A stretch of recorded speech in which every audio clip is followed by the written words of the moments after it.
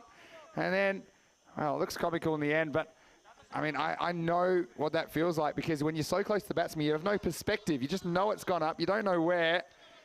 And then he was almost pulled his own head off with the helmet, didn't he, Jyoti? Oh, dear. He's had about a few overs to forget here, but he's a good keeper. I'm sure he'll come back. Rahul Khan comes back again, gets driven away. But have you ever seen that before?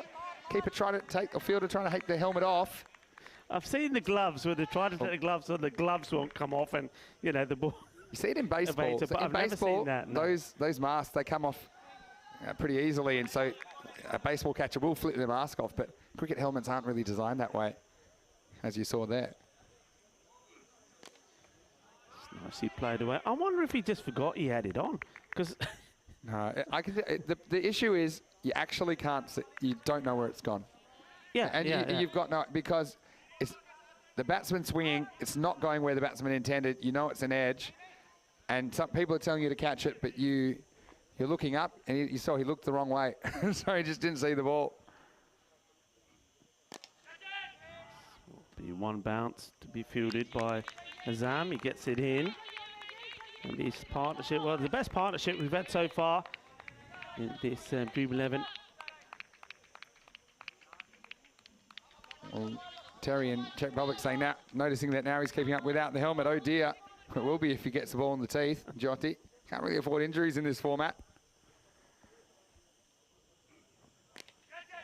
This will be another opportunity. Somebody's got to get there first, though, and there's 3 of them coming in. And in the end, well, I think the fielder that was chasing it sort of stops and moves out the way because he thought somebody else was coming. Yeah. That was Gulami. Gulami here at the last minute gets out of the way thinking there's another fielder coming into it. But I think with him chasing after it, he probably put the other fielders off. Yeah, I think that this is where, well, see, Venky's one of them, but I think Ismail Zia was probably the man most likely to catch the ball.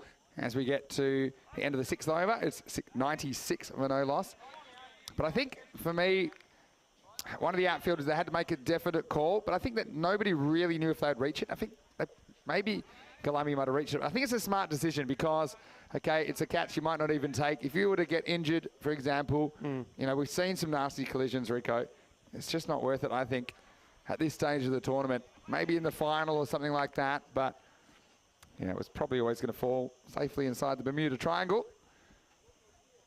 We're going to get Galami himself to come on now. And, well, this might be an opportunity to see him bowling both hands because we've got a right hand, left hand at the crease. And he's going to start with left arm spin to the right-hander. I have a feeling we'll see him bowling right arm spin to the left-hander. Try to smash this away. We'll find out go now. for a single. Well, let's see. Well, he's making him rush. There we go. Let's see what he's saying something to the umpire. The umpire's like, there what? we go. Here we go. The umpire said, what did you say? Must have misheard you. But this is something you don't see very often, folks. A bowler bowling both hands. And then still, you see the umpire Stephen Gooch saying, yeah. You got it, buddy. You got it. Yeah. That's what he said. You don't have to clean your ears out. Is that you serious? I like it. I like it when they can hear us.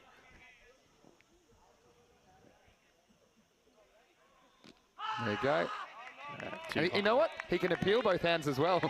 So I know that about Oktay Galami. Well bowled. These two looking to put up a 100 partnership.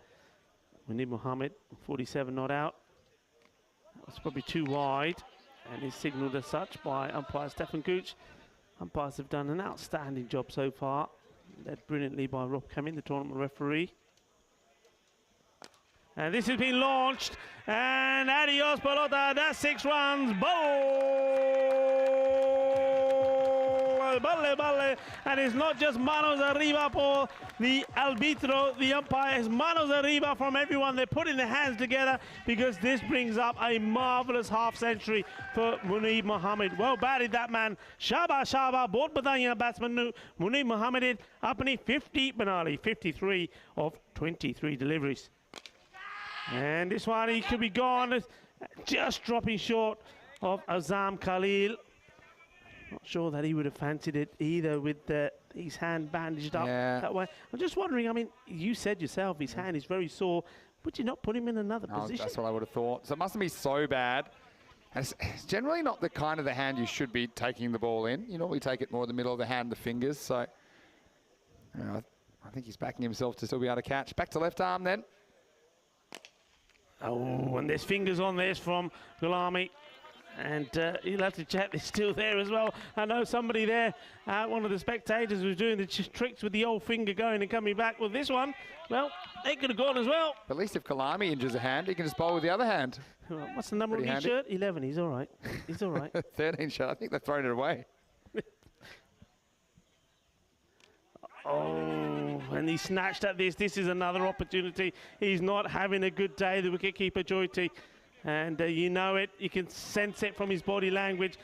Oh, this one he should have had, and it's just, well, just come out. Sometimes you just have one of those days in the office. Yeah, sure is. At the end of the over, 107 for no loss. What a partnership this is for Belgium. Still 3 overs to party.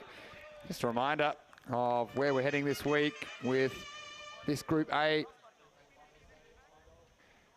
as we head into the 8th over. But, you know, we will lose Luxembourg at the end of the day. We know that. And the rest of the teams, the remaining 4 teams going into tomorrow, will compete in a final 4. Rahul Khan coming on to bowl. We were impressed with his bowling. In fact, I'm quite surprised that they've left him to come on so late. And let's see what he can do. Can he break this partnership? These 2 batsmen. Okay, very well. Well, the first one is going to be sent out the ground, is it? Yes, it is. Stronger together, it hits, and stronger together have been this pair, Munib Mohammed and Ali Raza. They've put 100 partnership on, the biggest partnership so far in this Dream 11 European Cricket Championship of any sort. Well, this is the opening partnership. And they're still going strong, stronger together. That's what they are. Whipped away. Fielder has to stop it. He does. Good stop. That's a bit of a sideways hop. Yeah, Rahul Khan. I'll even throw in the old off spinner to the left-handed batsman. Just a reminder. That's this is what we're looking at today. And this is match 18 at the moment. Sweden versus Belgium. Oh, smashes this away. Balle!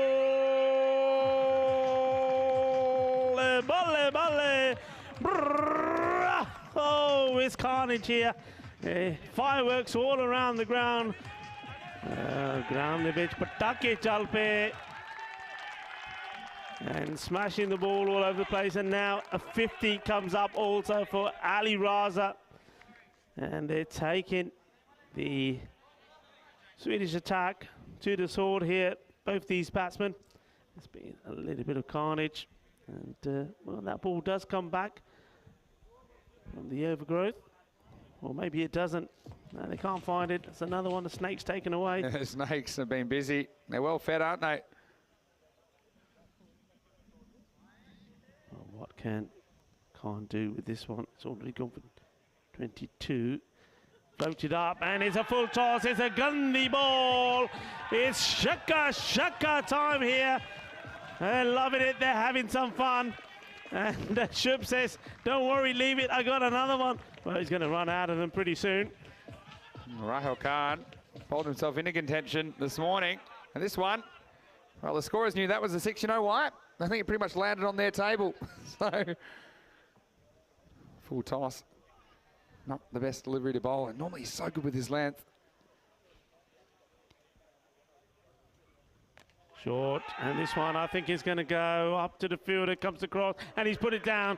It's been one of those days, or one of those afternoons, I suppose, for Sweden. Things just not going well for them. That's the second. There's been opportunities behind the stumps from the wicketkeeper, and this one should have been taken. This is straightforward. Just seeing some fatigue here, to be honest. They're into their 8th game. They're the first team to complete their group matches. And Jyoti, you know, snatching that one, that's one that he takes, I think, 99 times out of 100 earlier. And then Sherali putting down a sitter. Short, smashed away, fielder not in the hunt. It goes over him, over the boundary. 6 more runs. And this is starting to hurt the Swedish team here now. These runs just piling on.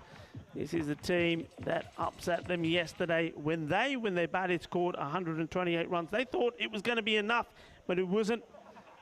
Belgium got them easily with 8 balls to go. Belgium needed to bounce back after that defeat to Norway, and they did in style. And now they're looking to go clear at the top of Group A. This is why it's important as well, because this is tomorrow. We'll see the eliminator, 3rd versus 4th. Only one of them will survive then to the next match, qualifier number 1. We'll see 1st versus 2nd. But then match 23, that's the other qualifier for finals week. Then we will have a Group A final. The winner of that, the winner of this week, will carry a bonus point through to the final week, which begins on the 4th of October. So these players will go back to their home countries, train a little bit for a couple of weeks, and then come back. Of course, I'm sure they'll be very interested at what happens in Groups B and C. So it's a great format, really, because we get to know these 5 teams quite well. And then the top 2 performers, as adjudged at the end of tomorrow, will go through to the championship week. We'll have a look at that last 6 balls. 4 sixes in there.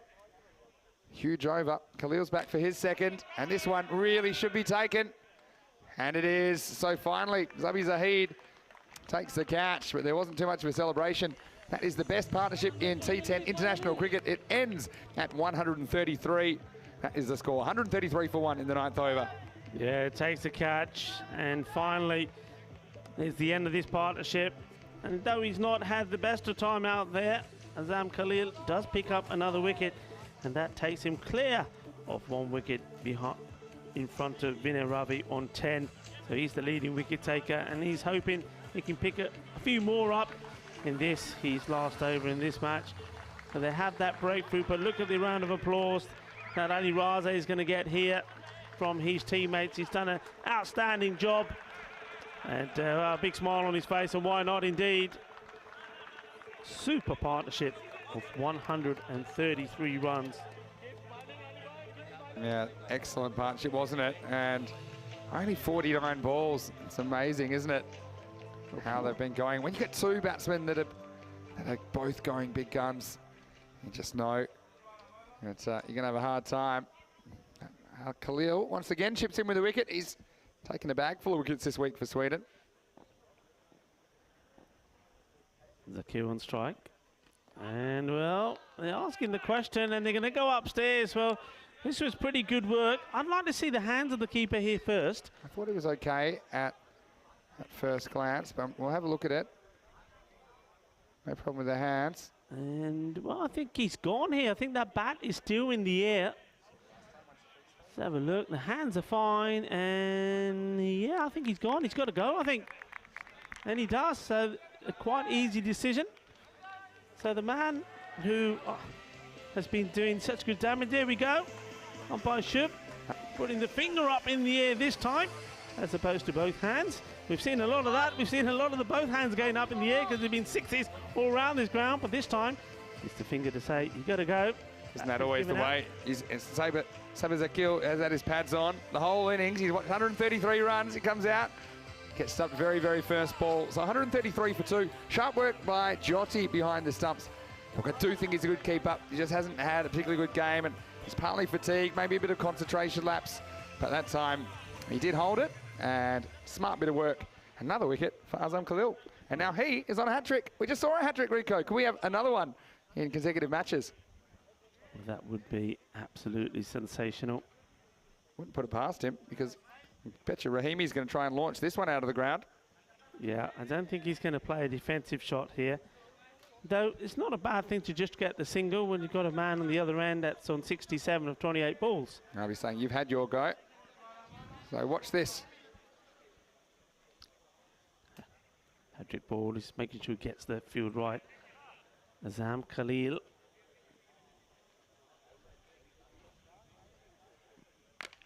He does go for it. Just drops in front of the fielder. In comes the throw.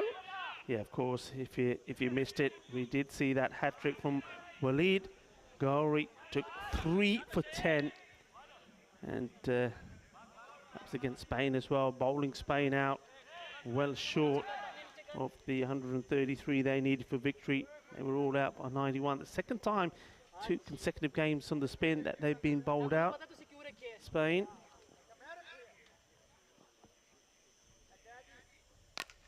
And this one's gone up in the air, but I think this could be a chance, and it's been taken. So there's been a flurry of wickets here towards the end.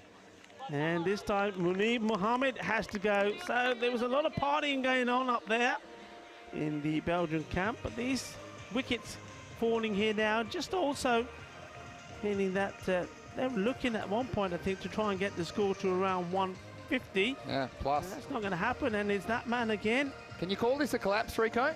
When you're already on 133? I'm not sure if it is, but Azam Khalil, well, he's been collecting wickets for fun in this series, hasn't he? But that's the end of Munib. Well, he's still pretty upset with himself, but I'm very happy with his contribution, man. I was hoping would score some runs this week. He goes for 67. It's 134 for 3.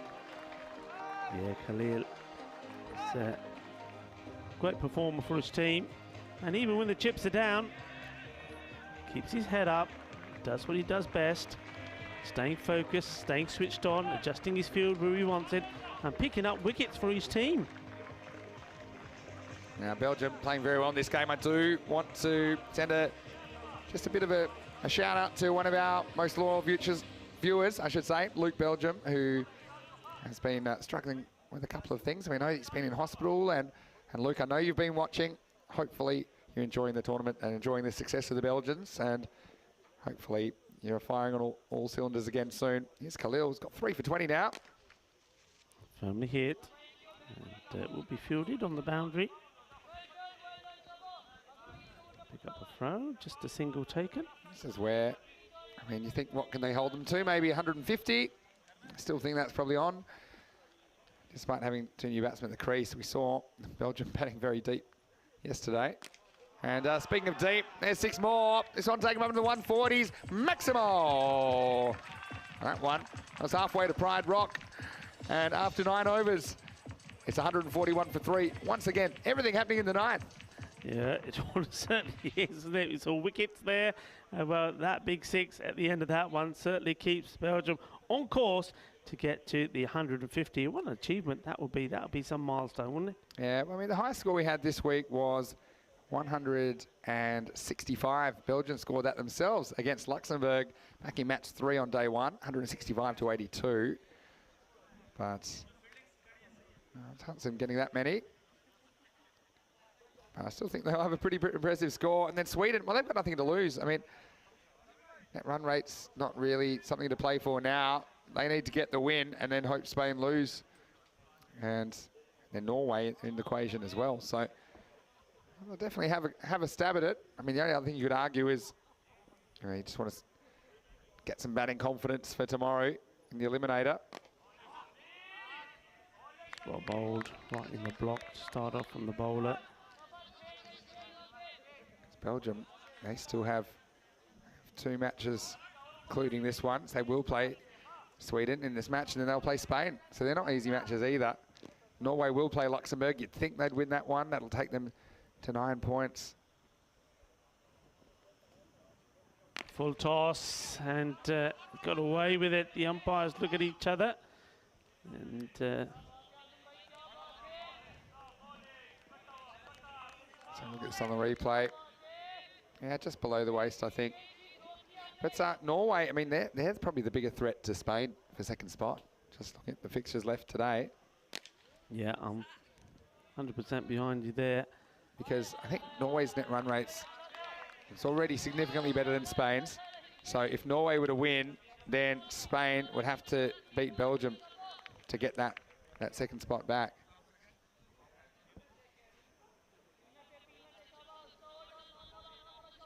Last over is always fun. There's Abi Zahid, bowling for Sweden. Well, that's pretty full again, and he gets some bat onto this, but the catch is taken. But this time it has been called a no ball. And Stefan Gooch was very quick to signal that straight away. You probably see it here, yeah. You're rolling the dice when you're bowling that high, basically. I think it's a good call. Anything around there. And yeah, I think the fielders had a fair idea. Good catch by Romani, but it won't go down the stat sheet.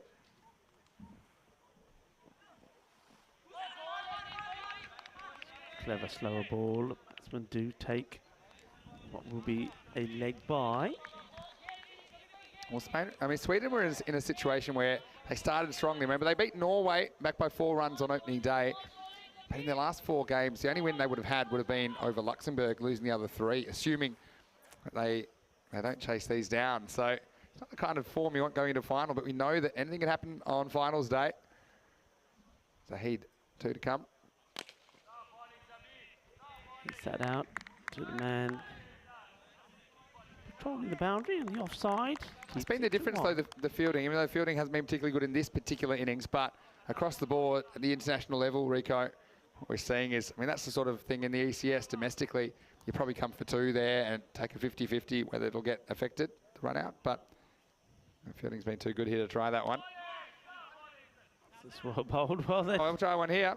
What's going on? Oh, well, I tell you what, well, they're still running with one of them. He's sold him up the river here. He said, all right, I'm coming. Actually, you know what? Maybe I'm not going to come. Well, let's get a load of this. And it'll be 1 by in the end. Swing and a miss, and look at this. There you go. Look. Is that all right? Throw it then. All right, let's go. Hey, he's not going to miss from here, is he? And then I want the rest of it. And look, he's off here. Safat, he's a magical man. He's invincible. He says there's no way the bowler's going to miss this. He does. I don't know if we got the end of this, but then they call for a second. And then Safat saw the ball on the way to the keeper, and he said, well, no. And he turned around, so it'll be Rahimi that's run out off the very last ball. A bit of a strange end to the innings, but they will finish 149 for 3. And that sets up a chase of 150 for Sweden. That'll be a good test of their batting, that's for sure. Belgium trying to put their foot down and go clear at the top of the group. If they can win this, then it will cement their spot as the top seeds for tomorrow's finals. Well, everyone was parked. We were ready. And with the senior in the background, the umpires were Stefan Gooch and Shub Anand. Sweden, their coaching staff are ready to go. They were fresh off a win this morning against Luxembourg. And Belgium, well, they are dancing at the top of the table at the moment.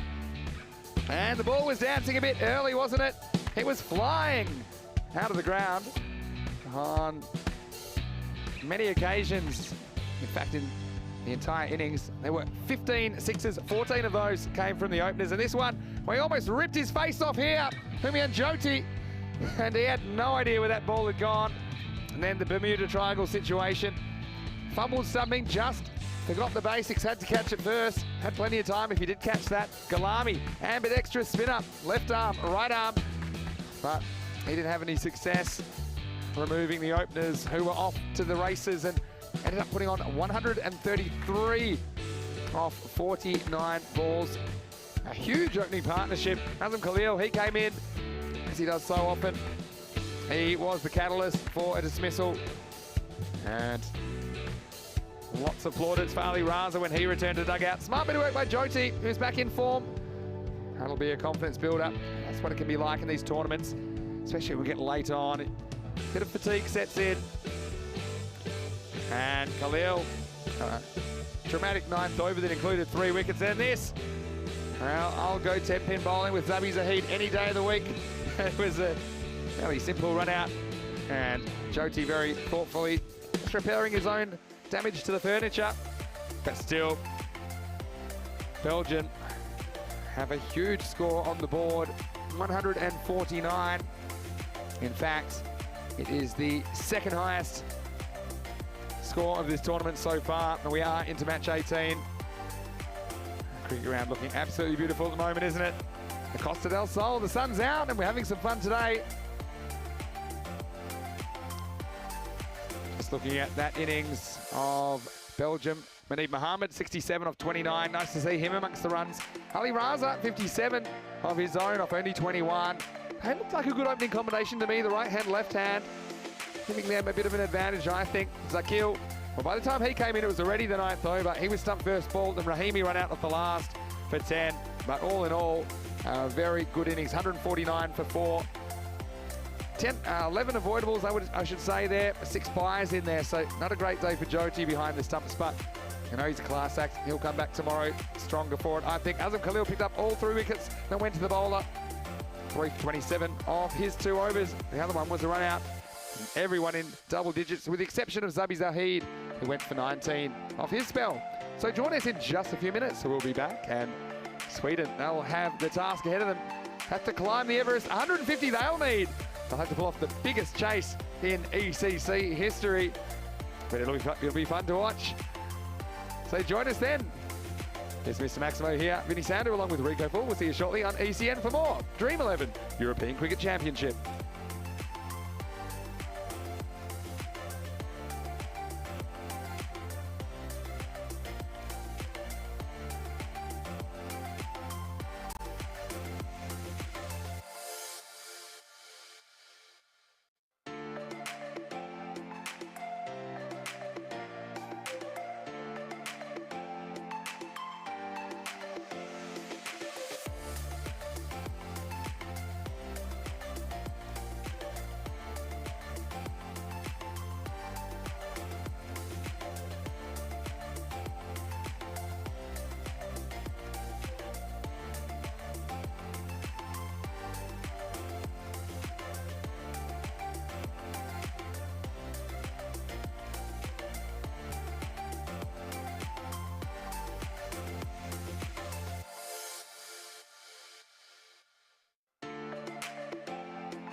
Hello and welcome back to Spain. The Dream 11 European Cricket Championship in full swing. 15 European cricketing nations going head to head for glory in this first ever tournament of its type. Well, there's the giant ball there. And I know that pretty well because I was trying to stop that from blowing away last night. Another bout of showers, but luckily the ground was well protected. And there's Stefan Gooch, one of the umpires, along with Shub Navjot Singh Anand. And the Belgians, well, they're coming out. They're sitting pretty on a total of 149, led by an opening partnership of 133 between Manib Mohammed, the stylish left-hander, and Ali Raza, the dynamic keeper batsman. Sweden, this is their last group game, the 8th and final. And if they were to win this, they'd have some sort of a chance of making it through in the top 2. We know the top 4 is assured at this stage, but yeah, certainly quite a few permutations. And the players running out onto the field now and get set for some exciting cricket. It's kind of cricket that's taken the world by storm here on the European Cricket Network. We've broadcast over 1,500 games since 2019, over 800 this year alone. The explosion in popularity that we've witnessed has been wonderful to watch. And it's going to be great to see how this product grows as well. I know there are plans to expand this competition to even up to as many as 30 teams in the next couple of years or so.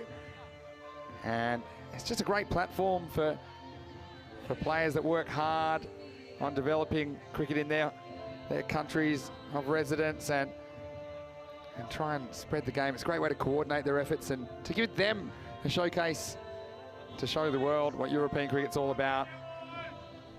So Sweden, 150 will be the biggest chase far and away of this ECC. But Sweden, well, they'd love to pull a number on Belgium, just like Belgium did to them last night.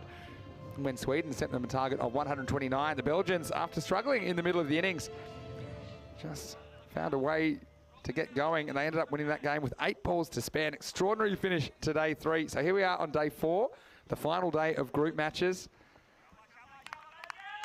And we will be eliminating the bottom team after match 20 tonight, but we already know who that will be. Unfortunately, Luxembourg, they will be the team that miss out on Group A finals day, but we will see them against Norway in match 19. I know all the Luxembourg fans will be looking forward to a bit of a swan song from them. Anyway, they're going to open with Marid Ekrami, something they tried a lot in the start of the tournament. Haven't done a lot since. Here he is bowling the first ball to Rahel Khan. He swings across this one. So it'll just be one out to deep mid-wicket. So yeah, Krami's bowled pretty well. I actually think he batted well. He's been batting as low as 7, 8 or 9, I think, on occasions, but certainly he warrants a bit of a top order promotion the way that he struck the ball. He could probably be sending as a pinch hitter as well, I guess. Here's Sher Ali, player who we saw domestically, as we did Rahel Khan in that European Cricket Series, which is a club-based domestic tournament we broadcast on ECN a couple of months ago. Short, and Sher Ali, I think he'll be disappointed with this because it's the kind of ball that when he's in good nick, this one's going to the bushes, feeding the snakes, but this one off the toe of the bat. So 15 and over. I suppose if you're Sweden, you just try and stay at the rate as long as you can. Great opportunity to welcome back into the commentary box my commentary partner, Rico Phil. Rico, Sweden, seems like an impossible chase, but as we saw yesterday, the impossible can become possible very quickly here in T10 cricket. Absolutely, and they have got the depth and firepower in their squad to do this. They really do. And both these batsmen have been in very good form. Rahul Khan, you know what good form he was in the last match as well. Sher Ali scores big runs. They've still got other batsmen there that can come out and score big, quick runs. So I wouldn't put it past them, you know. I wouldn't put it past them, but they need a good power play. This one's going to be a wide ball. Yeah, I think you got to get 45 in the power play, mid-40s or better. So that was very wide from Akrami. Maybe had a bit of a hunch that Sher Ali had come down the track.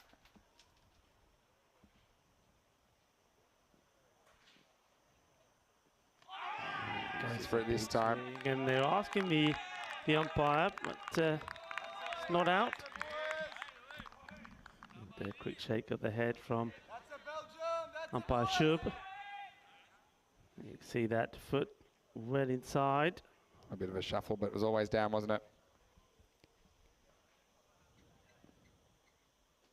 This is up in the air and he's going to clear the boundary. 6 runs, and that's big, and that's what they need to do. And that's the first boundary of the innings, and it comes in the format of a 6. 6 carreras. Nice hit. Yeah, nice shot. And they'll need more of those. That's why, I mean, if there is a ground you can chase 150 on, you're looking at it. And it's nice to see the Swedish players getting a bit of sun. I'm enjoying the weather, the Swedes, I'll tell you that much. And this one, he hasn't connected this as well, and the catch has been taken. And there's the wicket. And it's Munib Mohammed. Oh, he's done his work with the bat, hasn't he, today? And now he's in the action in the field, taking the catch. And the batsman, after hitting a lovely 6 here, Ali, departs 4 ball. He faced and he scores 7 runs. That's not what they needed. It just looked for me, he just didn't quite time this right. He didn't really try and overhit it either. I think if he had given it a bit more oomph, it certainly would have cleared the fielder. And a soft dismissal. And, well, we know that man is right at the top of the bowling stats at the moment. Azam Khalil, he has to do it now with the bat coming in at number 3. Yeah, back in his customary number 3 position. They did bat Zubak at 3 to get some batting into him. He did pretty well, but yeah, Sher Ali had that one good innings against Luxembourg, didn't he? But apart from that, he hasn't had a very fun time of it here. He goes for 7 and it's 10 for 1.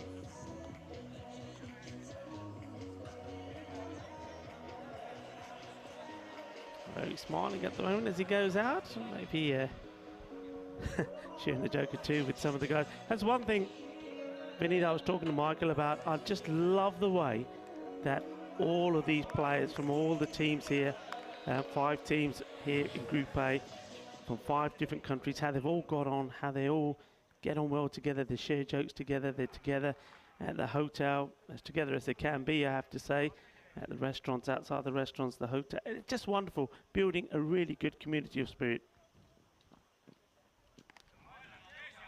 It's a wide ball, and I think that's, you know, you need to really say well done, guys, because, of course, when you're playing in a massive cricket championship like this, the first ever, it's the Euros of cricket. Of course, there's a lot of pressure.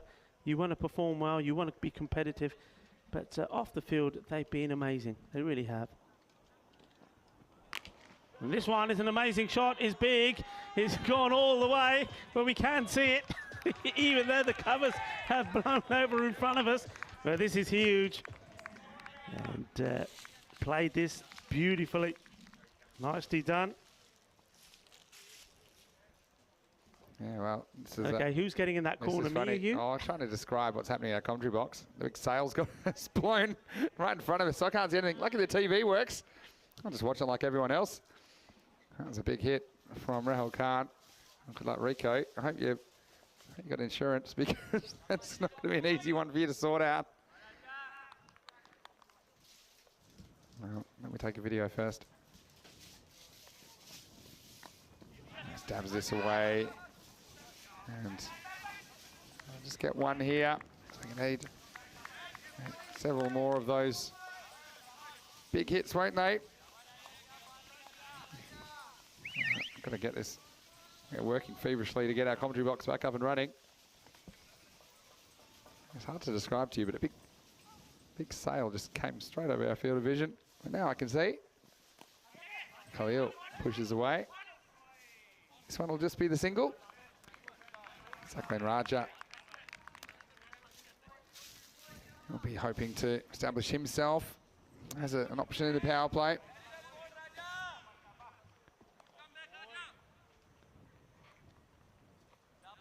And tell you what, Rico, I know you love to go to the gym.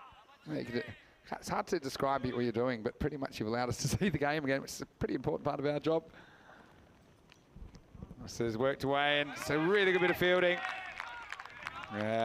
Belgium really showing what the reason is that they are right up top of the group. And Sefat, he took Oh, not just one, but probably 2 catches of the week, one-hand stunners. And the bowler appreciated that one as well, Rico. Well, look, that's what it means, isn't it? I think if everybody supports each other, if you're a bowler, sometimes, can you imagine your bowler, you just straight down the leg side like that, the fielder pulls off a magnificent stop, keeps it to 1. He's done you a big favour. It's all a team game, and that's what this stronger together is about. Well, this one's hit pretty well. It's going to have to be another good stop here, and it is. Does well, Munib gets his hands to it, stops the ball going to the boundary, and tidied up by Murid Ikrami. Yeah, they are starting to shine as a team, aren't they, Belgium? I mean, they had that loss to Norway, which stung them a bit because they came back strong, and they seem to be getting stronger every time we see them out there. And I have to say, I'd probably say the same thing about Norway as well. These two teams are starting to impress. Full delivery, places out onto the onside. Square leg will do the fielding.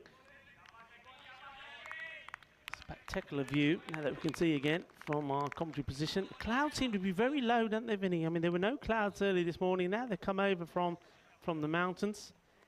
Yeah, it's quite a variation we've had in weather this week, but when it's nice, which is most of the time, it is like it's something out of a postcard. You can see that in the background there. Very, very beautiful part of the world. So 22 for 1, going 11s. Looking ready, they'd want to be about 30 to stay up with the rate. Wakas Raja is going to come into the attack. He's man of the match in one of the earlier matches this week. We'll see what he can do in over number 3. Wakas Raja just marks up his run. Checks his field. And what's his field? He's got mid-wicket back. Long on is outside the ring. Mid-off inside. The 2 men allowed. This would be the last in the power play. Interesting field set on the leg side. So fine leg and somebody on the 45 pretty close to each other. And this one's been stopped. Well dealt with by the keeper. That took an awkward bounce. He had to do pretty well and does the job. Yeah, look at that seam back, and these Kookaburras, they do have pretty pronounced seams. If you get that seam position right, that one just cutting the batsman in half. Yeah, Raza, I've been happy with his work. I really have, Ali Raza. I think he's impressed. Probably he and Awais Ahmed, the Spanish keeper, being outstanding in the work they've done behind the stumps. Raja once more. This time he just held this back a little bit. Slightly shorter delivery, but also slower. And he gets Azam Khalil playing it on the on, trying to hit it hard, but not able to get any timing on it. Misjudging the pace slightly.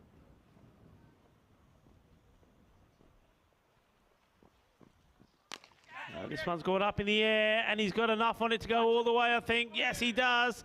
And it's 6 more. Shakalagia. Just enough on this. He knew where the field was. He knew it was a safe shot to play. The fielder did give it some chase. You can see it came right off the lower part of the bat. It didn't hit the middle. And, well, I think even if this had gone into the hands of the fielder, there was no way that Murid Ikrami was going to manage to stay in the field of play. This one, nobody's going to get close to it. This is big. Balle, balle, balle. Shakalagia. Well, we saw Belgium do something pretty special last night to Sweden. Sweden want revenge. And like I said, this rate, as long as it, for me, the point of no return, PONR, as I call it, is about 3 a ball.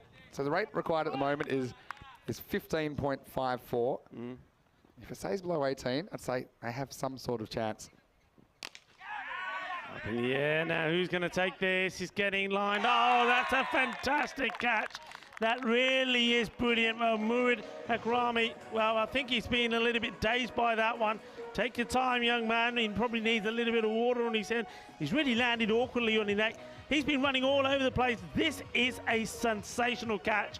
And I just hope that he's okay. I think he just needs a moment just to let the blood rush back in to his head, because look at this for a catch. I mean, it's an amazing catch. And, well, first it was caught out, and then Ikrami almost knocked out because he didn't want to put his hands down. He couldn't put his hands down to break his fall. So look, the back of his head, bang. And, oh, that's a nasty one.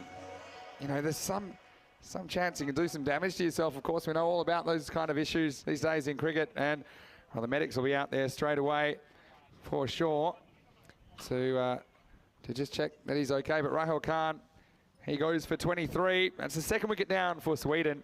It is 36 for 2.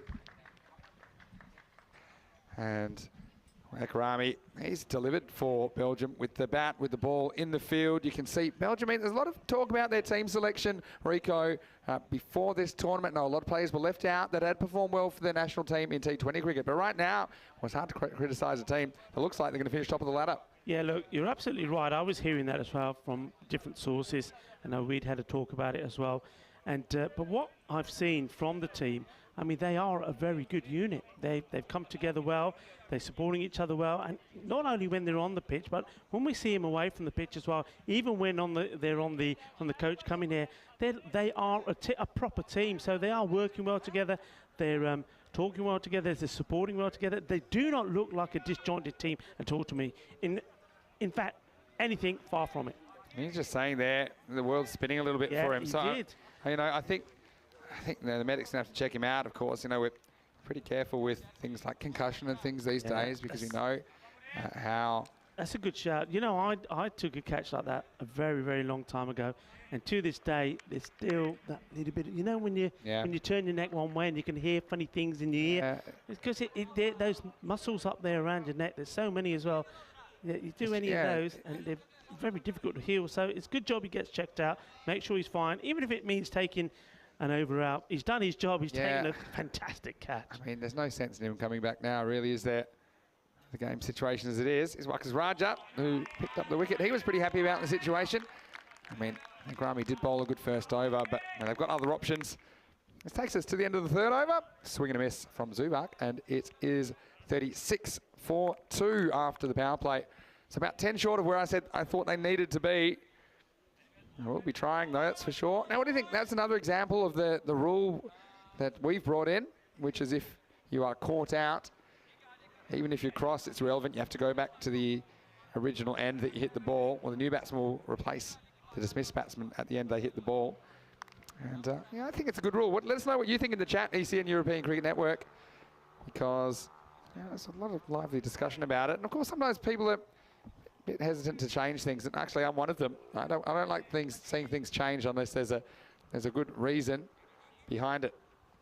But I think that when there's a few people saying, well, why change it? It's the way it is, it's fine, the game's fine. But when that's your only reason for wanting to keep a rule, then I think it's a pretty thin argument. We're already seeing the benefit, I think, this week of that rule. It's putting the new batsman on strike and rewarding the team that takes the wicket. And Razak bowling a bit earlier than usual. Starts well. What a beautiful delivery that is. There's not too much you can do with those. This guy's a metronome. He just comes in and he can, well, 9 times out of 10, put it exactly where he wants it. And I think that's a pretty good spot. I think there's a batsman in world cricket that's whacking that out of the park. Razak back to Khalil, and well, this time I don't know if that was exactly underlines what you're talking about there. I think this is where he wants it. I think he wanted to go wide Yorker, and it's actually almost perfect. It's just about a quarter of a ball catching the blue line. Yeah, it's the swing as well. Yeah. If it hadn't swung, it would have been ideal. That's that big swing there. This is now frustration on the part of the batsman. Azam Khalil, he knows that they can't get to a position where these dots start joining up. Gold dust, as we call it in this format of the game. You don't want the gold dust, they need runs. If anything, bat on ball, a single. And he's not looking for singles, he's looking for big hits, and this has gone all the way. 6 runs, and that's another one that's gone over the little boundary fence we have. Going round. Stronger together. I'm liking that.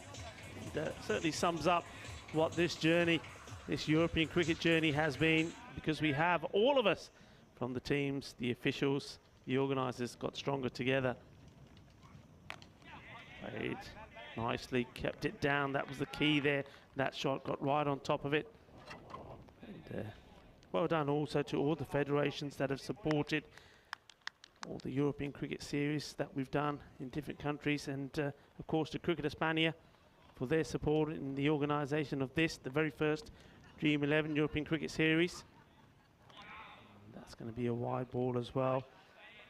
And excellent partnerships that are being performed between those federations and the European Cricket Network. And here in Spain is the President Juan Carlos, CEO John Howden, and the Chairman Kevin Longdon, working well with the European Cricket Network team. And thanks also to David Cooper and Jay Wild here on the ground. They've been fantastic. I was chatting to David before, saying the ground looks pretty as a picture. Sliced, just dropped short of the man coming in from the boundary. Yeah, doesn't it? And the other thing about David is, I mean, David also owns this ground, David Cooper.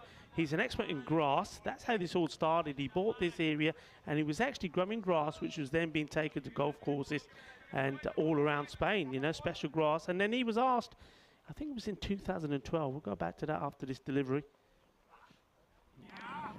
That one's okay. He was asked in 2012 by a cricket team if they could, if he could put an area aside for them to play some cricket on, and he thought, yeah, okay, why not? And well, the facilities here since then have got better and better, and now, as you can see for yourself, they are world class. That was the end of the over. The score is 46 for 2. Yeah, 4 overs down. Well, you know what's even better than 5 matches a day, Rico? I'll give you a clue, and it is 7 matches a day, because we do have some cricket coming from Cyprus. And this is what's coming up tonight, and actually starts just before we finish here. But when we are done here, why don't you click over? You can go to European Cricket Network on YouTube, on FanCode in India. It's Black Caps versus Nicosia Tigers. As we see the first ball of the 5th over, edged away, crashing into the fence for 4 runs. That brings up the 50 to Sweden. Imal Zuba gets his first boundary. But yeah, that FanCode European Cricket T10 Cyprus starts tonight. And it's going to be a bit of a festival of cricket. 2 matches a night, starting every night at 4 p.m. GMT, which is 6 o'clock in Central Europe, and it's 9:30 p.m. in India. So there you go. Even more cricket. Pretty soon we'll never be sleeping, you know that. So those of you that are watching, on our international broadcasting partners, why don't you subscribe to our channel, ECN European Cricket Network on YouTube, and you can click over tonight after we're done and get even more of this action. The Black Caps versus the Nicosia Tigers from Cyprus, and that's a very, very high-scoring ground, I tell you what, in Cyprus as well, in Limassol. Well, I know that we all here, the team, European Cricket Network team, will be glued to that. And we know we've got... this has been hammered. Volley. Well, that's a big shot. Que grande, eso es, que guay. Genial. 6 carreras más. Zakil's had a pretty good tournament, but he's having a shock of this game. He got a first baller, and then this over. He's already gone for a couple of boundaries. That one sailing over it. Zuvak did whack him around this morning. They need more of the same.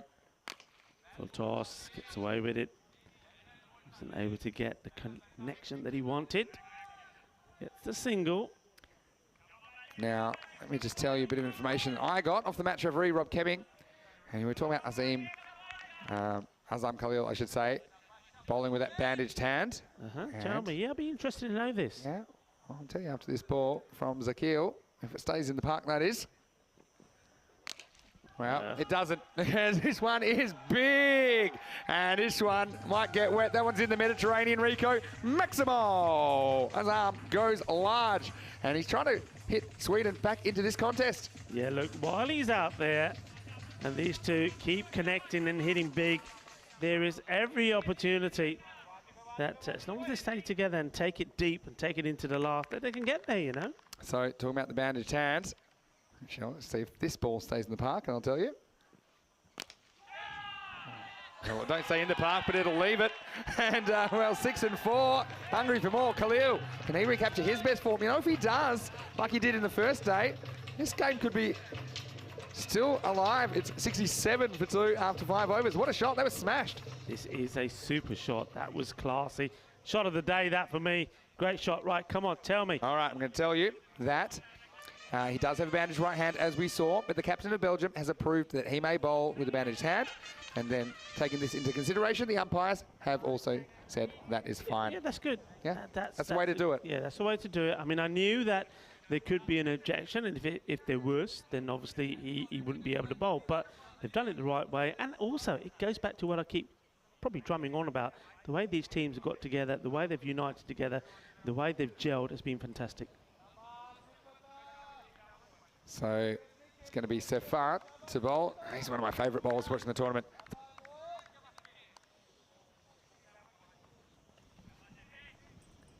So Sefat into the attack.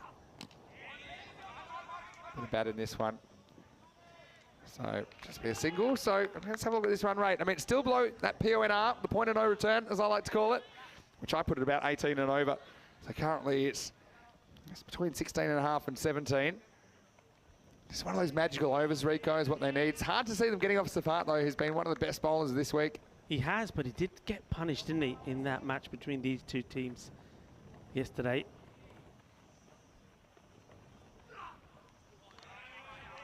It's that slightly shorter one. Good variation. The first one was pretty full. This one just slightly shorter. And one thing that a lot of the bowlers like Sefat, and we talked about Bene Ravi and one or two others, that they'll be pleased with. As this sun comes out and it starts to get hotter and hotter, they won't be slipping around so much, which one or two bowlers had trouble with. And that's very good bowling, very good indeed. He's just not allowing the likes of the hard-hitting Azam Khalil to get the ball in his arc where he can dispatch it away. And pretty sure here Khalil will probably be thinking about trying to maybe dance down the track a little bit to get to the pitch of the delivery. It ends up being a shorter one. Take the single, in comes the throw. Wicketkeeper gets himself into position. Ali Raza will just be the 1 run. Critical over this. I mean, if it's a nice tidy one, the pressure goes right back on them, and the rate goes to where Vinny was talking about, where there's a point of perhaps no return. That's because when it gets past that point, it ain't coming back. It's in the air, be a great catch, but he's made a great stop indeed. This is great cricket. They're taking the 2. And, well, this one is going to be very close. I think he's out here. I think his hand has come off the bat. Well, first of all, the stop. The fielding here was sensational because it was one of those which, if you get it wrong, not only are you not making the catch, but the ball goes through to the boundary. He knew the catch was going to be difficult. He stops it, and then the throw. Have a look at it. The bails have come off, and he's well short, and the ball was in hand. Yeah, so it does knock the bails off first. This is what I'm looking at here. They go really slow here. The bails come off there. So he touches it with his hand. The ball is in hand, and there's a bail off. Now, he does go and then knock the stump second time. By then, he's already out. Yeah. So, for me, there's no doubt. And, in fact, the umpire has given him. So, once again, the technology being used correctly to make a correct decision. And it's a shame for Azam Khalil, who, you know, it was a kind of calculated risk, wasn't it? It had to be a good throw, but he's got to go. Look, the last time he was batting really well, and I wasn't in the commentary box then. I think it was you and Michael, and he was run out in that match as well when he was absolutely hitting the ball all over the place. I think he'd scored 40 of no balls at all, and now again he's run out here, and that's one thing that he can certainly look to be improving on, because it's a critical game and he's a critical player. They need him out there. It was a great bit of work from Sefat, though, and that's that magical right hand. I mean, he decided, I'm just going to go all speed here, and he grabbed it with the right hand, and in one motion, he went and swiped to the stumps. Yeah, Rahimi as well. What a stop that was on the boundary. I mean, that was class as well.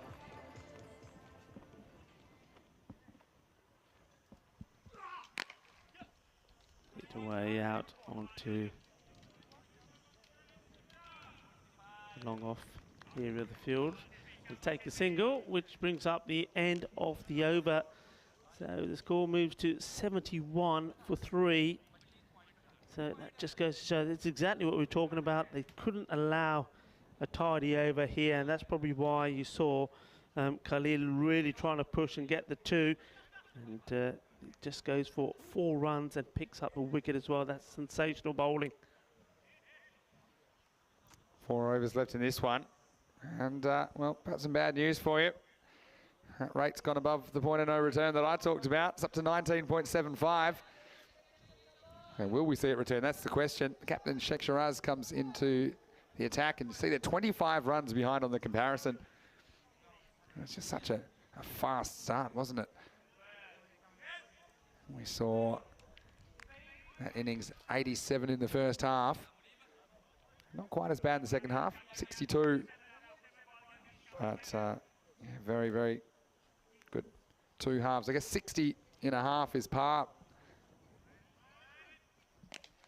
Oh, in the end, I think this one's going to go the journey. This one's out of here. That's in the jungle. Maximo. Well, Zubak, for me, he's the man that's got to go big. He does have his captain with him, but he's new to the crease.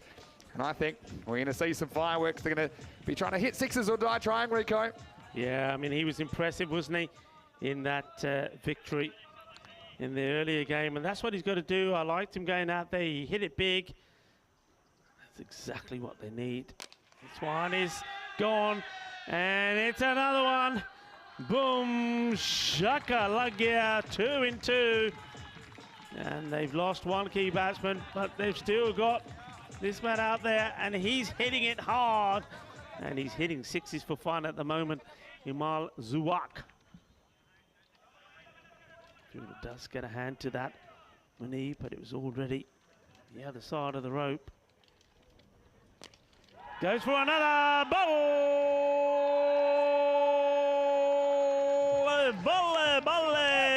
Kinna Sona Rabane Manaya, another shaka time at the Karama Oval. Rico, get my eraser, because maybe 18 isn't the PONR, because I think with that, it's come back down. It's back down to 17.42. That's your 18, buddy. That's 3, there's your 18, exactly. That's 3 out of 3. I think, 1 for 6 out of 6, Rico. I think Shiraz is going to try a change of angle, see if that helps. Hits it hard, Fielder coming across, can't stop it. It is 4 in 4, and he's just dealing in 6s here. Oh, this is magnificent. This is power hitting at its best. Are we going to see something special here? Well, dare we dream it? Dare we say it? We've seen a hat-trick already. Could we see 6 6s? All right. So what's my new point of no return? 36, because this one is a bit flatter. Still had enough to get over Safat. Well, he can't reach it, nobody can. Now we're on. He's definitely going to be trying again. He's got to get up in the block hole here, Shiraz. Goes for it, and it's another one. 5 in 5. Shaka time. Oh, patake chalpe grande bit, patake vi chalpe, tolvi binalo. This could be something sensational here. Unbelievable. Well, we're on here. I mean, he's got to go for it, doesn't he? Of I mean, how many course. times in your life, I don't care whether you're playing in a back alley, I don't care whether you're playing at Lord's or anywhere in between, you hit 5 6s in a row. And well, they're trying to do what Belgium did to them last night. Come back from an impossible situation. Look at the rate. Look at the rate. Would you believe it? Here we go. Shorter. Oh, when he makes good contact, he'll get 1. And that'll do, because he stays on strike. Look, that's fine. Yeah, he does. I know you're disappointed. Of course, we all disappointed. We've seen a hat-trick. We could have seen 6 6s. We saw 5 of them. Takes the single. But the most important thing for me, look at the rate. It's come down, and he's back on strike. Yeah, well, he is. So, I mean, it's not a bad result. I mean, 31 is decent. 102 for 3. Just going to step out of my body for a second and leave this game and put mine into the next. There's Norway versus Luxembourg. Luxembourg still without a win. And they're hoping to upset Norway, who are 3 and 3. Well, Norway, they've got a chance to go ahead of Spain, even if it is momentarily, if they can get over Luxembourg. Their net run rate is good. And then Spain, all they would have to do is beat Belgium, but that isn't particularly easy. So Norway, after being 4th, not even winning a game in the first half of their campaign, pushing for top 2. Yeah. And really, you'd back them to do it over Luxembourg. Give me our last chance. I have to say, Yeah. he lost the toss again. Yeah. He has not won a single toss. Not taking him to the casino with me. Maybe whatever he tells me, I'll go on the opposite. But I have to tell you something. I'll tell it when there's a bit of time, maybe after the delivery. surely he can stop this madness. Got ball. Well bowled. Okay, go on then. Well, I was saying about Razak Iqbal can't win the toss. So Tony Whiteman, when he heard the story, he was offering it to me. He said, look, I'll give it to you, give it to you. And in the end, we decided, no, look, if you've got to do things right, we do it properly. And well, that was nice of Tony. Tony Whiteman, Luxembourg, just everybody's friends, aren't they? Slower delivery, well bowled, and this one is played one-handedly. Different class. I think the captain came on there, Shirazi, thinking, well, okay, I'm the captain. Maybe I put myself on by a few wickets. I don't think he banked on that happening. Anyone saw that coming. I mean, Zubak has hit the ball well, but to nail 5 in a row, that's unbelievable stuff.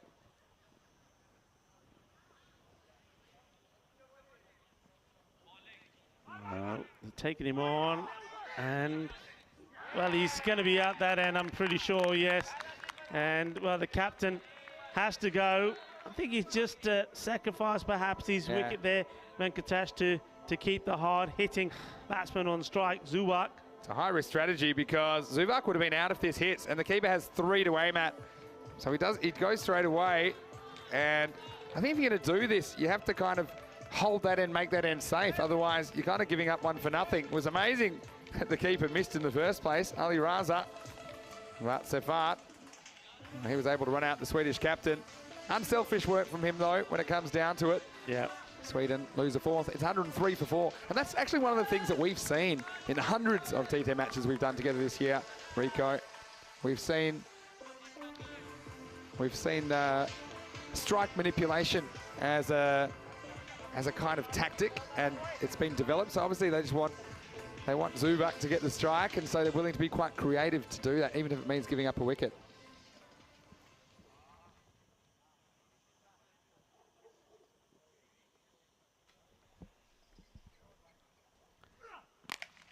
Hit hard. Fielder's got to try and stop it and can't do anything about it.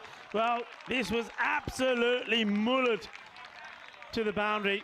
Exceptional shot. Fabulously hit, and well, this is something sensational here. What a half century this is. It's just come off 18 deliveries. Amazing. Incredible.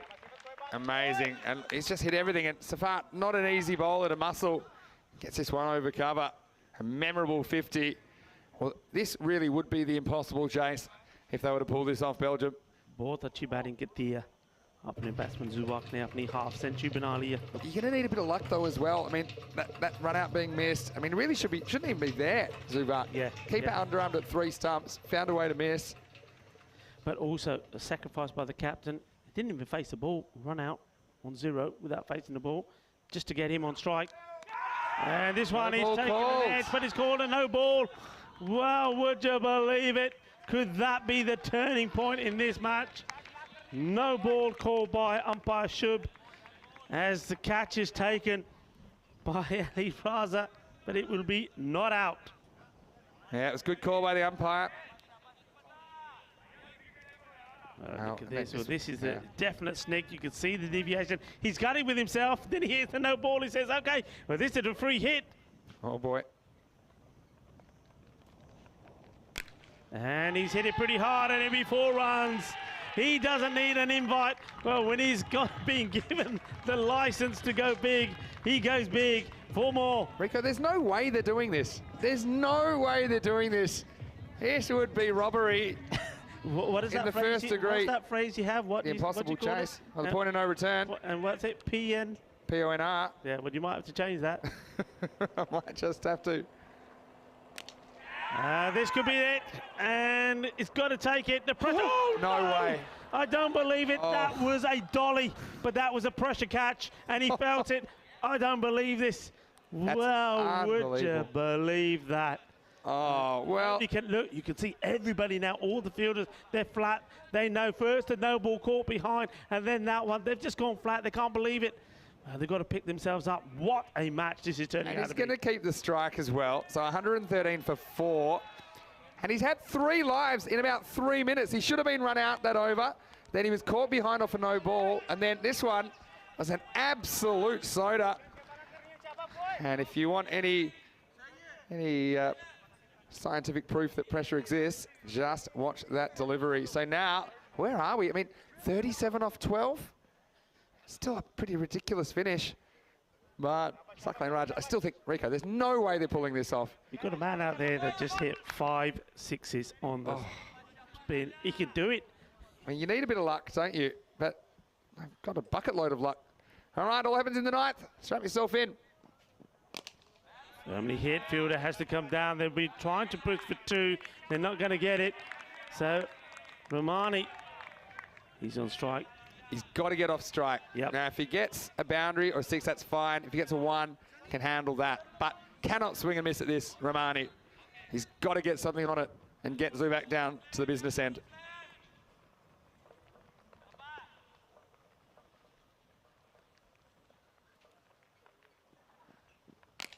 Oh, he gets more than something on it. This is coming all the way.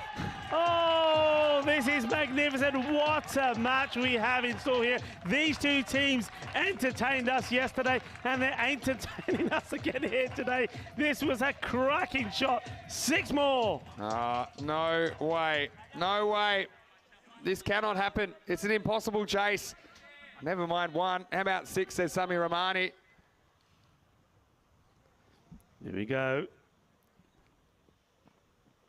And this one, he gets hold of it. There's nobody there, and it's going to go to the boundary. 4 more. Wow, the big gap over there. As soon as he's hit that, I've noticed not a fielder there. Forget about taking the catch. It's 4 more runs.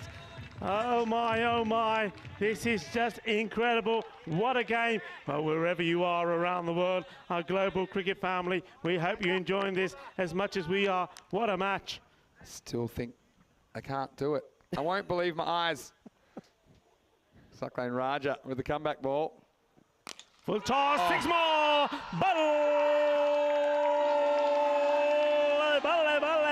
Manos arriba, arbitro. Eso es 6 más. Shaba, shaba.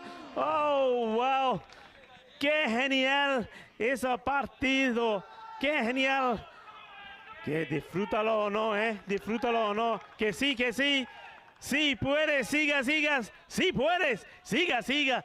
Oh, yes, they can, Vinny. Oh, yes, they can. Well, they're driving up the emergency lane, trying to squeeze their way into the top 2 here, Sweden, and they're going at a breakneck speed.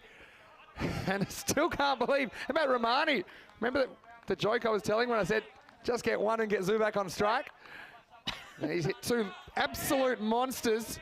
20 now off 8. Oh, my. Round the wicket now, Cyclone Raja. Romani. Is this a dream, though? Am I a crummy? It's the Dream 11. It's the Dream 11 European Cricket Championship. That's what it is.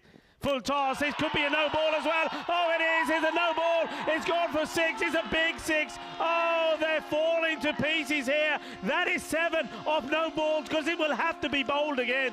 Oh, the dugout's gone to heaven, and that ball's gone for 7, and it'll have to be bowled again. Oh, the wheels are off the train now. They're off the tracks. The engine's falling out. There's an explosion of runs, and Romani, he is gone. Take it easy, take it easy. He's got a broken arm there. Somebody hold on to him, otherwise he's going to have another bandage somewhere pretty soon. 13 off 8, and this is a free hit as well. I just hope he has the same approach, Romani, because he doesn't have to do anything different. I mean, sometimes you see people swinging harder at free hits. I can't imagine him swinging harder. Yeah, when you get closer, the pressure builds more. So now the pressure is on the batsman as well as the fielding side. Oh, wow, what a match. And he's clubbed this one, and it's 4 runs, I think, just bouncing before the boundary.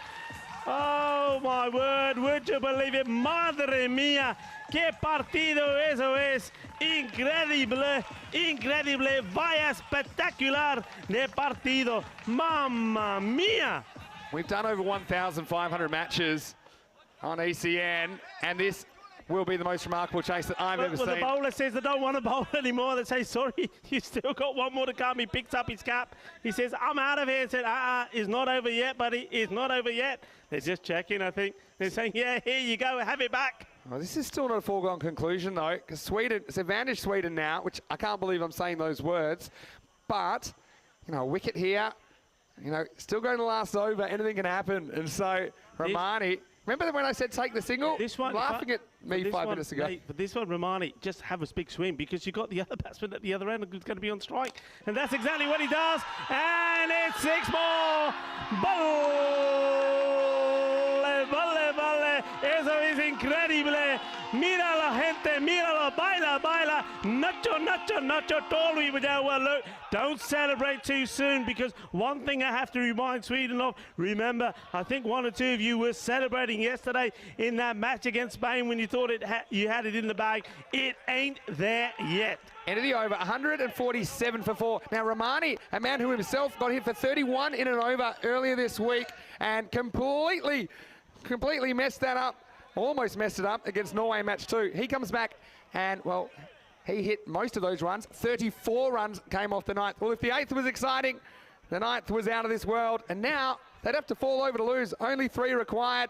And, well, they just can't believe it. Their prayers have been answered. Sweden, could they sneak into 2nd place, which is where they'll be if they can pull this off. And it's exactly what happened last night, but even more extreme. Now it's Belgium who are about to lose the unlosable, surely. As Zubak on 57 only requires 3 off the last over. Zakil. And, well, not sure what that was all about, whether it was a genuine slip or maybe he was trying to think of doing something else there. I don't know, but it's nothing. Well, my point of no return. That's in the bin now. And they were up to 19.75, and I said, good luck from here. They're going to do with time to spare, I think. 3 to win. And that'll do it. Oh, what an incredible victory.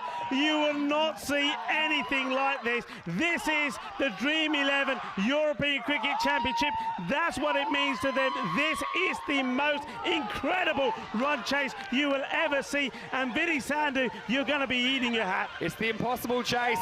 It's a miracle. It's the miracle on grass.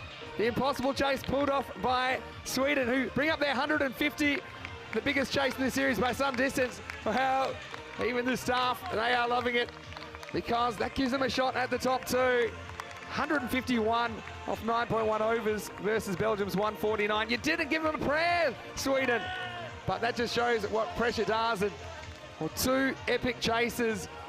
And, well, I didn't think I'd say that after the first match between these 2 teams, but the sequel outdid the original. What a game. You know, at the coin toss, one of the things that I said is, after seeing the way that Imal Zubak batted in the last match, I said, I'd love to see this guy bat. He's the one I think I'd like to see more of, and that's why he is so destructive. He's hit the ball all over the park, and he has given us all and everybody around the world watching this Dream 11 European Cricket Series, he has given us a day we will never forget. We never will. I wonder what Jonty Rhodes is thinking. I'm sure he's watching this right now.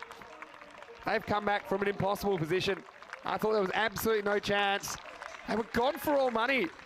I mean, Sweden, they were 71 off 6 overs, and off the last 3, I have to add this up. For the last 4 overs, they scored 80 runs, and there were still 2 balls to spare. Well, look, while you're adding that up, you weren't looking at the screen. They were jumping over the fences, jumping over the picket fences, rolling down the hill to get onto the pitch to celebrate that victory. That was just out of this world. That was exceptional. Well, cue the music, Rico, because this highlights package could last a long time. Zach Rami, while he was out there, he came on to open the bowling. And, well, hasn't been a great tournament for Sher Ali, apart from that 1 knock against Luxembourg. Azam Khalil, he came to the crease. And, well, Belgium, they looked to have this game on toast, didn't they? And when I look at the splits here, and there were 67 in the first half for Sweden.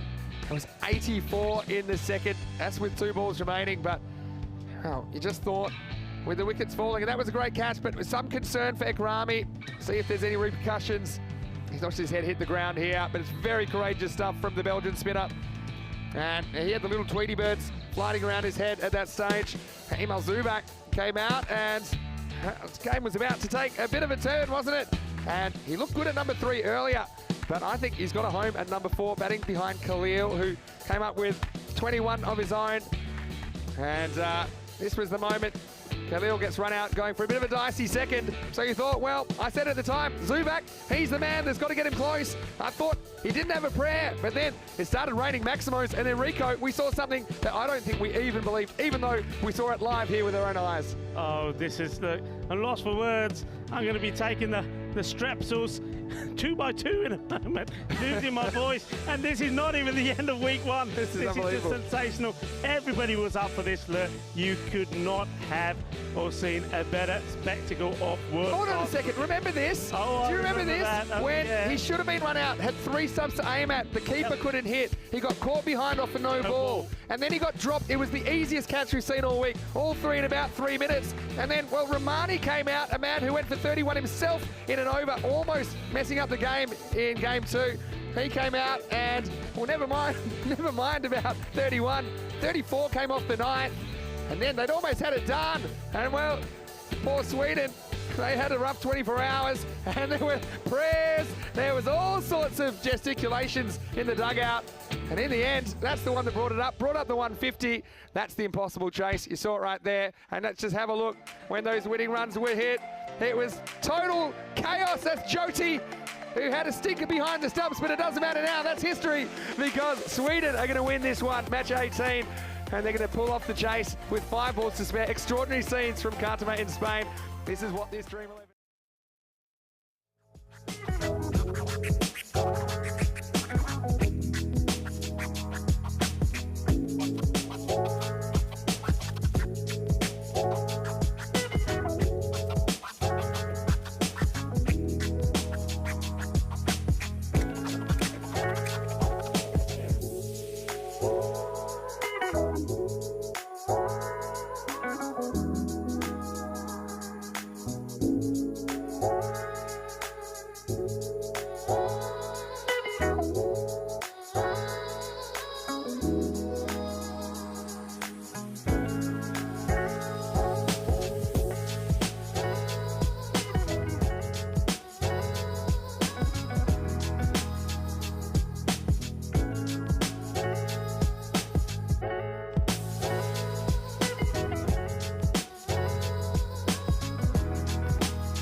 The European Cricket Series is proudly brought to you by HCL Software, FanCode, and Grizzly Bear Sports.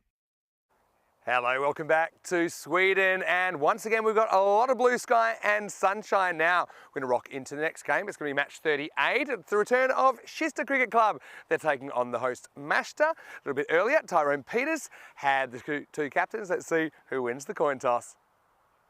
Moist, it's a call. Heads. Heads is a call. It's a tail. We will bat first. Beautiful.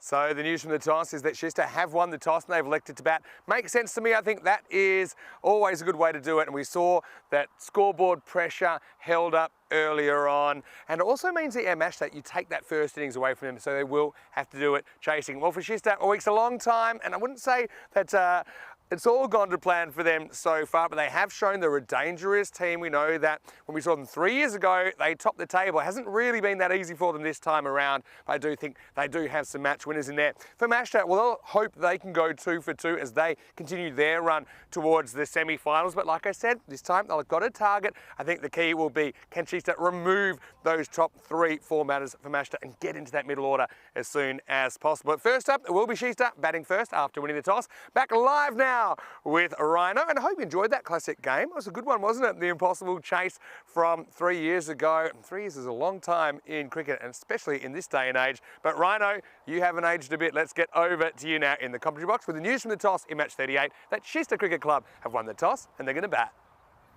Mr. Baxmo, you're too generous. Basically the Benjamin Button of the commentary box. You and I, ever youthful. Obviously this ECS tour keeps us young, fresh and sprightly. And speaking of those attributes, we have 2 dynamic teams on the show in this second game here on Monday on the European Cricket Network. It's the 8th day of ECS Sweden. And Shista up against Mashta. And there's some big hitters on display. We've already seen the boys from Mashta earlier today. They put on a very, very strong display against Hammarby, who are a little bit short-handed, but did a good job to keep that match reasonably close. But I think this will be an excellent clash. Mashta obviously better positioned in the tournament today, but Shista has shown that they have got some very capable batters, particularly in the top of that order. This man, Sumsum Khan, probably the best of them, certainly in this tournament. But Muhammad Asif, the pace bowler and middle order batter, generally has been very good for them as well. So there's no shortage of firepower within that lineup. I think they're probably going to that category of with the Tigers as well, and even Hammarby at times of probably just haven't played their best when they needed it. Oh, full ball, hits him on off stump. The finger goes up. Huge early wicket from Hashan. And Sumsum Khan, the star bat from Shista Cricket Club, he is out for a golden duck. In fact, is that the royal duck, the golden ball on the first ball? If only we had Derek in his crown. This would be a perfect opportunity. So Sumsum tried to get that front leg outside off stump. As it is, he's adjudged to be legged before. I think it's a pretty good decision. And the golden Derek waddling back to the pavilion, accompanying poor Sumsum Khan. That's a huge wicket. He is a quality bat. And no wonder the Mashta team are excited.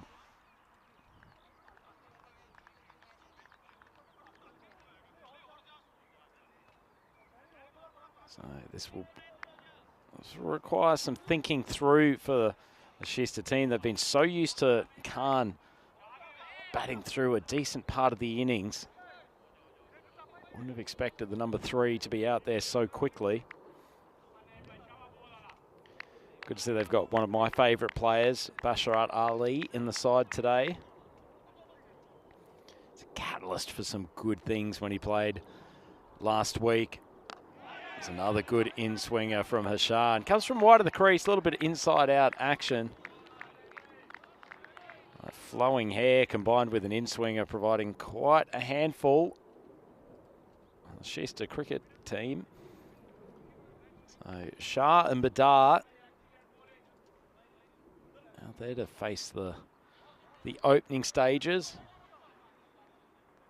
Phenomenal start for Mushta, getting rid of Sumsum Khan.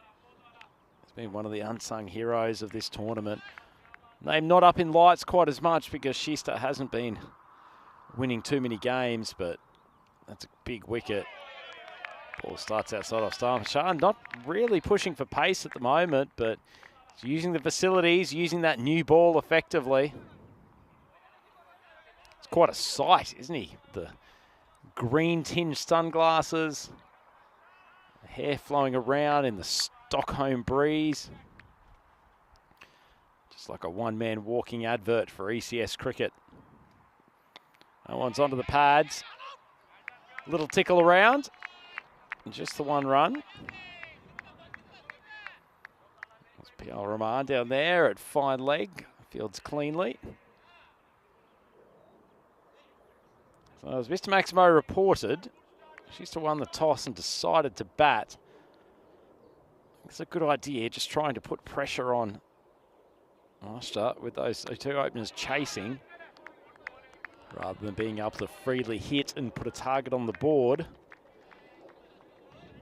And as we said, this was not part of their plan. Oh, Shan, 5 balls into this first over of the game. Not only has he got the wicket, but he's kept the runs down as well. Just outside off stump. Driven, but not with a huge amount of timing by Shah. And that's the end of the first over. And Shista 3 for 1. Supercomputer may be on here. Sure, this run rate will bump up a bit, but expected score of 76 to 85. Certainly think that Master would be favourites in this game. But there's not a huge gap between these two teams.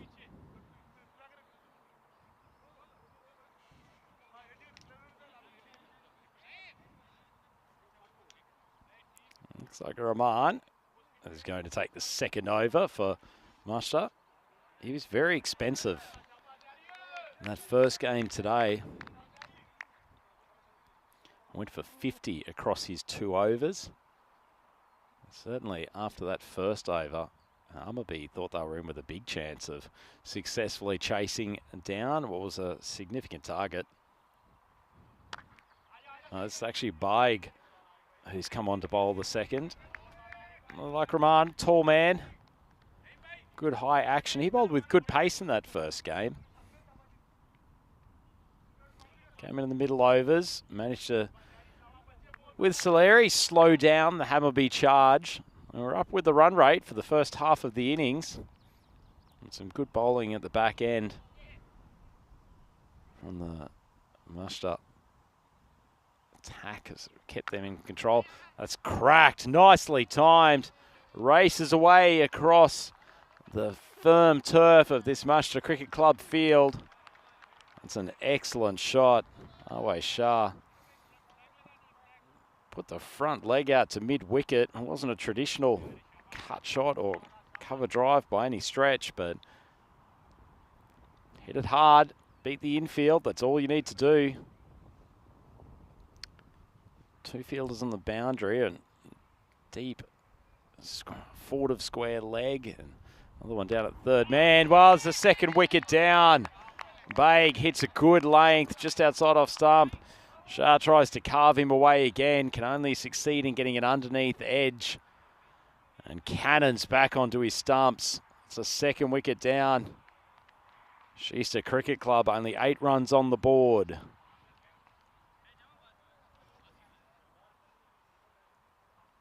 Nice piece of bowling from Baig. It comes from wide of the crease. Tall man gets some bounce. Oh, just came back into a slightly more uncomfortable position for Away Shah. Middle batter always feels a little bit unlucky when those inside edges go onto the stumps.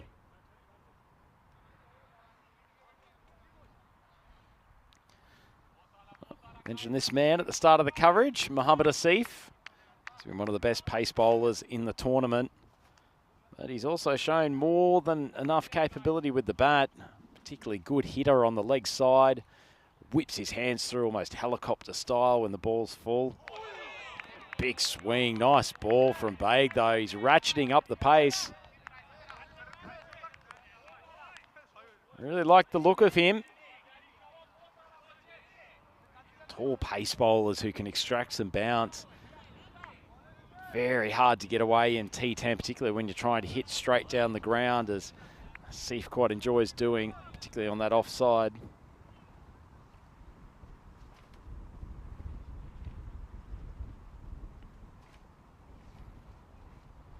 Wide of off stump, thrashes the hands, and it goes for a maximum. It's just so quick with his wrists, Seif. Lovely shot, stays well balanced, just uses the pace of Baig. Wasn't a bad ball though. Certainly when you're bowling to Mohamed Asif, best to have him playing away from his body rather than flicks off his legs, which he's so comfortable doing.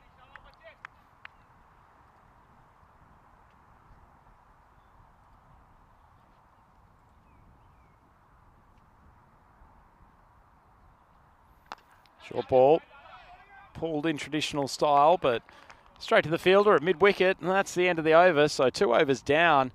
Sheester, 14 runs on the board, and they've already lost 2 wickets, so not an optimal start for them. They're in that middle position on the board. They're not too far away from the top, but the fact that they've lost 4 games means they probably have to be perfect for the remainder that still be in contention. This is a crucial game for them to win, because them defeating Mashta will also put up a loss on the board for one of their main rivals for that final 4 spot.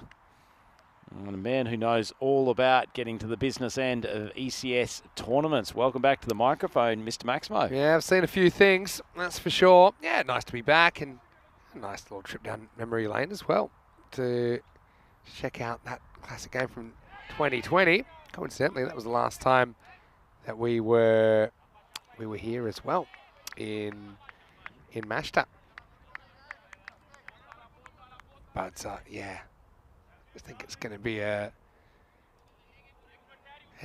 big test for Sheester, I suppose, against Mashta, who really feels there's a sense of momentum in their tournament at the moment. I think that's a good observation. There's certainly a ream of confidence in this team. It's an interesting one, Hashan. Doesn't bowl with a huge amount of zip compared to a few of his fellow pacemen, as that one's called wide, and it's a good decision. But the fact that he bowls on a nifty little line and length and can move the ball sideways is an intriguing proposition, particularly in the early overs. He's reaching, no real footwork. Yeah, Hashan, he looks cool. Probably is cool. I think his bowling's pretty cool as well. Rarely gets hit for big runs. Looks like he's off to film a music video for his record label straight after we finish this game. Yeah, well said.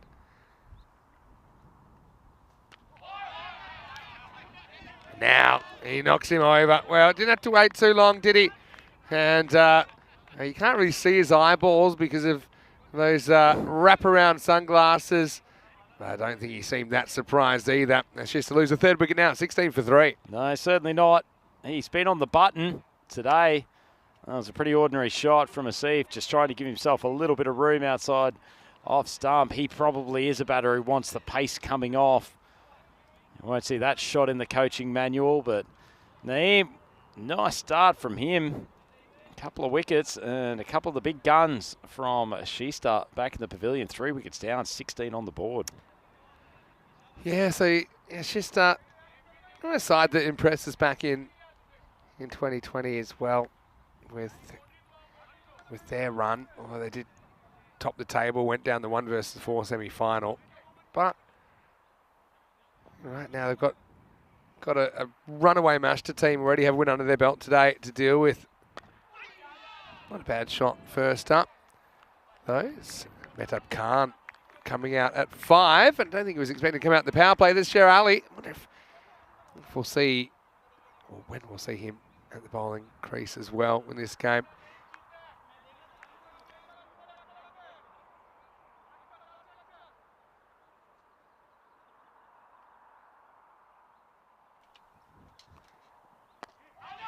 Knocked away. Sharon's got some more work to do. I want to say a big welcome back to everyone on the live chat as well. ECN European Cricket Network.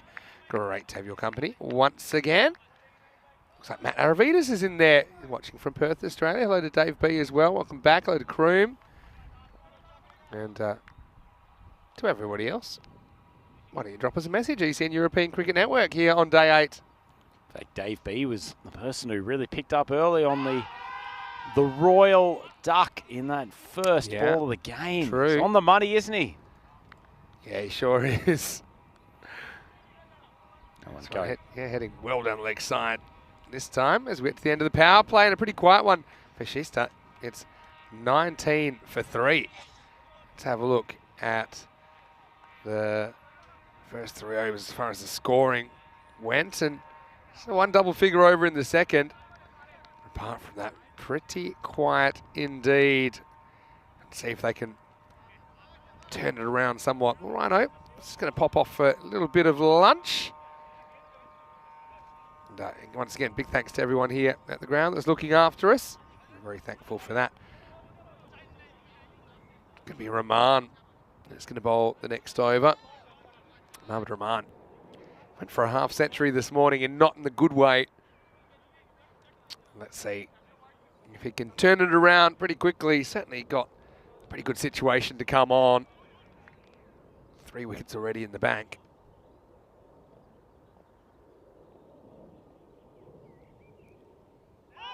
Slow ball.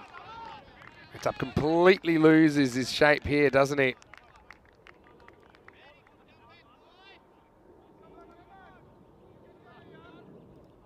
And as far as this game goes, I mean, Mashta certainly a bit starved of opportunities. He wants to get in the park. This Diana, who's at the ground now. This is in the air. It's going to go right back. Hyder, good effort, but he's not going to be able to pull it back in. Maximo, badly needed from Shista. Badly needed. We'll get the 6 runs there. Hyder, it's good outfielding from him. He kind of knew where the boundary was. He's ready to make a play for it, but yeah, just wasn't able to get anywhere near that one. Rahman's having flashbacks, but this will help his confidence as it's going to be a 6 and out situation. Mehtab Khan swings right across that one, and there is the 4th wicket. That makes it 25 for 4. Rahman. That'll be a nice moment for him, and maybe that just turns his day around, doesn't it? Trying to be uber attacking. Mehtab falls on his sword. The score 25 for 4. For Shista, of course, they were involved in the very first day. It was a week ago now. Just a week seems like a long time here, doesn't it? But yeah, they're a team kind of lost their first 2 in fairly tight matches. Then they beat Hammarby, but keeping Hammarby really quiet. Since then, they've had a bit of a mixed time of it. They win with Sakir for awarded the points against Seaside for match 37.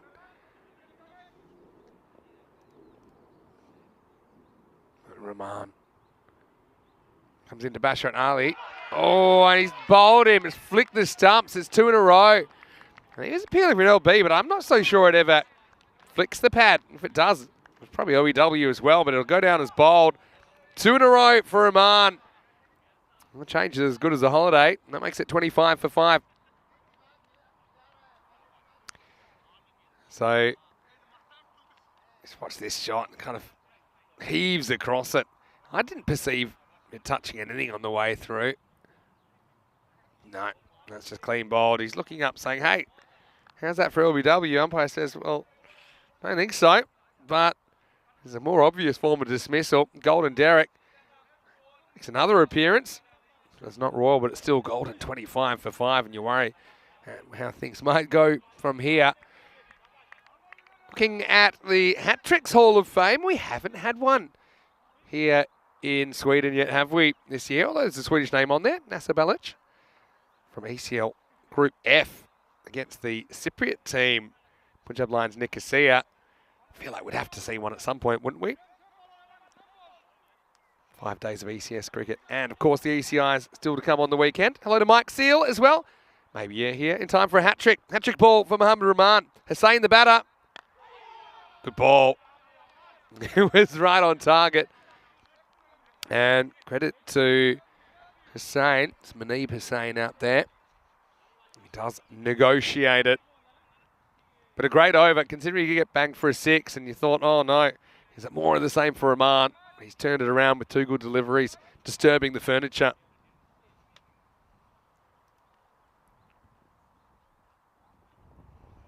Oh, another good slower ball. It almost takes out the pegs. I think he fools Hussain there. He smashed up all over Schister at the moment. 25 for 5. And yeah, close to a hat-trick. Probably about as close as we've come, really. Ricardo asking, can someone tell me why some players are so good in one match and absolutely poor in the very next? Well, I've got a very simple answer for you, Ricardo. That's cricket. Especially when you've got such a limited amount of time. And if you've ever played the game, you'd know that.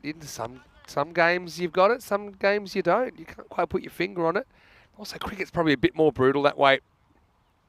In some ways. There's Ajmal Raza coming on for the first time. This one really jumps on the batter. As opposed to a game like tennis where you can kind of continuously hit and you'll kind of have periods. Even then, tennis, you can have some periods where you're hitting them better than others. Cricket, I mean, you can score 101 game, you can get 0 in the next. That's why they call cricket the great evener. It's hard to put your finger on it. So being a little bit careful.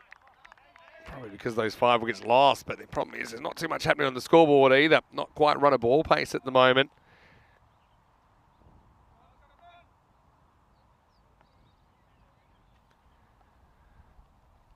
Yeah, but that's cricket, isn't it, guys?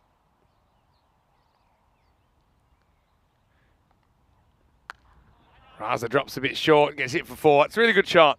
Excellent shot by Badar. It's just spotted the length. It probably wasn't that short. It was a little bit too short, though.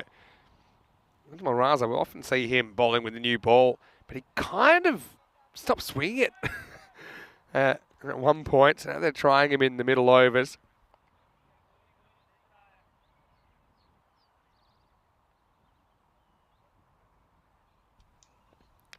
Oh, there's another wicket.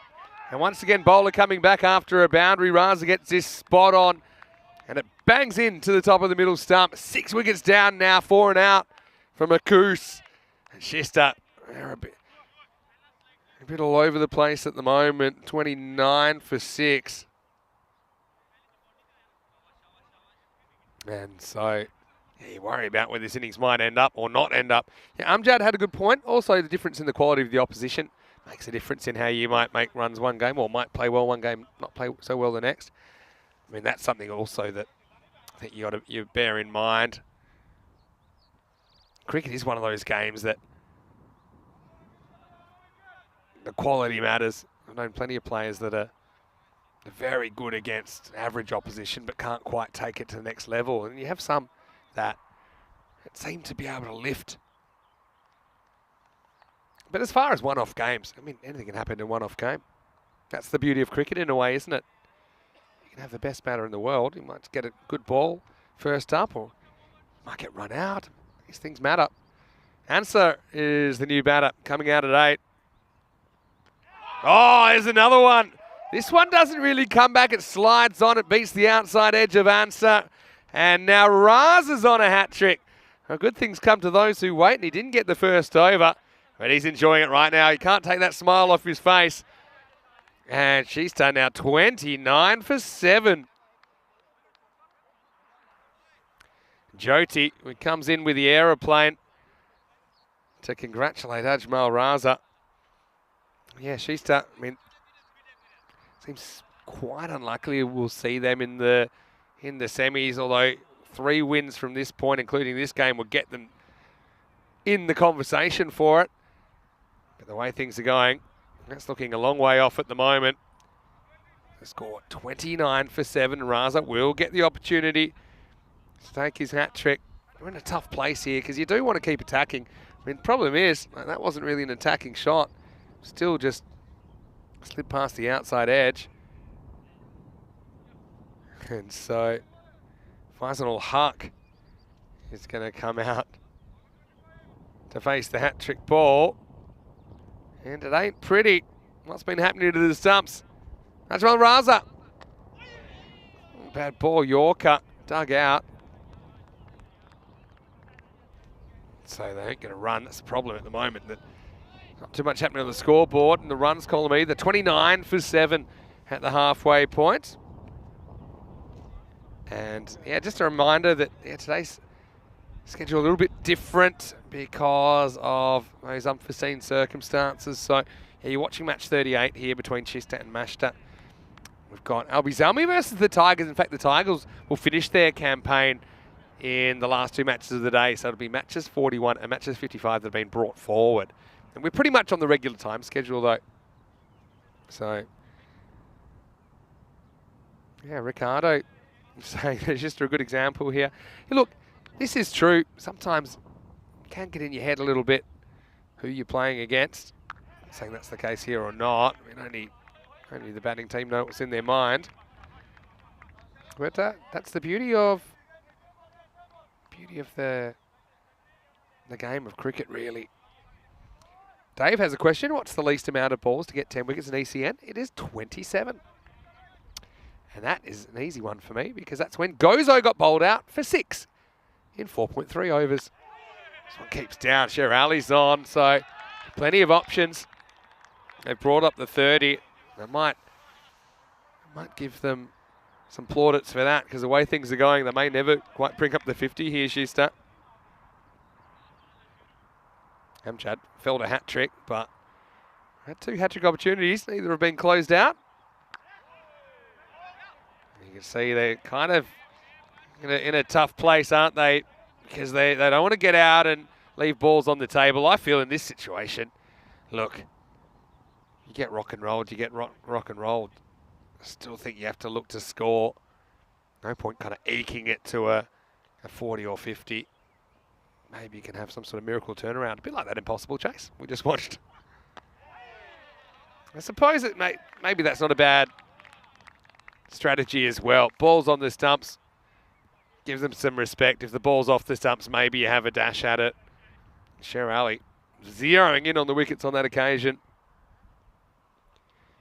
Yeah, so this is some of the variety you'll get. There's the off cutter. It is gone. Nicely taken out there. And it's Ajmal Raza. Can't keep that guy out of the game at the moment. Sher Ali is bowling a few outies, and this one he kind of rolls his fingers down the right-hand side of the ball. And it's not really a full attacking shot, is it? It's kind of like a little whip away. Doesn't get too much on it. And so Faizan is going to have to go without scoring. He's the 8th wicket to fall. Well, Derek's there again. This time he's not gold, but he's there. And that's the problem for Shista, who are now 30 for 8. Mashta. I suppose there's a few things in their favour in this game. They're playing opposition, which obviously coming in for their first game of the day. In fact, we haven't seen them since Thursday night. So they're coming in a bit cold, I suppose. You've got Mashta, who have already got a win under their belt today. Mashta, I think, kind of storming towards the semi-final. Shista seem to be unstorming. Sherry loses his run-up in quite comical circumstances. I felt like he was going to try and go through with it, but yeah, just got it completely wrong. This is going to be Ikram Ul-Haq, who's going to face the last ball of the 6th. Slides past the outside edge. It's a good over from Sher Ali, although Shista at the moment not putting up too much of a fight. It's 30 for 8 after 6. Andrew Ryan comes in. Well, glad you did, Rhino, because No, you probably deserved a long lunch, but if it was any longer, perhaps this innings might have been over. I had to sprint back from the kitchen after I heard appeal after appeal after appeal. Vinny, that's quite a tumultuous opening stanza for the boys from Chester. Those couple of early wickets, in particular Sumsam Khan and Muhammad Asif, who been their two best players throughout the tournament. That's an unfortunate looking scorecard. Not a single player in double figures. Yeah, get the threats early. That's what Master have done here. Is there any more resistance? Raza coming off 2 wickets last over, comes back for the 7th. It's just one of those games. I've played in these kinds of games as well, where you just feel that every ball might be a wicket. I've been on both sides of it. It's always tough, I think, for the lower order in this situation as well. They're kind of left holding the baby somewhat. You can see that they kind of like the idea of attacking, but every time they try and play a shot, they seem to get out. Sain tries again. Jyoti kind of forgets to watch the ball. Sneaks away from him for a bite. I would also say, knowing the nature of bowlers and knowing how much they love stats, that if you still had an over or two left at the moment, you would be getting in the captain's ear and saying, give me a bowl, because in this T10 format, there's not too many opportunities to bowl at 9, 10, 11. Keeps this one out. I'll tell you who's doing a few warm-up exercises is Pial Rahman, who came on to bowl the 10th over last time for Mashta. Wasn't able to take a wicket. I think he's trying to get the captain's attention. Well, he's wearing the most gigantic number in the entire tournament, so if the captain can't see number 3 down there at fine leg, he clearly needs a few trips to the optometrist. Well, as I can't quite find a way through at the moment. A single as Ikram gets off the mark. Nicely driven by Ikram. Looks to have a fairly tidy technique, judging by a couple of defensive shots and a little push down the ground for the 1. Yeah, Mashta. That win this morning. They go to a 5-1 record. That's just poked through cover for the single. Yeah, Mashta looking pretty good. I was having a conversation with one of the locals the other day as to who we thought might be the favourites for the tournament, and because they'd only played a couple of games, Mashta didn't immediately come up, and a few of those locals were keen to remind us that they are a very, very good side, and they've showed us during the course of today just why. Bringing a big score on Hammarby in the first game, and as we just get to the end of the over, Chester 33 for 8. Here's a look at what's coming up on the European Cricket Network over the next few weeks. It's going to be a busy time, isn't it, Rhino? Yeah, certainly will be, Vinny. I mean, we've still got, after today, 6 days left here in Stockholm, so the ECS will come to a conclusion, and then we're into the internationals on the weekend. Really looking forward to getting the visitors here for that, and then off to Romania. I know it's one of your favourite parts of the world. Love spending time there. Yeah, very much looking forward to that. Yeah, so stay tuned. Plenty more cricket coming just over the next couple of months, but the whole end of the year is shaping up to be a big one as well, potentially. All right, here's Rahman, and he's going to get a wicket. Hits the stumps again. So same plays down the wrong line, and now they're on their last legs, 33 for 9. Yeah, Rahman not quite punished for the full toss on off stump as he might have been if one of the top order was facing him, but either way, goes as a wicket in the book, and as I said, this is a nice time if you're a bowler to have the ball in your hand. You're bowling at the lower order. You don't get the opportunity to do that in T10 cricket that often, but this has been a ordinary outcome for Chester Cricket Club. We knew they came in here with a little bit more of an inexperienced team today than they've had for the earlier games in the tournament, but even their big guns have unfortunately failed to fire. Yeah. And Rahman, he's one who has certainly fixed up his figures from the first game. Rather than, I think it was none for 50, his figures for today, 3 for 56, so looking a lot tidier. Yeah. Again, it's just a classic case. Different game, different performance. Hassan, how long he can stick around. Not the worst shot I've seen so far in this innings. He gets off the mark immediately. Nicely angled out to cover for a single, well timed. Might be turning around to the skipper, suggesting a promotion up the order when they appear next. So this is Ikram ul Haq or Mugiz Hassan out in the middle. Final wicket partnership for Schuster. Shoulders, arms, good move. So wide through to the keeper. Fairly substantial partnership too, in the context of this innings. Yeah, I suppose it is. Sad to say. Also potential huge net run rate boost for Master as well. Rahman searching for a fourth, but he misses the target on this occasion.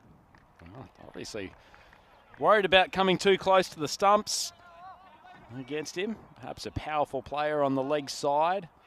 Still got 3 deep fielders on that leg side. Deep square. A little bit cow corner. And then big Sher Ali long on. Nice ball. Well, a couple of wides and then Rahman back on track. Lovely ball. Reasonably tall man, but he sends it through at decent pace and gets a little bit of that late movement, Vinny. That's pretty much a handful. Yeah. He's a good bowler. I mean, everyone's going to have off games. Anyone that's played any sport would recognise that.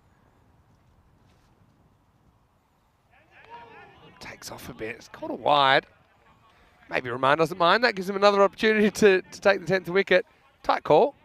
Yeah, tough one. Did swing a bit. Probably looked a little bit worse because the batter's front leg was somewhere out towards cow corner. But either way, 50-50 call.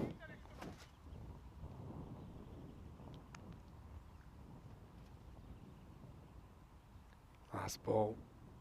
Potentially. Every ball. Anyway, Dave was saying, he'd love to see if you had the second team, if they pass the score to get their full 10 overs. I think you got to see how much they win by. You got to realise also, I suppose, that winning by balls to spare is also a margin, right? You wouldn't want a situation where a team's already lost and kind of rubs it in a bit, I suppose. The other thing, yeah, there'd be like an emptiness to those runs. I've certainly played in a few games where it's not much to play for and it's not great. It doesn't really penalise them. He's saying it's a bit of a penalty that they don't get to face their 10. But you've got to realise that, your run rate as a batting team is calculated by your run score divided by the amount of overs you faced. So all kind of comes out in the wash. And this is going to be it, I think. It's only a question of if Jyoti catches this. Well, my first instinct was that it carried to him. Yeah, I think he's out. For me, let's just try and see. Does he get the gloves under? You wouldn't claim it if he didn't. Oh yeah, it's easy. Yeah, I think big edge. Easily carries, gets it around. So that's going to be that. Yep. And well, Schuster. I know some people don't like Mondays. I know they had a bit of a rough one. Yeah, the last time we saw them on Monday morning, unfortunately, it's much the same this time. They are bowled out for 37. Rahman finishes with 4 for 10. And Schuster are, let's just say, more than a little behind in this cricket match. This highlights package. Look away if you don't like violence, because there's some carnage coming, as it never went right, did it, for Schuster Cricket Club. And from the very first ball, they were behind. Yeah, they certainly were. I mean, being bowled out in 8 overs, that's a fairly ordinary effort. A whole bunch of them clean bowled, or LBW as well. Just, as you say, Vinny, absolute carnage. Not helped there by an inside edge. Away Shah, he looked okay. For the first moments of this game, Makus Badar, he was the top scorer with 9 off 9. But that man, Azmul Hashan, did a good job as the opening bowler. Swung it appreciably back into the opening batters and went straight through Muhammad Asif. Wasn't that an ordinary shot from a good player? Huge swing across the line, and that started Rahman on his way 4 wickets after he was spanked this morning. It's a good outcome for him, Vinny. Yeah, look, it's one of those things that every time they seem to get a boundary, they found a way to get out next ball. So I mean, no one hits double figures in the end. Badar with 9 as the top scorer. And those stumps were taking a pummeling. Raza grabbed 2 in a row, and he wasn't the only one that did that. A lot of bold dismissals here, just not quite covering the line. One slid past the outside edge and just found it really, really tough. I don't know what to say. We've seen it happen before. It'll happen sometimes. We've seen the extremes haven't win this series. Saw a 200 earlier in the series, but now lowest score of this ECS. And that's just a full toss. Again, just hard to blame the bottom order either, because it wasn't really their job to put the bulk of the runs on the board. That was a good catch from Jyoti low down to finish things off, but only 2 4s, 2 6s in the innings.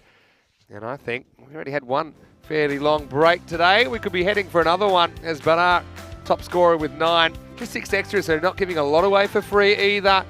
And with 4 ducks in there, including 3 Goldens. It's a sorry side of a scorecard for Shista. Yeah, sure is. Looks more like an international phone number rather than a batting scorecard. Not helped by that early dismissal of Sumsan Khan, LBW off the first ball of the game, and remarkably it didn't get any better for Shista Cricket Club after that. Badar top scorer with 9, Mehtab Khan with 7, but look at how many clean bowls there are in that batting card, Vinny. Awful stuff for Shista. Master, they started well. Nazmul Hashan, excellent pair of overs up the top. He took 2 for 7, and then Rahman came back after a tough start to the morning, 4 for 10. Ajmal Raza 2 for 6, and very tidy figures of 101 for Sher Ali. So all up, Shista Cricket Club bowled out. Yeah, I'm just looking up in my notes the most ever bowls in an innings, and there were 7 bowled in that innings. I'll have to get back to you on that, but I think it might tie the record. There might have been one game where there was 8, but suffice to say, it's not a record that you want. And when we come back, it'll be Mash to the host, trying to make it a perfect day. They'll need 38 for victory. Vinny Sandu here, Mr. Maximo, with Andrew Ryan. We'll see you after this short break for more FanCode European Cricket Series.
The European Cricket Series is proudly brought to you by HCL Software, FanCode, and Grizzly Bear Sports.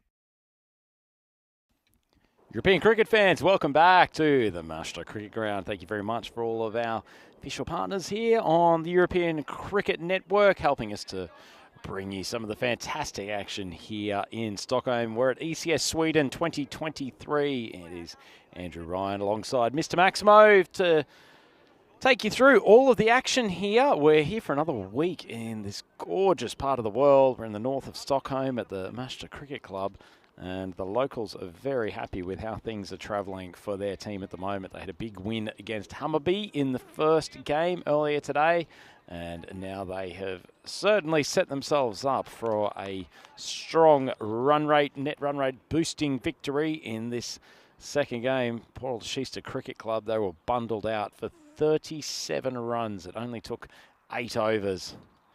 Master Cricket Club. Well, could be wicket. Centre. Oh, drops the catch. The one-handed attempt moving back from cover. Unfortunate. It was a nice piece of bowling. Ball just dropped on him outside off stump. Haider, who loves to go hard early. And it was the safe hands of Mohammed Asif there at cover. I'm not sure there is another fielder that Schiester would have preferred to have under that ball. As it is, Haider escapes through for a single. This brings Pierre Rahman onto bat. He's opening with Haider in this game. Ball comes off the deck a little bit slowly. Sort of trampoline bounce from Hussain. He's taking the new ball for Schiester. Rahman didn't get an over as he might have hoped from this skipper, but he's been promoted up the batting lineup to mix things up a touch. Accomplished cricketer, so I'm sure he'll enjoy the opportunity to show his wares in this European Cricket Series game. As that ball has been misfielded and scoot through for an extra.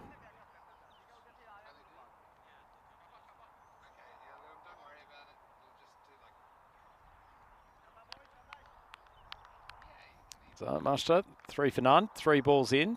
Pretty good over from Anib Hussain to start.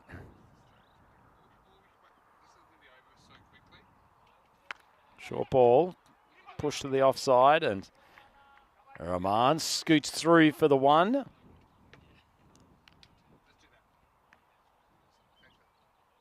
Fairly sedate start for Master. Imagine if Haider gets going, they'll make their way to this total relatively quickly, and certainly looking for a net run rate boost.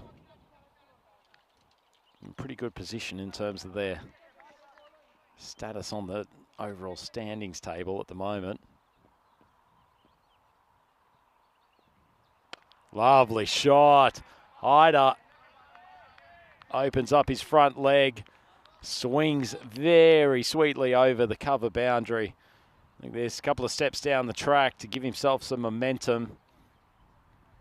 It's a beautiful shot. And all of a sudden, Master hit double figures. Still 1 ball to go for Manib Hussain. Hasn't been a bad first over for him. We'll be disappointed not to have had the scalp of Haider first ball. Very relaxed customer at the crease. Like us, Haider. Doesn't let too much trouble him. Well balanced, full range of shots, so doesn't feel like he premeditates the ball at all. Just reacts, allows his instinct to take over.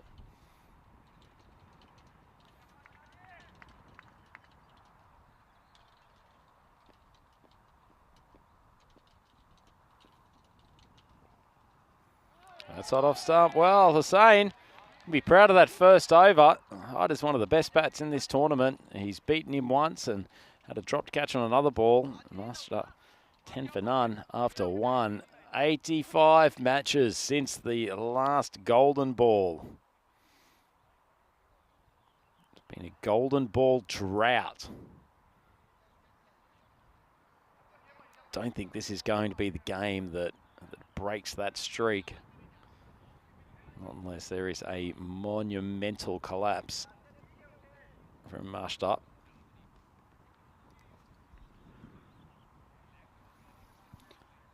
Does bring Rahman back onto strike. Start this second over.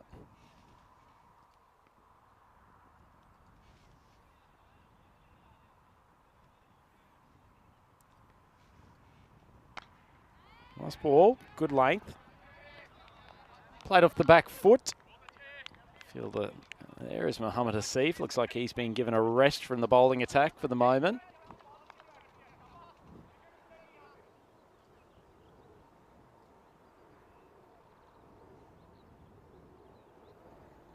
Lovely shot. Rahman rocks onto the back foot. Sweetly timed. A little bit short, a little bit wider.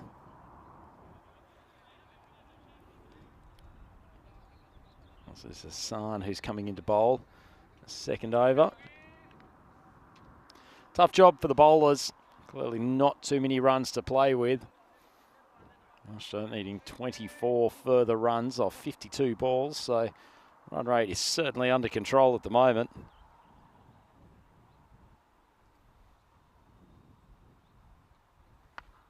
Oh, decent ball. Tries to whip it to leg. Keeper coming round. Fortunately, it's one step away. Look of frustration from Faizan al-Haq. The ball just seemed to get further and further away from him. Made good ground to begin with. In the end, can't make a play.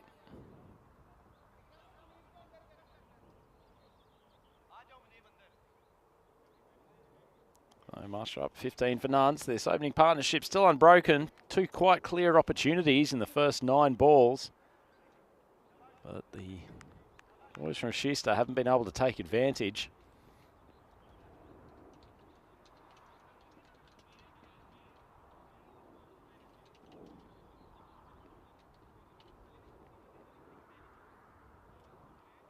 Short. Hyder charges down the wicket. Probably would have been a very easy pull shot for him if he had stayed put in his crease. And the umpire calls leg by. Not a bad over here from Hassan, bowling with reasonable pace, good direction. No easy job taking on, particularly Waqar Hyder, but Rahman, no slouch with the bat either. Short, wide, outside off stump, called wide.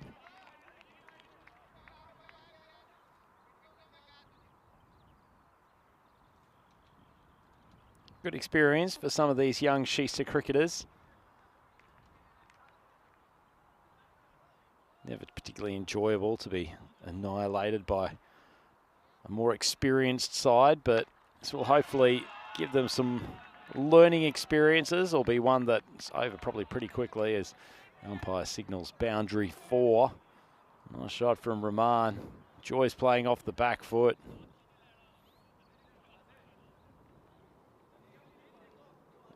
Number on his back, you can see from outer space, but lets everyone know who he is. He's got plenty of fans around this local area. So final ball to go. Mashta 21 for none. 11 balls down. Short, wide, underneath edge. And they will scoot through for the single. So Rahman doing a pretty good job of farming the strike.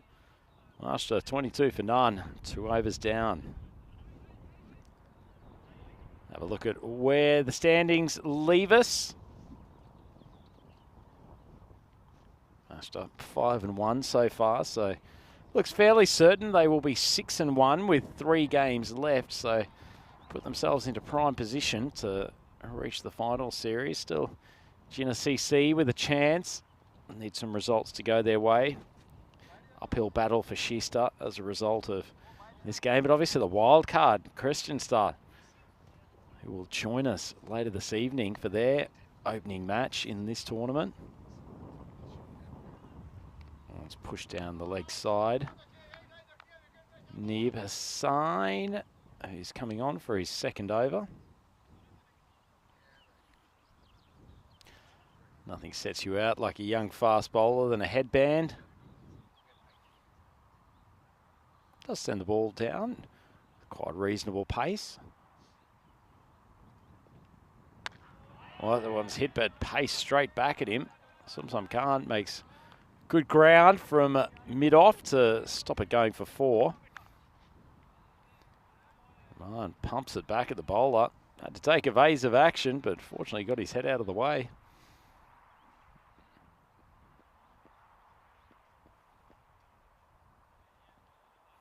Short ball, Hyder swings it long, swings it very high, and great grab coming from the tent. Big Sher Ali. Can't keep him out of the game, even when he's off the field waiting to bat. Have a look at this. Dug in short. Hyder collects it from outside off stump. The big man gets down on his knees and takes a great grab. Play of the game.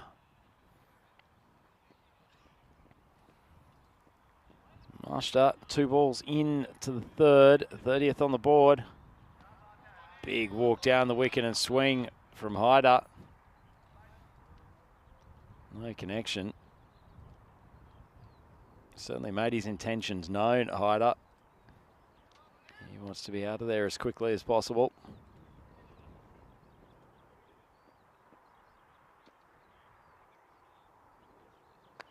Full ball. Not a bad delivery. Only just evades the leaping Awa Shah. Coming in from backward of point. Hyder opens the bat face. Good placement in the end. Goes for a boundary.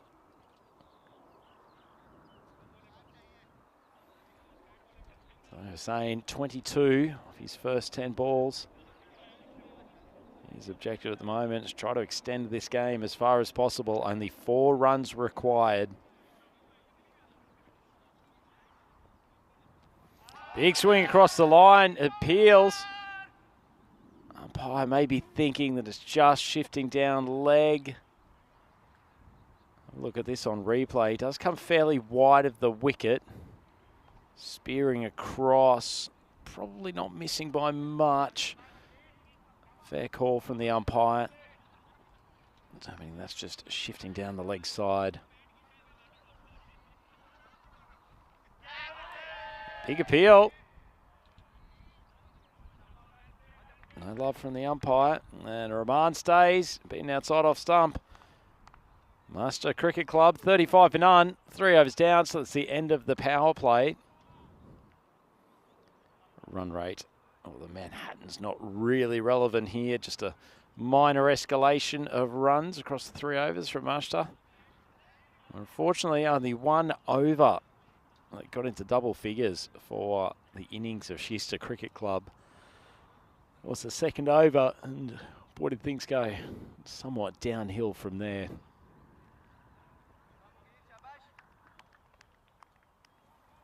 So Mughis Hassan coming on for his second over. Master only needing 3 runs for the victory. That one's just sprayed down the leg side.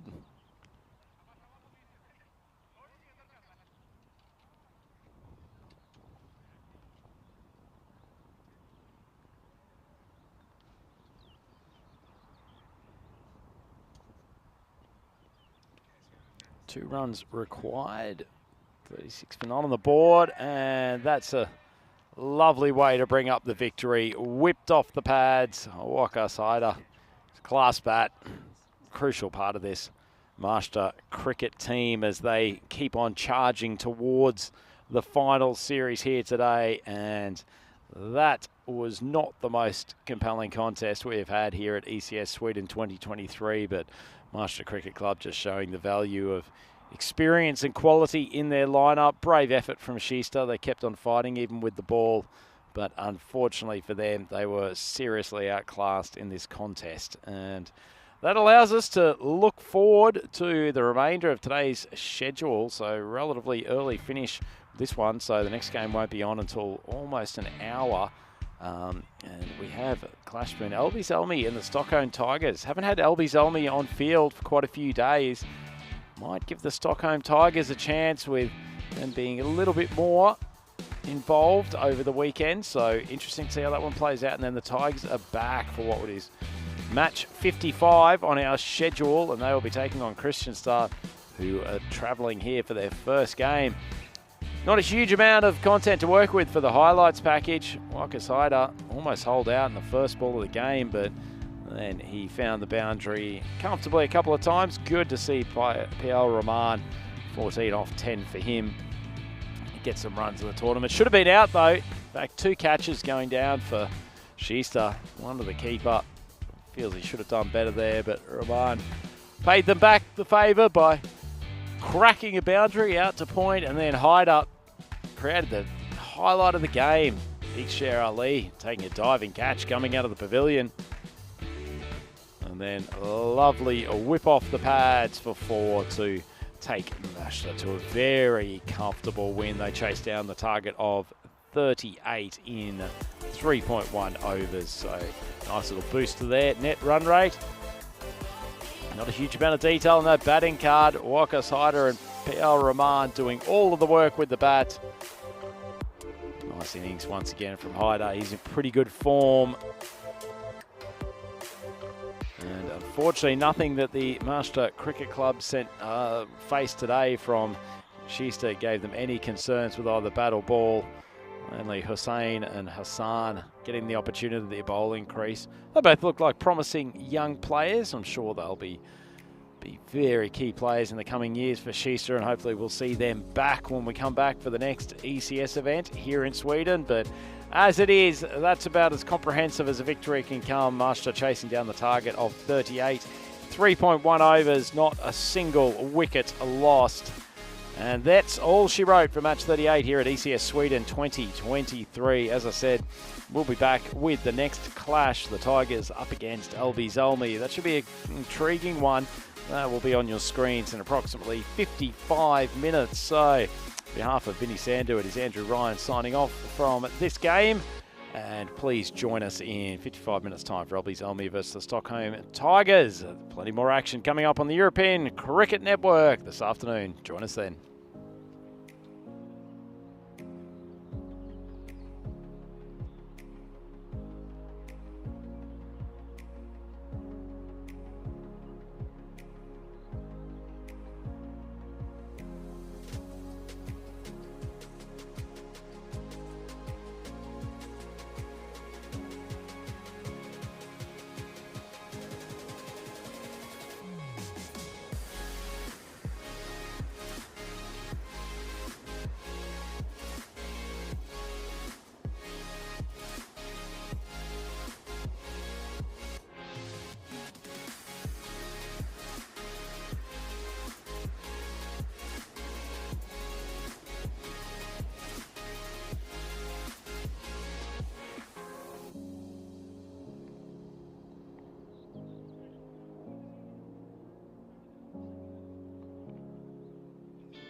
The European Cricket Series is proudly brought to you by HCL Software, FanCode, and Grizzly Bear Sports. Welcome back, European cricket fans, to the Muster Cricket Ground for this compelling contest which is about to get underway between the Stockholm Tigers and the frontrunners from Alby-Zelmi. Alby-Zelmi undefeated in the tournament so far, currently sitting at 5-0. The Tigers have had a much tougher time of it, only winning 2 of their 8 games so far. They've been in a lot of contests, but unfortunately for them, they haven't been able to close things out despite having quite an array of talent at their disposal. Farouk Ahmed actually switched from bowling spin to medium pace yesterday. He was pretty successful with that. Unfortunately, after launching a couple of massive sixes in his opening balls, holed out at a crucial time in the batting innings. They've made a couple of changes today, including Akash Islam being brought back into the side, and he will take the new ball. The Alby-Zelmi batters, Ismail Zia, century scorer early in the tournament. And he's joined at the crease by Basir Sehebi.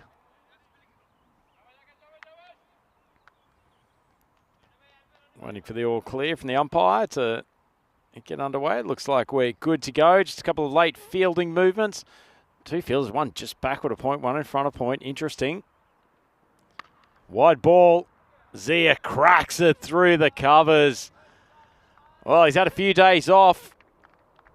It doesn't seem to have hampered his batting whatsoever. Cracked it straight through what was the legs of the fielder there on the circle. Some powerful batters. This Alby-Zelmi lineup.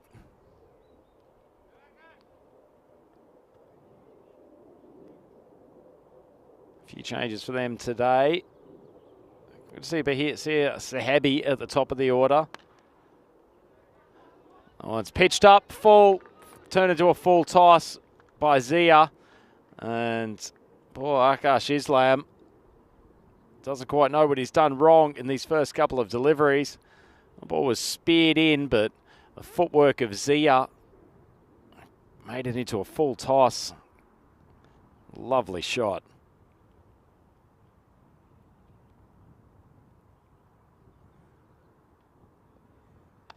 Ball wide outside off stump. It's flown high. Unlucky. Wasn't a bad bit of bowling from Islam. Recognised that Zia was charging again, so he's pushed it wide.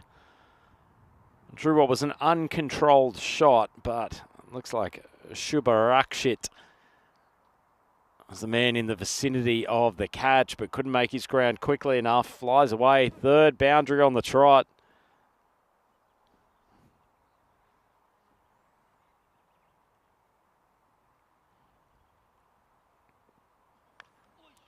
Inside edge. Another decent bit of bowling from Islam. But it will go for two. Throw fired in. He's a good athlete, Zia. Makes his ground comfortably.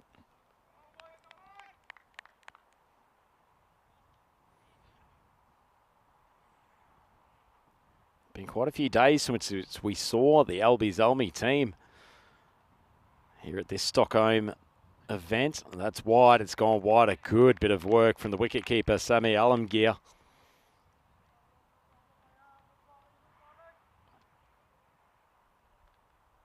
A bit of early movement for Islam. Hasn't quite got his radar out of control. Don't mind his thinking process, though. Trying to keep the ball away from the stumps of Zia. Charges. Doesn't make great contact. It's not the man you want to find in the outfield. It's Farouk Ahmed. Very safe pair of hands. And after a rampaging start, that's a good bit of bowling from Islam. Persisted with his approach, keeping the ball wide of off stump. And he ends up with the wicket of Ismail Zia. Zia doing exactly what his captain would have wanted. Going hard at the bowling from the get-go. His teammate, Basir Sahebi, hasn't even had a look at a ball just yet. But the first wicket down. Still one ball to go in the over from Akash. It's gone for 15 so far. Sure, he would have been happy to look up and see Farouk as the man coming around. Be in position for taking that catch. He's skippering the side today. Some experience amongst that group. Rizvi Hock, Ahmed Corsa, being two of their better performers in the tournament.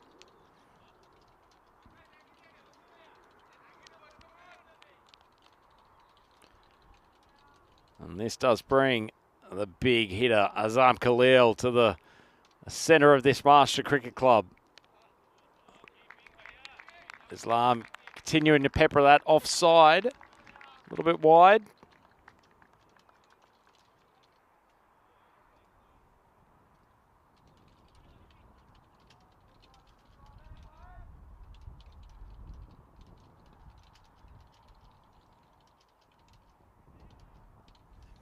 Full ball struck straight down the ground. Takes one ball precisely for Azam Khalil to launch his first maximum.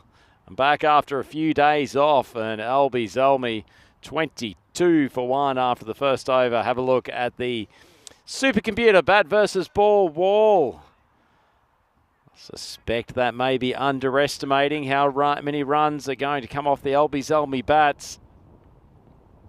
Average runs for them in the tournament, 154. So the supercomputer is suggesting that it's a pretty good Stockholm Tigers bowling lineup.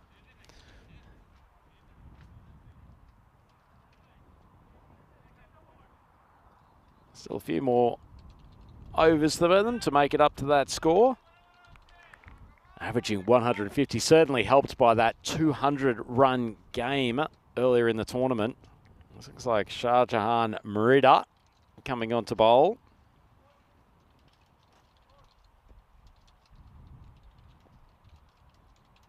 Left armour, good ball, just outside off stump, a little bit of bounce. I really liked what Merida brought to the table earlier in the tournament. Left armers persists with that nice angle across the batter.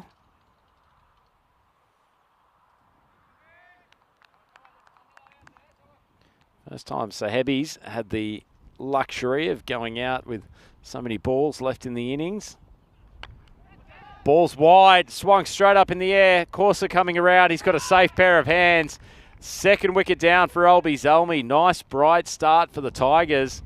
Amrita, he picks up a wicket. Second ball, 22 for 2. Feels like the wind's just a little bit more blustery for this game than it was earlier in the day, as Derek makes his appearance on screen to say farewell to Sahebi as he walks back to the changing rooms. Nice bit of bowling from Rita. It's that angle of the left armour, pushing the ball wider and wider. It's a tough gig for a batter, trying to launch that to the leg side. Well, this brings Niazi to the crease. Such a deep batting lineup for Albie Zalmi. They'll continue to go hard at the bowling.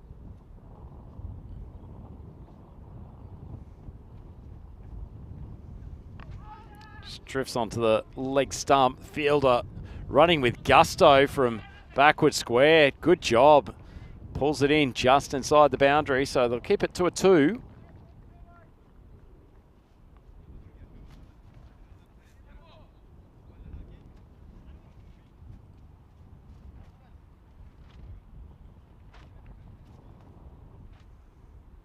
Niazi just checking out the field. Not a huge amount of protection on that leg side. This is very Tigers-esque fielding structure. They love to bombard the offside. Second chance for Corsa. Makes good ground.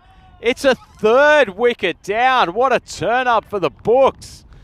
Albie Zalmi, the fast start courtesy of Ismail Zia, but now into the second over. Merida probably dropped that more on middle and leg than he wanted, but big swing coming from the bat of Niazi makes poor contact, and Albie Zalmi 24 for 3. And just with that escalation in the Albie Zalmi crisis, time to bring one of their biggest fans back to the microphone. It's Mr. Maximo. Yeah, well, early drama, hey. Well, they haven't got Nazem Khalil yet. I don't think they'll be that comfortable while he's at the crease, but yeah, that's the name of the game, isn't it? I mean, Niazi, a very powerful striker of the ball, and just didn't get it in the middle. Nice catch, though, by Corsa, round to his right. It's pretty blustery here. And one threat leaves, another comes, and Sami Khalil's looked very, very dangerous at times during this series as well. And so, yeah, Merida, one of his better performances, 2 for 2, off 4 at the moment. Oh, well, there's the approach from Sami Khalil. It comes out and just horns that to the leg side. Maximo on Rhino. We know that Albie Zalmi, they do occasionally lose early wickets, but it does not change their aggressive approach. It's a very, very powerful strike first ball from Sami Khalil. And Merida, wasn't a bad ball really, was it? I just want to say hello to a few people, including Dave, who's watching in the chat, and also to Sandori and everyone else. Hope you're enjoying the action so far. Well, this gets through the keeper, and Alamgir gets nutmegged here. This will be 4 byes, I'm sure it is. So another boundary. This time it's unhit. Just couldn't get low enough. Bit like me at the limbo competition after I've kept 100 overs. Anyway, right now the score is 34 for 3 after 2. Have a look at the table. I'm pretty excited because I just saw the Kristianstad guys, or as they say in Swedish, it's Kristianstad. Won't be trying that too many times, but you can see top 4 starting to take shape. Albie Zalmi, you'd assume they're 5-0, got some games to make up. Mashta have stormed into second spot. Question is who can catch them, and the way things are going, for Jinnah it'll be tough, but probably not impossible.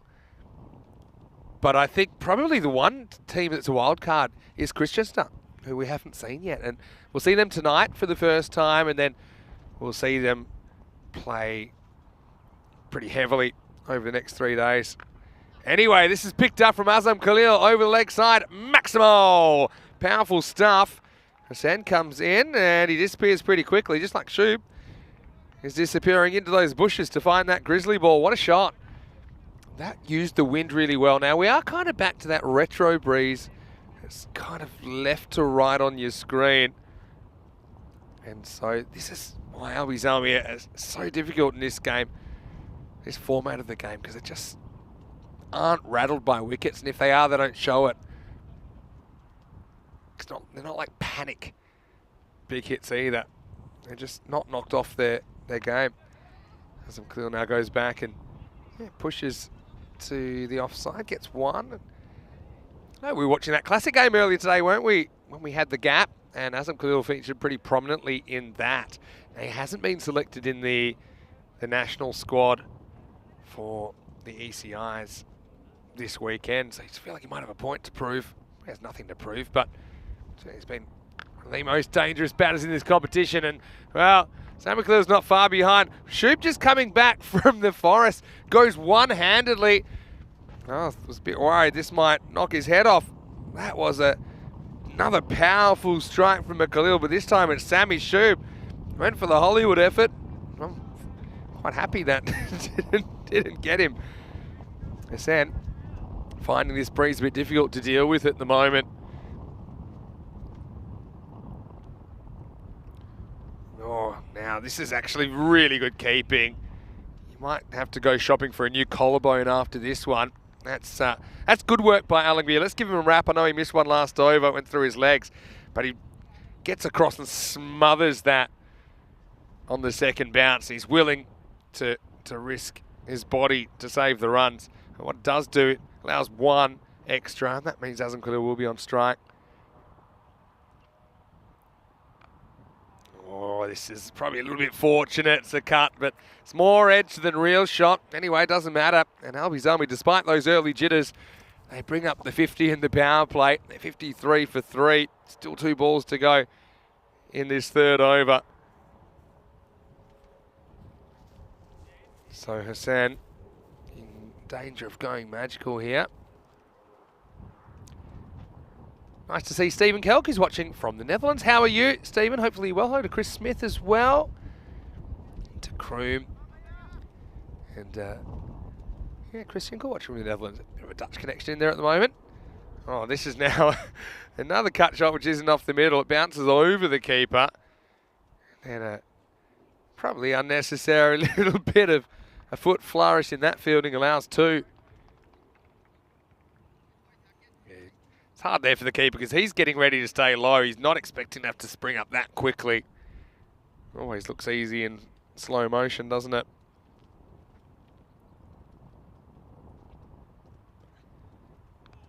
Beats him on the cut again, but this one will be called a wide.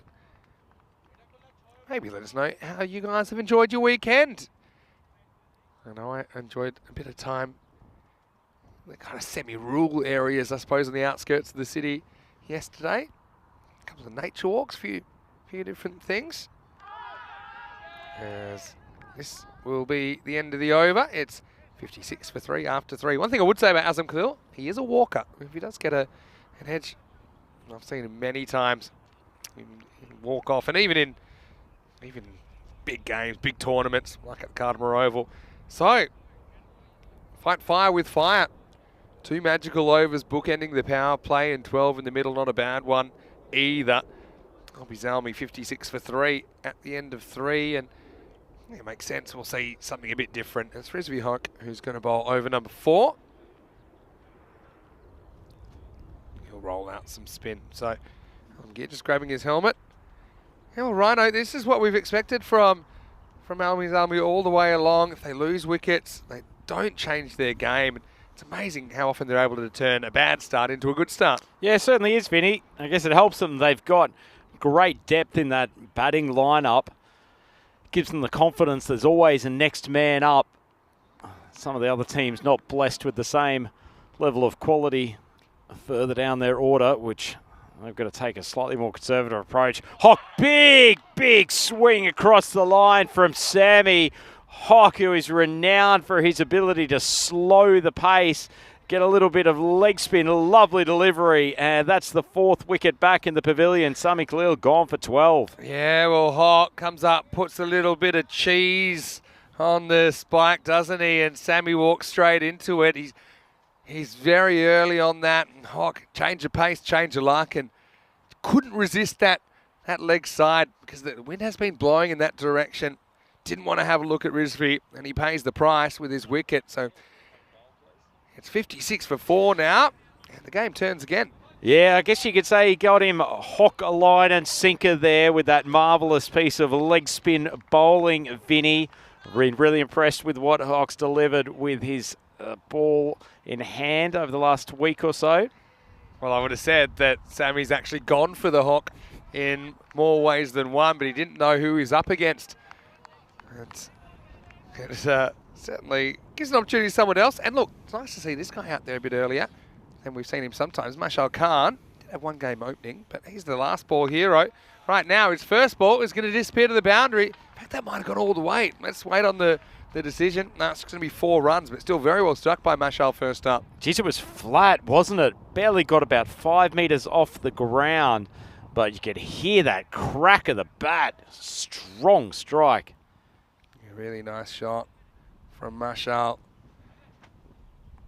Does like that area, doesn't he? He says it's his favourite shot. That's why on the last ball he was pretty much going for broke with that shot, and luckily the ball was in the right spot.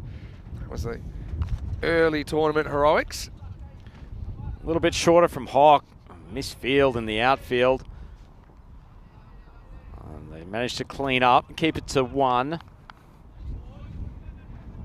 You see on the projected score, if they can somehow accelerate from here, that 200 might be on. Albie, when they scored at 200, they only scored 90. I say only 90 in the first half, 110 in the second. Hawk just over pitching, and he's punished. A little whip of the wrist doesn't take much when you're as powerful as Khalil. The ball just drifted into full toss territory. What a shot. That's just pure timing, isn't it? And you tend to think of the wind affecting balls in the air, but it can affect balls on the ground as well. And I think the wind helped that one to get to the boundary even quicker. Another 4-1 from Hawk. Clears the front leg. No chance of getting an LBW decision, but not a bad bit of bowling. Vinny, the wind has really picked up. It was a calm day earlier. It's back. I suppose it's one of the warmer days we've had here as well, so it's quite a welcome breeze. Maybe not for the bowlers against the right-handed batters. Little nudge behind point, and Khalil managed to retain the strike for the end of the over. Albi Zelmi, they're 66 for 4 overs down. Still, once again, you see the value of having variety in your attack and just something a bit different. If it isn't working, try things. I think that's the key. And so you see they lose the 3 wickets in the first 2 overs, well, 3 wickets in the first 10 balls, in fact. But they still have turned this into a decent start. And I know that it's been a different kind of a day. We've seen some big scores, seen some very low scores. In fact, the lowest score of the tournament. But I think for the Tigers, let's not forget that they have basically their last day of the competition today. They certainly want to perform to their potential.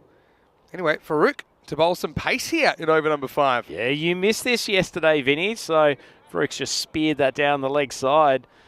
Ahmed was getting pumped in his first over, and he waited to the last ball to decide to come off the long run and send down some seam up. Ends up with a wicket off his first ball of pace in the tournament. And now he's decided to revert full time back to it. So now he's gone for full show of actar mode activated. I like it. Bowls it pretty well, to be fair, too. Decent length, a bit of movement off the pitch, and strikes Khalil's pads. Once again, no chance of getting an LBW call, but it's not bad length from him. Yeah, it's a good length. Yeah, probably maybe a bit lucky to get away with it, as I'm just kind of misjudging the whip. Yeah, but I like it.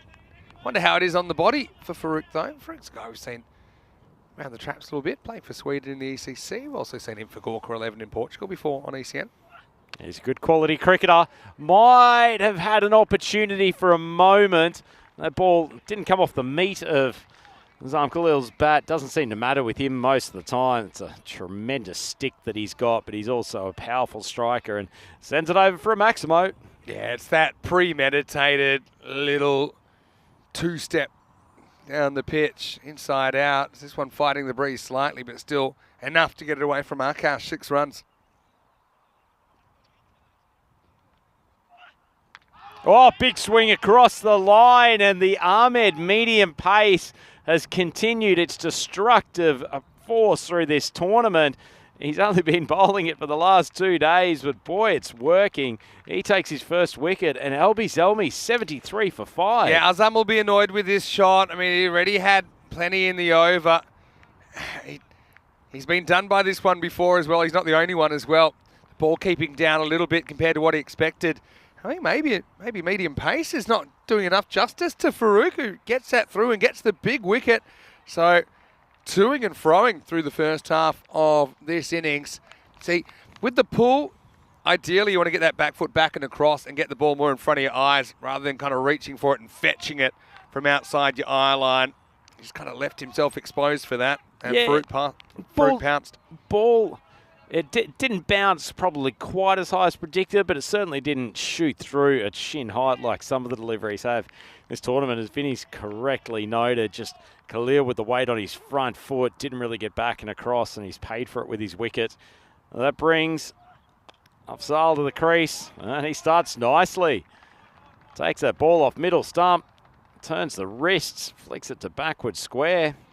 Yeah, Kudratullah has certainly had probably a slight disappointing series by his standards. I mean, he's another player we saw in the Swedish national setup in that first ECC match we were showing early on today. But yeah, a nice bright start. He gets 4.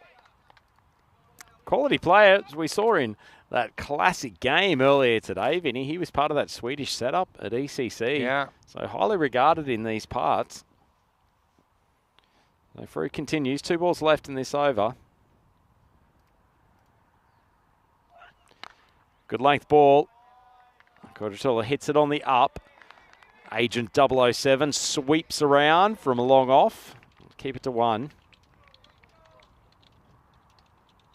Yes, a very interesting match, isn't it? Considering the 5 wickets, but their run rate's outstanding. Can they keep it up, and will they continue to go for their shots? And what's someone like Mashal Youngster do here?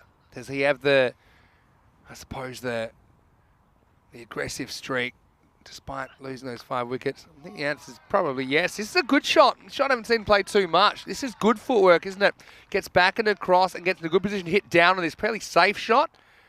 That's an excellent shot from Marshall and gets 4. Yeah, well batted, just shows that he's not over-committing. He's not trying to prejudge the ball. There was a little change of pace, and that's the end of the over. Albi Zelmi, 82 for 5 after 5 overs. Want to welcome you to the box here. Vinny Sandu, Mr. Maximo for ECN. Got Andrew Ryan with me. Shooting a bit of a piece on Albi Zelmi as well. I know there's a lot of interest from the fans about what's going on at that club because of their run, of course, through the ECL and the fact we have seen them win the last 2 European Cricket Series here. They are undefeated, but certainly I think there's teams that are coming for them. Mashtra are one of them. I think that they seem to be very, very confident. Just the top 4 teams out of 11 going through to the semis. And there's a big prize on the line in this European Cricket Series as well, because the top 2 performers, they have their ECL aspirations kept alive. Yep. Very much so. And it's great to have, I guess, jeopardy and context to these European Cricket Series events. And that's a huge opportunity and puts real meaning into those final series games. This is going to be a cracker of a final series when we eventually get there. Yeah, so in a way, the semi-finals are huge cricket matches. This is well placed, and this is going to pierce the long on, long off. 4 runs. And you can see he's a good player, isn't he? Kudratullah.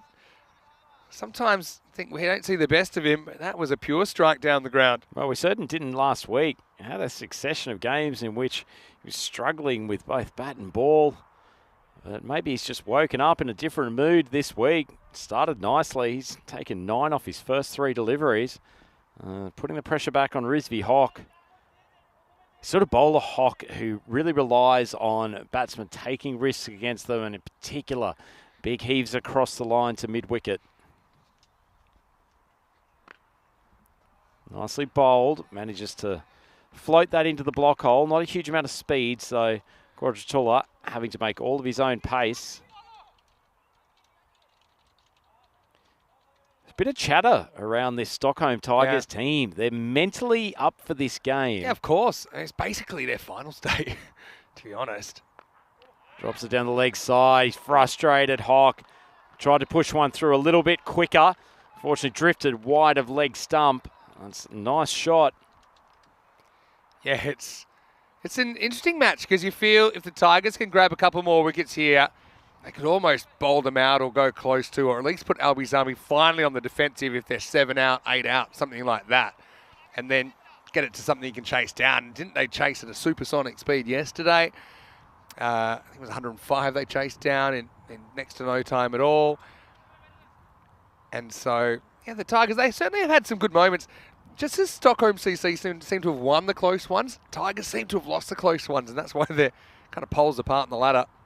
Full ball outside off stump. I think that's just snuck inside the wide line. Good decision from the umpire. A little bit of air from Hawk, wide of off stump. It's full. Yeah, it's a tight one. Oh, return catch, almost diving Rizvi Hawk. Can't snaffle it, and Khan keeps his wicket. Going to just reach for that ball, didn't come on with the pace that he was looking for. Yeah, Rizvi started with a wicket. He'd love to finish with a wicket. A valuable wicket is more than usual at this stage as well, with LB being 5 out. Nice ball. Beat him in flight. Unfortunately, the keeper couldn't cleanly take it, but nice bit of bowling from Hawk. Ends his 2-over spell. 1 for 20. And Albi Zelmi, 93 for 5. 4 overs remaining. Good bit of lift there as well from Rizvi. I think it's a decent spell. Nazem Khalil being bowled by Farouk for 30. Big moment in this game. Nobody else passing 14 at the moment, though. Mashal's done some good things early. We've got a couple of players in we haven't seen too much of. We've got Darbe next, Javad Davidzite. Seen him doing plenty with the ball in this series. But I think, yeah, then you go down to Hamza Baig. You've got Asfanjar Malik. So, yeah, probably players we haven't seen featuring too prominently with the bat to come. So, you've got an opportunity here. And, well, it's the 9-1-1, Shuba Rakshit. That's going to bowl over number 7.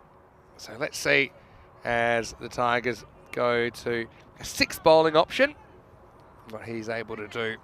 Something you don't see in ECS cricket that often. Someone just coming in for a little practice bowl. There's Rakshit moving one more fielder over to the offside. So he's got 3 on the leg, 1 at backward square, another one at deep mid wicket, and of course down here at long on. Agent 007 in front of us at long off. Gives it a bit of height.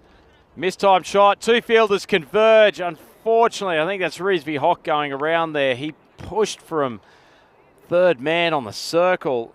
Couldn't control the catch. And they'll have a look at this. I think it might have been a no ball anyway. Yeah, I think it is. Yeah, it's definitely waist height or above. So it doesn't really cost him at all. The drop I'm talking about. Rakshit had the practice ball, but that one didn't go to plan. Now free hit is going to disappear. So it's a fun innings to watch in a way because there's runs, there's wickets. He sums up this approach to the T10 game, doesn't it? Yeah, Michelle Khan did well there. Ball from Rakshit, half tracker, but it stayed very low. But he kept his body weight low, flexing his knees, swung it around to deep square. It's lovely batting. Elby Zelmi reached 3 figures. The ball's wide of off stump, but it's cracked to Hawk, who's right back on a 45-degree angle on the 30.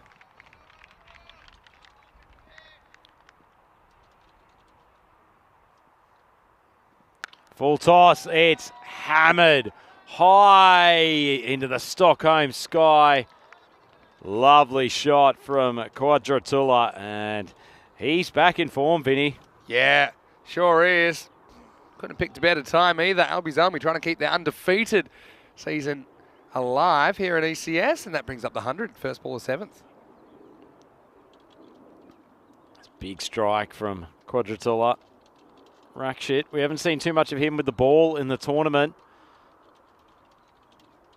So I think he's wearing outfit 911. Is that correct, Vinny? That is Might correct. be needing to call the emergency services to operate on his bowling figures if he keeps on Yeah, you're giving right. full tosses to Quadratula.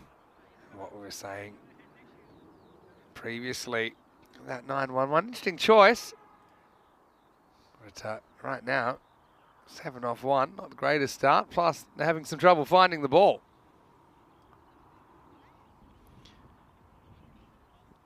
Yeah, it's just a momentary delay as we see Stockholm Tigers players pondering what they could do next to change the course of this game. Just maybe not a bad thing for action. She was doing a lot of pointing in the general direction where the ball was, but I don't know if someone's misplaced the key to the ballroom. I think normally by now they have another one out there. I saw Shub doing some fielding training in between games. All right. May have taken all the balls there to help with his groundwork. All right.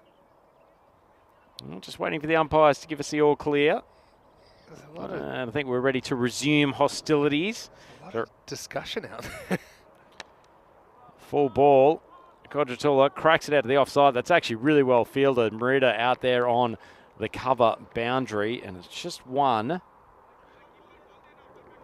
Certainly in the position if they can keep these overs tight and maybe even pick up a couple of more wickets. The Tigers can chase this, particularly if Farouk Ahmed gets going. Not a bad ball from Rakshit. Slapped to cover where that man Ahmed is stationed. The combination of that trio at the top, Farouk Ahmed, Corsa, and Rizvi Hock, all very capable batters. Rakshit goes wide of off stump. Good bit of bowling in the end. That's completion of his over. And Elby Zelmi 108 for 5. Vinny, isn't there an absolute buffet of cricket coming up? So much. In fact, it reminds me, around about this time yesterday, I was tucking into a smorgasbord of a different kind. But yeah, so much cricket on ECN this year. Most matches we've ever had. And hopefully you enjoyed as much as we do. We've got some T20 international cricket coming up, both men's and women's, over the next couple of months. So stay with us, and for more information, you can always go to our website and check out some of the details of those upcoming series, europeancricket.com. Okay, ready for over number 8. Let's see who wins the finish. Still think if you could pick up a couple of wickets, you can roll them maybe 120s or something like that. The way Tigers are batting, they'd fancy themselves. Nicely stroked over to cover. Straight out there to Merida, who goes safety first, down onto 2 knees. Throw comes in. Yeah, might as well take it. Stumps on the ground, and I can see the facial reaction of Ahmed. He's not ecstatic about that outcome. Well, a couple of things he was interested in and wasn't. He certainly wasn't interested in putting the stumps back up or worrying where that ball had gone. To be honest, he's the reason the stumps went over.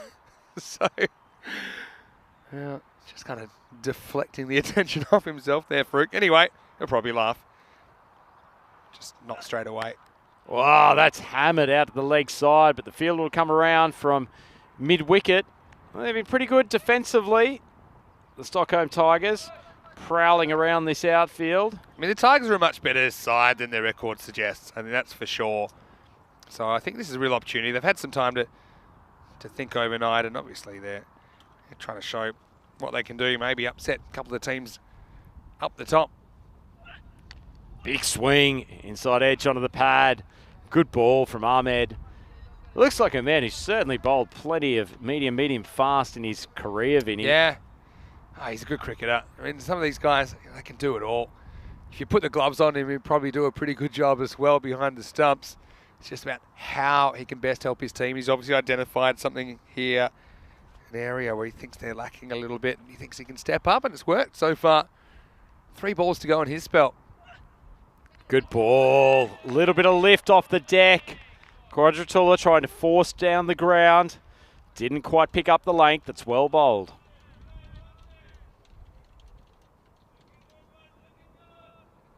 far as Farouk's concerned, he'll also have an important job to do in the second half of this game, wasn't he? And wouldn't he? And isn't he a guy that had a bit of a run of outs at the start, but he's making up for it, even if their finals aspirations are a pipe dream now. But he's fun to watch when he gets going. Sweet strike of the ball, left-handed batter. The ball's outside off stump, and Quadratula launches it. Not particularly far, only about 5 metres over the boundary. It hung in the air for a long time, but lovely looking shot off the bat. And Ahmed, after a pretty tight over, Quadratula somewhat ruins his figures and takes LB Zelmi up to 117 for 5. This is the danger period, isn't it, Vinny? If the Tigers just let this go in the next 2 overs, LB Zelmi could be somewhere up 155, 160. Yeah, that's the thing. That's why this innings is quite unusual. Sometimes you see an innings that doesn't really fit the mould. This is probably one of those. It's a team that doesn't fit the mould, though, isn't it? All right, last ball for Farouk in the 8th. Big strike. That's a cracking cricket shot. Quadratula takes him over the offside boundary, plays that on the up. It was a pretty decent ball on one leg and flays Farouk. And that's a sensational bit of batting. We'll just have to check the score at the end of the 8th over. LB Zelmi 123 for 5. Yeah, that was a cracker of a shot from Quadratula Mirafsal. And LB Zelmi, it's not really the plan that most teams would have when they lose those early wickets, but they back themselves. It's amazing how often it works. That's probably one thing I realised after a while. Teams that lose 3 early wickets. Yes, it can go wrong, and it can go very badly wrong. I mean, look at Schuster, for example. But if you actually want to win the game, I think strategically you're better off to keep attacking and hope that someone can step up and turn it around. What's been interesting about this innings, it's not one particular person that's done it.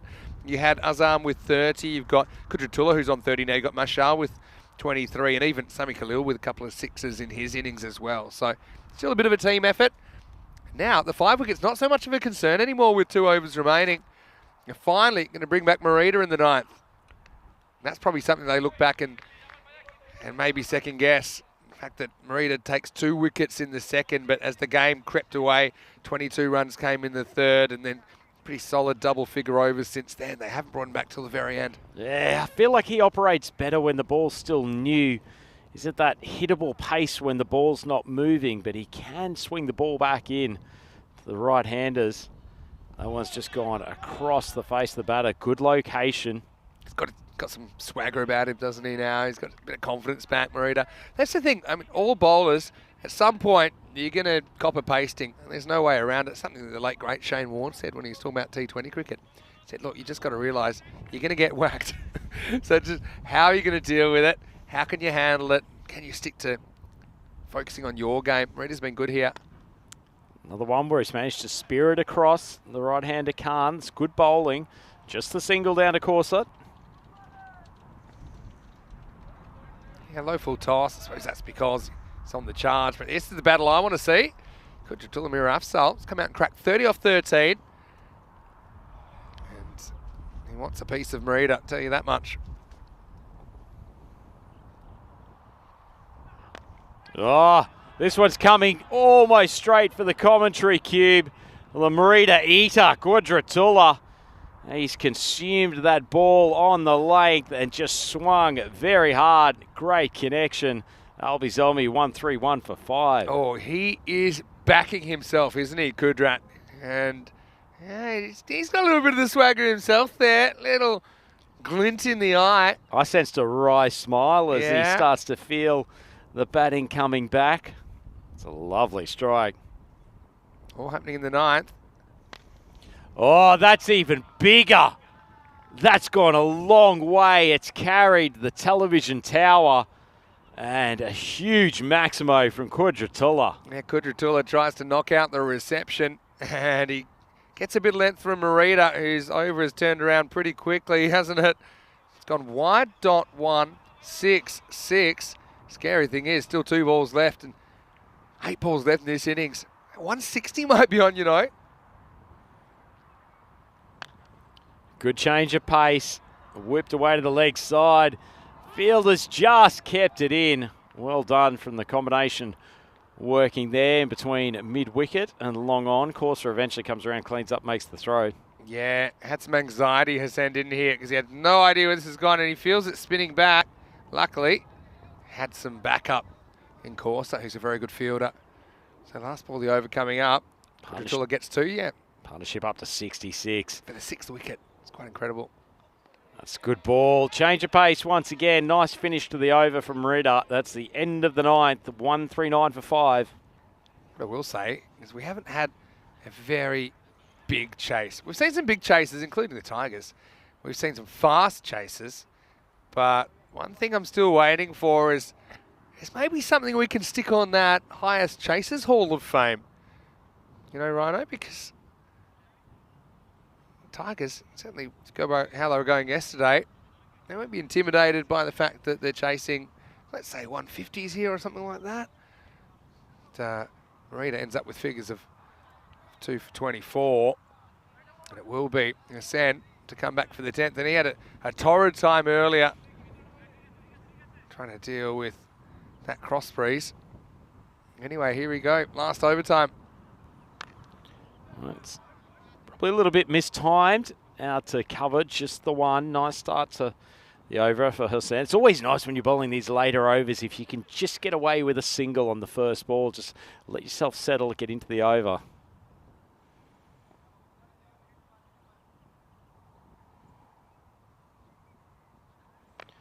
That one's lifted out of control by Kutatula.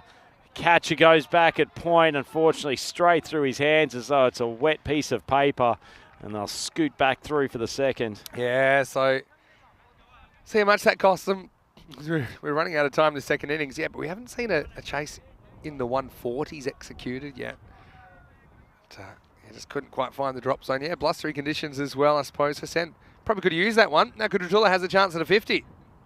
Oh, he's beefed him straight down the ground. What a way to bring up your half ton of 19 balls. This is going to look exquisite from side on. Such a clean strike. One thing I like about this innings is the areas that he's been hitting the ball. It's very correct batting shape. It's just extending and elevating from a fairly traditional batting stance position. New balls, please. These balls are flying miles out of the ground.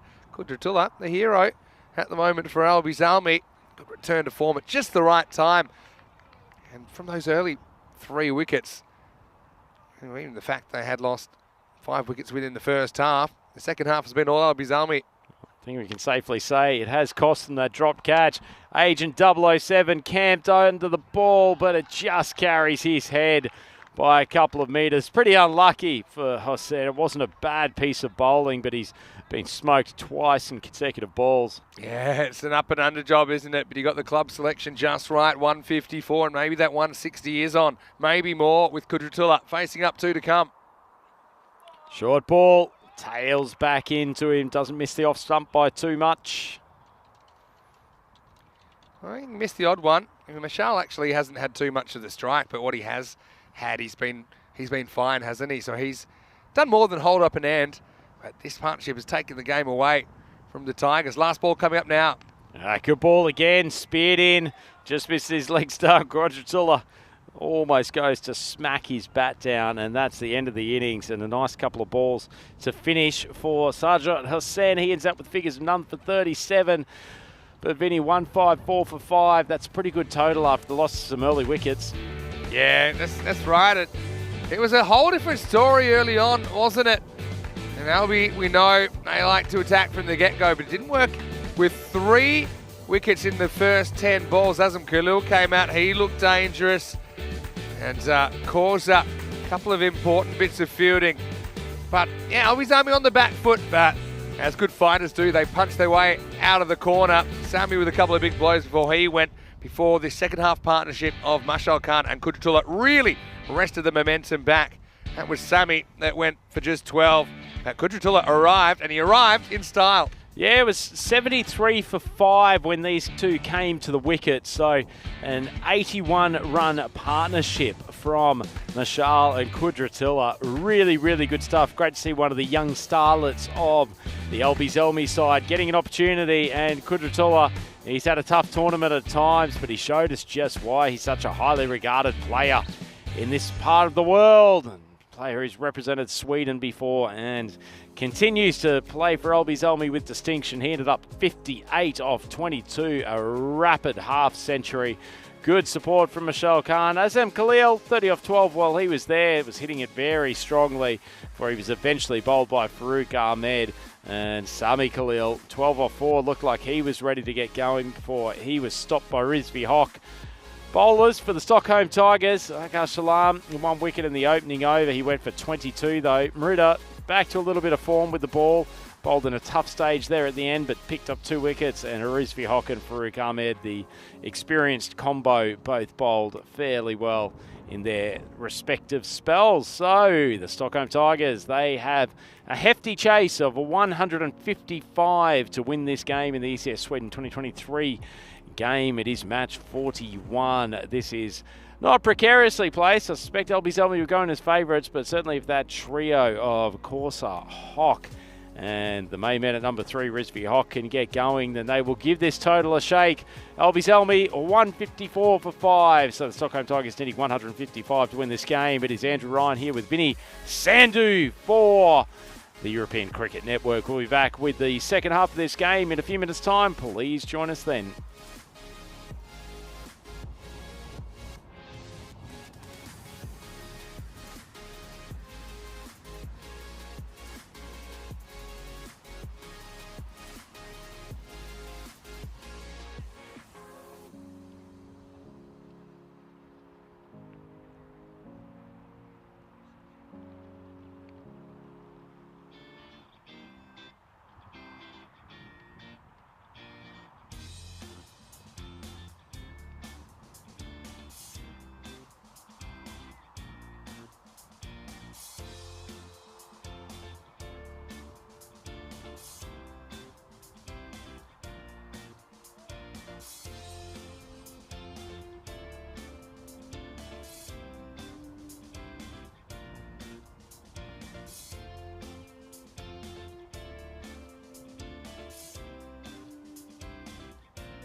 The European Cricket Series is proudly brought to you by HCL Software, FanCode, and Grizzly Bear Sports. European cricket fans, welcome back here to Stockholm. We're at the Master Cricket Club in the northern part of the capital of Sweden. It is the ECS Sweden 2023 event brought to you by FanCode here on the European Cricket Network. Andrew Ryan on commentary with Vinny Mr. Maximo Sandhu. And we're about to get ready for the second innings of the contest between Albi Salmi, who scored 154 for the loss of 5 wickets in their first innings, and the Stockholm Tigers. It looks like they've sent out Farouk Ahmed and Corsa as their opening pair. Pair have batted together a number of times, have a good understanding. Farouk, probably the key to this chase. He's fired a couple of times in this tournament, probably the most naturally talented batter in the group. And he has quite a job to do. And it looks like Asvanja Malik is going to take the new ball for Albi Salmi, one of the inclusions in the team for today.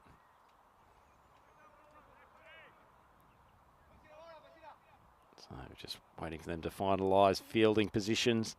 Just moves the men back to backward of point for the left-hander. And Malik comes steaming in. Good ball. Finds a bit of shape early. Hock thought that was going to land on his off stump. Tried to take it across to the vacant mid-wicket area. Fielder down at third man on the circle, and Azim Khalil's in front of us at long on. Another good ball from Malik, getting enough curve in the air to take it out of the hitting zone of Farouk Ahmed. Nicely bowled. Farouk giving himself a couple of sighters before he gets into full unleashing mode. Nice classical technique, Ahmed.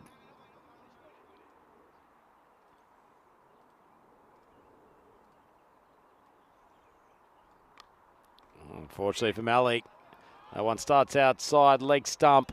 Knows he made a directional error. Can't bowl that against a batter of this quality, and Ahmed only needed to get a tickle of willow, and he's taken it to the boundary. Pretty big run rate they have to keep up with to have a chance of chasing this target down. Almost up at 16 now.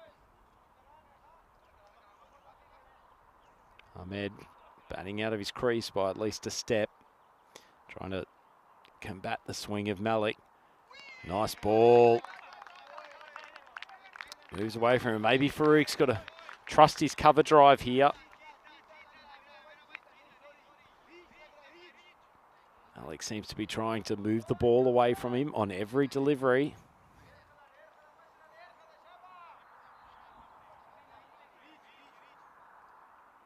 It's a good swing though. It's relatively late swing.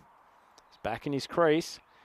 Big step. Unlucky for Malik. It's well bowled. Inside edge. Farouk had to take a chance. A couple of steps down the crease.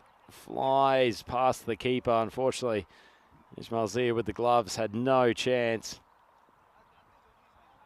Been a really good over from Malik so far.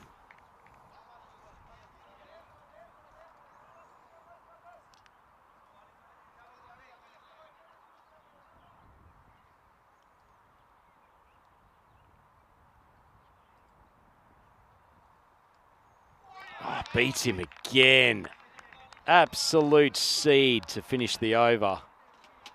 And 8 runs off it. A pretty good one from Malik. Look at the big smile on his face. And it's an excellent time to welcome Vincenzo Maximo Sandhu back to the commentary box. Nice to be back, and yeah, pretty solid start considering the size of the target. As far as the fielding team goes anyway, 86 matches since the Golden Ball. I called it, we shouldn't get to the 100. We might, the way things are going, but also really excited to see Christian start for the first time at the last game of the day. And just chatting to some of those guys. Looking forward to seeing Isanula Waffa for the first time. Now, he's a guy who burst onto the scene in 2020. He's a guy that's, we sometimes affectionately call him cross-handed banters. He bats with his hands the different way around on the bat, but this guy's probably right up there amongst the most powerful cross-handers that I've seen. Only seen a handful, of course. Causa to face up, Darwood's eye to bowl. A full toss down the leg side from Darwood's eye. Gets take. rescued by Zia with an athletic take. Yeah, excellent take. That one just went with the wind, didn't it? Darwood's eye. He's a bit of a wicket-taking machine. He's on a warning for maybe getting a little bit too fired up the other day, but he seems to be on his best behaviour since, so that's good. A few deep breaths before he approaches the bowling crease. Full ball, Corsa tries to launch it through cover. Can't get a good piece of it, and it'll just go away for a single. Not a bad shot at all.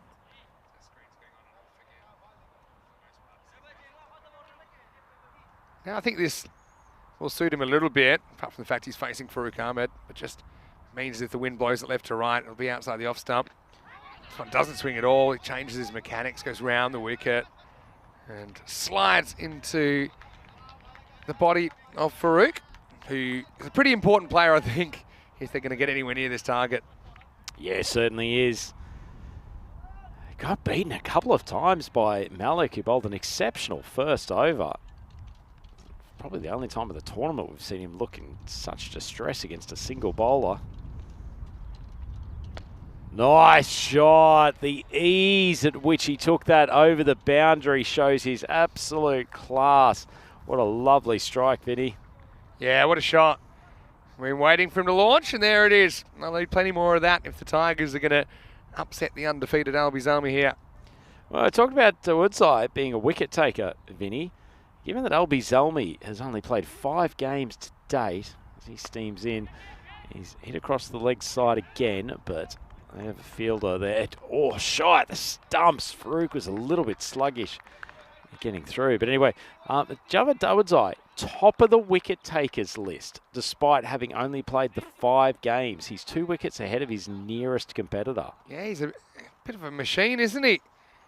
And we're hoping to get amongst them again, no doubt. Full ball. Should have been put away by Corsa, but as it is, I'll just dribble away for a single. Umpire calls that one coming off the bat, and Tigers, they're 18 for none. 5 balls into this second over. The run rate lower than it needs to be.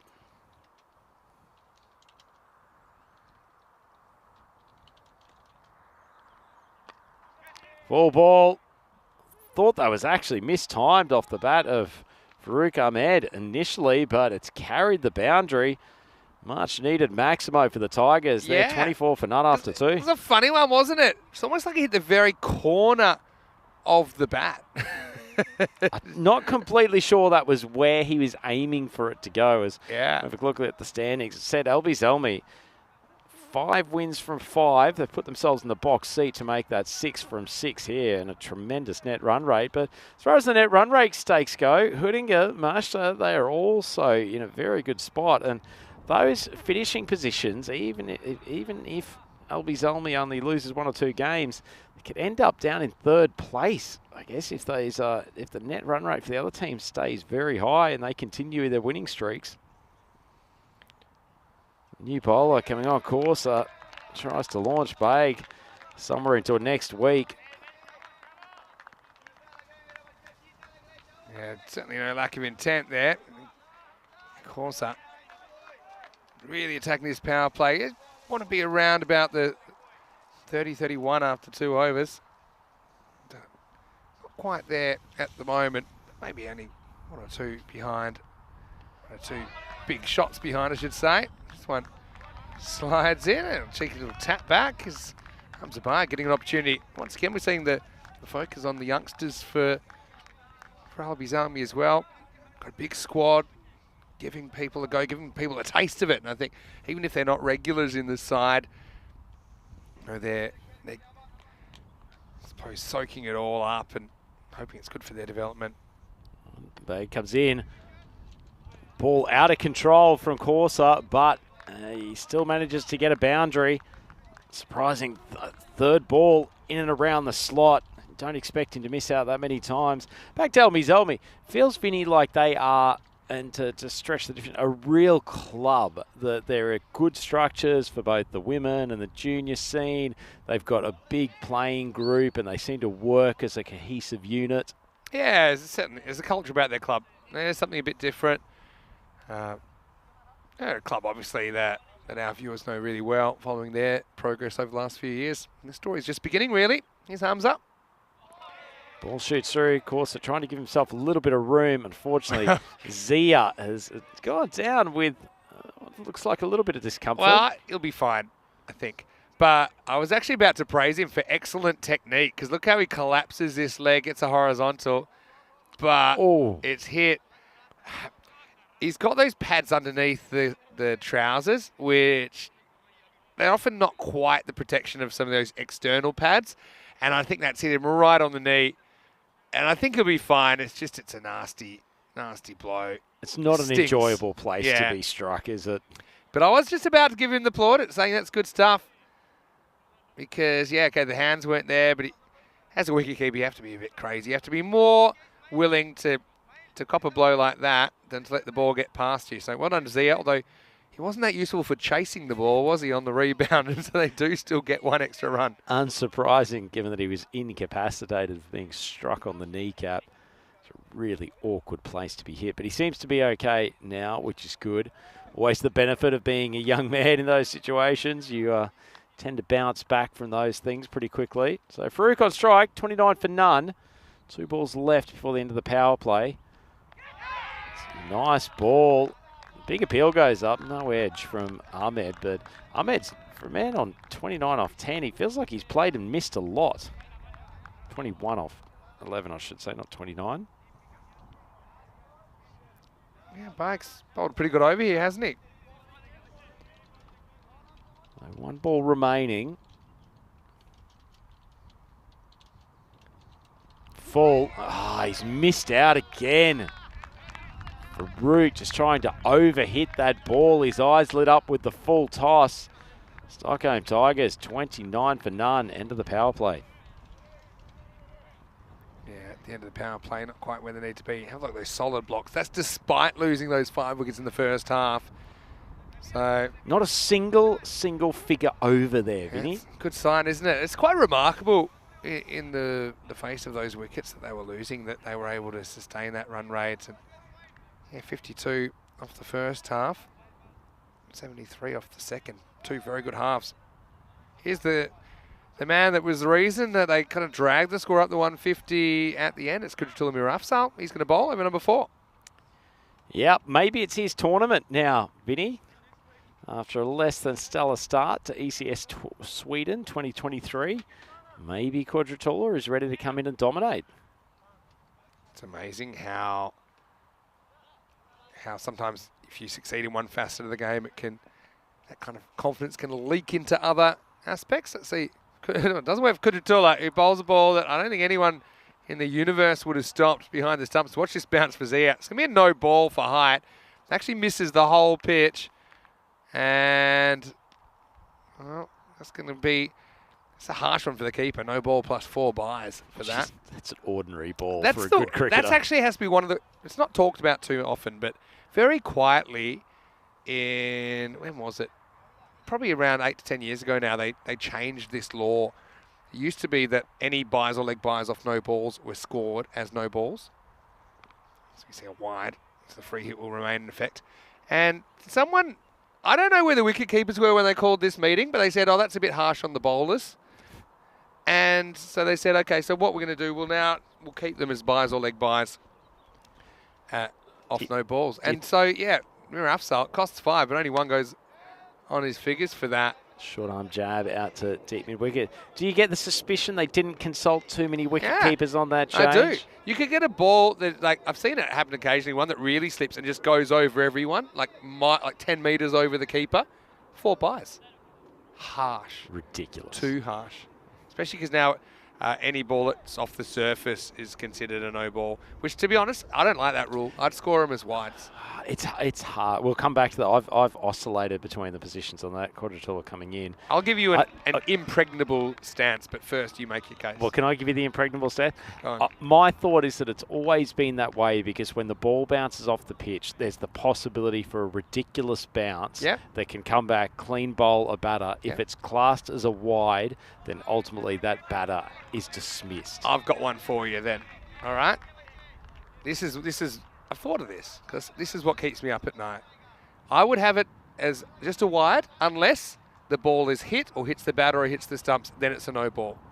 So in 99.9% of cases, it's a wide. But if it is hit, occasionally you can reach a ball that bounced off the pitch and you're entitled to hit it now with the new law being that you need to have some part of your person on the pitch if you're going to hit it. But I think that'd just be fairer because the main thing is, it's not just an administrative thing. This one should be handled, and it is eventually. It's more that I think the free hit is too much of a penalty for a guy that's just missed the pitch. I don't think that's really fair.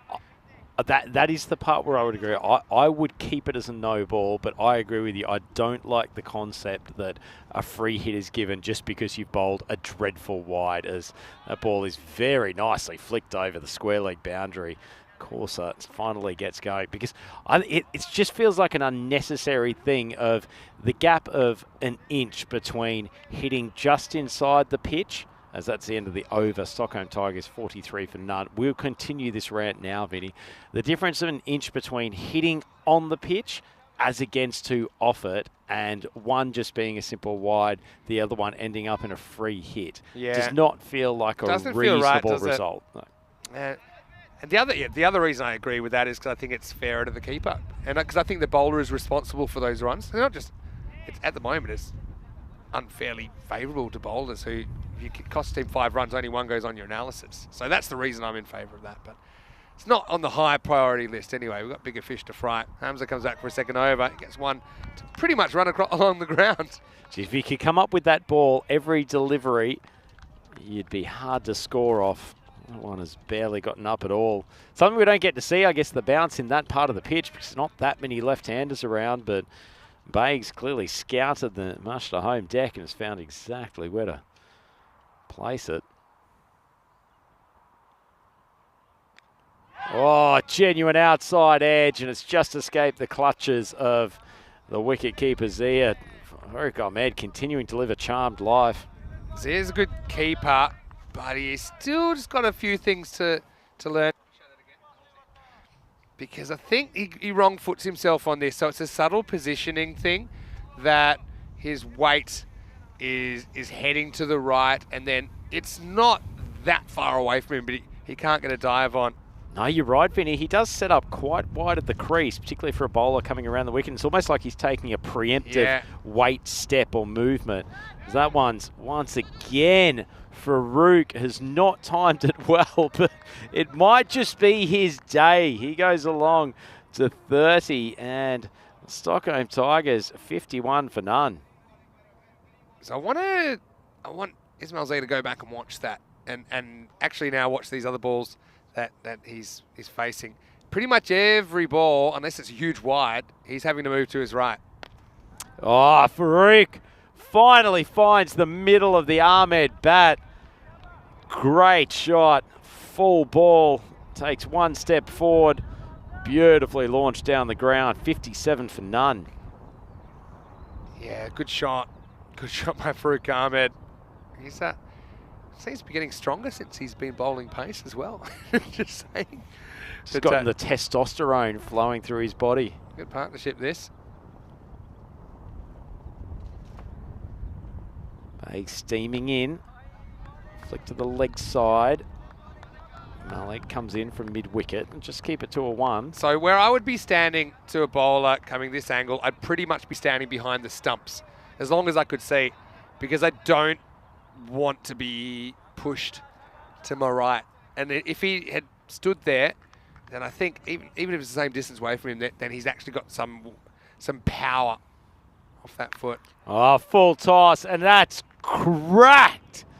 That's gone so far, Vinny, over that square leg boundary, and you can hear the sound of Corsa's bat as he launched it into mid-air. Yeah, what a shot. It's kind of baseballed out of here. So misses by a little bit, and the result costs a lot as we get to the end of the 5th over, 64 without loss. Let's have a look at some of the players we'll see this Saturday and Sunday in the ECIs. And we haven't talked too much about the Sweden squad, but some players that we haven't seen in this ECS that I'm looking forward to seeing are Khalid Zahid and Zabi Zahid. I mean, they are very, very dynamic. And also Nasser Buluc, you've seen him on the hat-trick Hall of Fame. He took a hat-trick in the ECL for Ariana Keefe. Love his bowling. Then, of course, you've got players that have been playing, like Sher Ali, who knows it, an absolute beast, isn't he? And so, yeah, that's going to come this weekend. Each team will play 6 matches. Well, the wicket taker, Dawood Zai, he set that down the leg side, and despite the acrobatic efforts of Zia, just can only parry it and runs down to the fine leg boundary. It's missed by a long way. So while we're waiting for this ball to come back, Vinny, and inspired by the blue outfits, or resplendent blue outfits of both of these teams, I feel we need to address the big story from the weekend, the episode of Bluey, the cartoon. Oh, yeah. That featured cricket for the first time. That one is hammered by Farouk Ahmed over the long on boundary. Lovely shot. So for those who may not mean much to some of our subcontinental audience, but the cartoon that has taken over the English-speaking world, Bluey, about a blue healer living in the wonderful city of Brisbane. Probably genuinely one of the most charming kids shows that you could find, and genuinely fun for adults as well, as Farouk drags it down to the fielder coming around from mid-wicket. They had an episode about Bluey learning to play cricket over the weekend. Yeah, I can't wait to see it. Well worth for those of you who are able to get a hold of it to have a look at what happens. These are like 6 or 7 minute episodes of a cartoon. And they managed to pack an incredibly deep storyline in between. Even as a sneak preview, as that one goes flying down to the wide boundary. Oh. Even a subtle little reference in there to Don Bradman hitting a ball off his old water tank with a stump. Yep. So don't give too much away. But one thing I like about Bluey, there's always a few adult kind of jokes, or jokes aimed at adults, I should say, that are sprinkled in, a few references. So, yeah, looking forward to seeing that. Yeah, well worth a look. It's very much ostensibly about a kids party in which they're playing cricket, a little bit more about a kid learning to do things while his dad's away, and what the true meaning of cricket it is. And awesome. I'll stop there before I get too emotional. I like it. Get the tissues. Oh, get emotional about good fast bowling too. Javed Dawood, he's been the main wicket taker in this tournament. He goes further ahead in the wickets leaderboard as Corsa has tried to heave that over square leg. Absolutely castled, and Stockholm Tigers lose their first wicket. Yeah, pretty good partnership. Yeah, it's true, and some mainly through ill-directed bowling, they have pretty much got up to the rate. So let's see if they can carry it forward. Dawood Zai just does what Dawood Zai does. He comes up with the big wicket. As Corsa never really found his mojo in that innings. Goes for 19 off 11. It's 81 for 1. What else have we got in here? I just want to say a quick hello to Nish as well. Nish was our commentator in Cyprus. He's currently studying in Cardiff in Wales. So Nish, hello to you. And I'm sure you'll hear some more of Nish in the ECN at some point. Also, there's a few people discussing, Chris Shinkle saying, about the fact you don't mind it being a no ball but not having a free hit. And he says that that could be confusing. I mean, not really, because to defend you there, it used to be that it was only front foot no balls were free hits, and then they expanded it to be all no balls. So you could do that, but I've got to say, I don't think there's too much of a... If you take out the caveat of if the ball does come back towards the wicket, so if you say that if the ball's hit, or if it hits the stumps, or it hits the body even, then you call it a no ball, which, to be honest, I can't remember the last time I've seen it, and I've seen a lot of cricket. So we're taking out... Yeah, you can easily write that into the law. I know you're a lawyer. It's the wicket keepers suffering, which is really annoying you with this rule, isn't it? Having said these are I'd probably have Ismail Zia one good knee and all out the training ground, just working on his lateral movement. Some of these that he hasn't quite got to in this innings, but this is really about the wicket keepers suffering statistically. And also bowlers should be penalised. I'm so sick of seeing none for one, and meanwhile, you're copping 4 byes. Give it a rest. I think you're trying to solve one malady looking at the wrong target. I think we should just go back to the fact that the bowlers should cop all of the downfall for a ball that ends up as a no ball. For what they cause. And it's drilled down to his arm clear. Well, so just a quick question. I've had a question in the chat from Dave asking how do you spell Bluey? He's correctly spelled it B-L-U-E-Y. Like blue with a Y. Y. Amazing. He's got an instinct. But while we've been talking about that, while we've been talking about the no ball rule for off the pitch, Stockholm Tigers are actually up with the rate here. They're thereabouts. They still need 72, but 25 balls remaining. Mainly thanks to Albie's Army bowling balls to the boundary. That's the thing. I'm not saying that Farouk hasn't batted well, but the extras count is out of control. I mean, we're already up to 18 runs in extras, and we're through 6 overs, so that's kind of 30 extras per innings pace. That ain't where you want to be. 84 for 1 after 6. Yeah, it's helpful over there from Dawood's eye, just as the Stockholm Tigers might have been feeling certainly not on top. Long way to go, but right in this game. But actually sending Causer back. Rizvi Hawks come out. He's only scored 2 off his first 2 balls since he's a new man at the crease. Just slowed them down enough, but they're still in with a chance here. So 4 overs to go. Need 17 runs and over, but if you get that down to the final over needing something like 20 or 22, give yourself a chance if you've got some top order batsmen there. It's been a good little contest, this Vinny. Yeah, I've enjoyed it. So yeah, Azam coming on in the 7th. Bit of air. Hawk pumps him over mid-wicket. Super strike. And, well, it's taken him a couple of siders to get in. But this man, you do not give him a chance to hit over mid-wicket. Yeah, what a shot. And just what you want when you're trying to get on top in the contest. Still got 2 of the top 3 there. They're strong, and they've kept the Tigers alive. One thing I said, we haven't had a big chase yet over 140. I wouldn't say they're right on track, but they're not far behind now, the Tigers. It matters so much that these 2 can stay in. Ahmed, he probably made the most uncertain 45 off 24 that I've seen in my lifetime, but he's still there, and he's still such a good hitter. He can take the Tigers to victory if he stays in, cracked out to cover. Doesn't time it brilliantly, so it will just be the single despite Rizvi turning and investigating the prospect for 2. Could come back so far. I like this form of the game just because it's really dull. You never see 2 games the same. Very true. Hawk sees that ball comes through a little bit low, just pokes it out to cover. I'd like to compliment Nishay in the chat, who's providing some very well-formed thoughts, even something constructed as a couple of sentences off the back of each other. It's nice to have some deep analysis in the chat. Wow, he decides that he's going to try the reverse here, full-on reverse, and yeah, you won't get the wide for that because as soon as he crosses his hands, he pretty much gives up his leg side protection. So interesting option, especially because Azam, if anything, he kind of curves the ball into the left-hander, but maybe that's about trying to exploit that wind to the right of screen. Yeah, good thinking, Vinny. Thinking man's cricketer, Ahmed.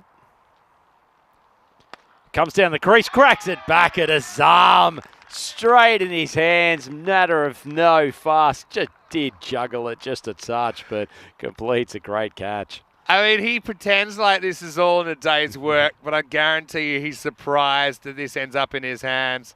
And by the time he gets it, he just kind of rolls it back to the umpire and was just like, yeah, I knew exactly what I was doing there. I'm not saying he doesn't know what he's doing. I'm just saying looks like me there's an element of surprise there. Looks like me when I'm doing the dishes at home and just start to fumble an expensive coffee mug. And it pops around a couple of times and then you just breathe a sigh of relief when it goes safely in the hands. Stockholm Tigers, they have got their final game of the tournament coming up this evening. They finally welcome Kristianstad to the cauldron that is Marshall Cricket Club. And that's that man you mentioned at the top, Istanbul Wafa. Well, just wait till it's Wuffer time. And set your watches, everybody. That one will be coming up in around about 35 minutes. So you're looking forward to that. Well, interesting byplay here between the captains, because don't forget, Farouk Ahmed, he castled Azam Khalil in the first innings, and Khalil gets the ultimate revenge. That was a very good catch. See, that's partly technique. It's not just luck. He's got very solid catching technique, and so even though I don't think he saw much of it, his hands were automatically in the right spot. Anyway, Hock's going to try and get them close, and starts with a 4 off Kudratullah. He's not enjoying first balls of the over. Certainly isn't. You're very right with that catching technique, Vinny, isn't it? The good fielders just take more of those reaction catches because they keep their hands relaxed. They get their fingers into the right position very quickly. Not a surprise, even with the late reactions, to see Khalil pouch that caught and bowled. And as with most spinners, he's pretty good off his own bowling. So good Yorker. Rizvi Hock almost going for the nutmeg between his legs. It's one of my favourite cricket names now, actually. You seen the shot that Nat Siva from... Oh, yeah, the nutmeg. The nutmeg in between her legs. She's actually... does it consistently enough and has quite fairly been christened after her. And some of our friends at Cricket District, including Toby and Jack, they were doing a net session with her, and she was kind of exhibiting it. It's a shot. It's probably you're more likely to play it accidentally, but you can always claim it's deliberate later. She seems to have been doing it consistently enough. That's a superb grab coming around from backward square leg. What a tremendous catch. That ball came flying off the bat. Mashal Khan. Oh, Mashal. He batted well earlier today, and he's taken an absolute specky. And batter seems in disbelief, doesn't he? But he's going to have to go. 007, the International Man of Mystery. I think Akash is mystified about how that stuck in the hands of Mashal Khan. Excellent fielding. They have been a bit wasteful for some of this 10 overs, but that was awesome. And two very good catches in succession. Probably catch of the tournament, that one, Vinny. There's been some good grabs, but that was high quality stuff. Yeah, there's been some very good ones. Suspect that will end up on the European cricket social content coming out this afternoon. Always a great way to follow what's going on, whether or not you were able to tune into the live coverage, get kept up to date. Particularly enjoy following the Instagram channel. Big swing across the line from Rakshit. Fielded out there at mid-wicket. It'll just be the one.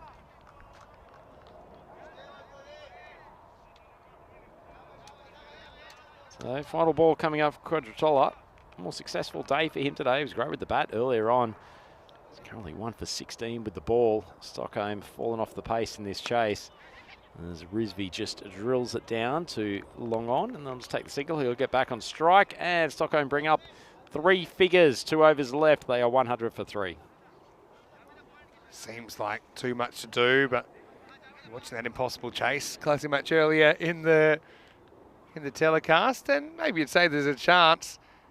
I think this is normally what happens when wickets fall. The run rate takes a slide. Almost got back to on target, didn't they? Like I said, Albizami have been a bit wasteful, though. Yep, those 3 wickets certainly haven't helped. So Rizvi Hock to face Azam Khalil. It sits back in his crease, takes on Malik's arm at cover. Scoot through for a single. Albizami look to continue their undefeated run so far. There is one other undefeated team in the competition. Can you name them? Christian start. Very good. Khalil, can he take this off his own bowling? He fumbles that one, but fortunately the hand's not so soft on that occasion. Rakshit gets a life. Gave a guy a rap there. As I suppose it won't cost him too much, you'd imagine. Going back with the flight. Also, I think the sun's a factor there. Not to make excuses for him. I think he would have hoped he'd held on. Next one pushed through a bit quicker. Gets a little bit of jump on off the pitch occasionally, doesn't he? You've seen him bowl a lot, Vinny. He's really giving a little bit of overspin on that ball. It's a hard one to describe, but it's just the way he flicks the ball out of the fingers. Oh, big swing from Rakshit, and he's made good contact well over the mid-wicket boundary. Lovely shot, and Tigers may not get this total, but they're going down with a fight. Yeah, he enjoyed that one as well, didn't he? Got plenty of it.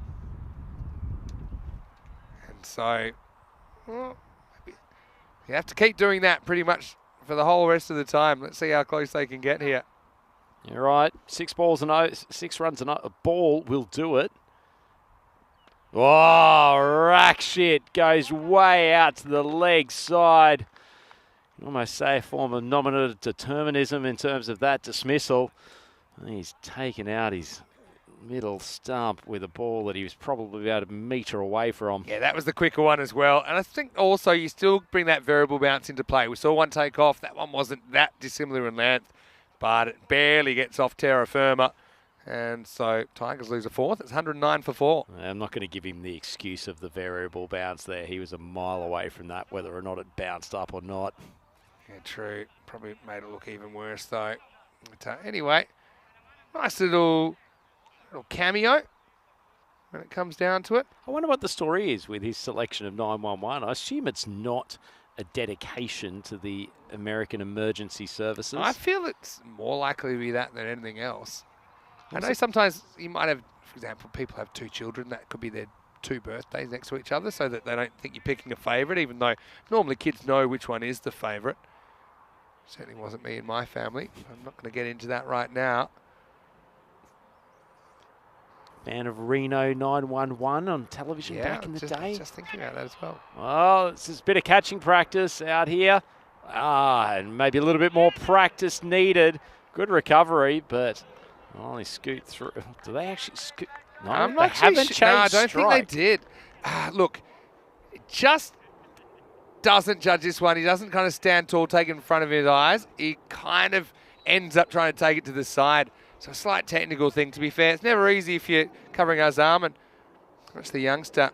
Advait Darby down there at long off. Well, maybe he was thinking about the fact he's going to bowl the next over. So it wasn't really on his mind that he might have to do some fielding.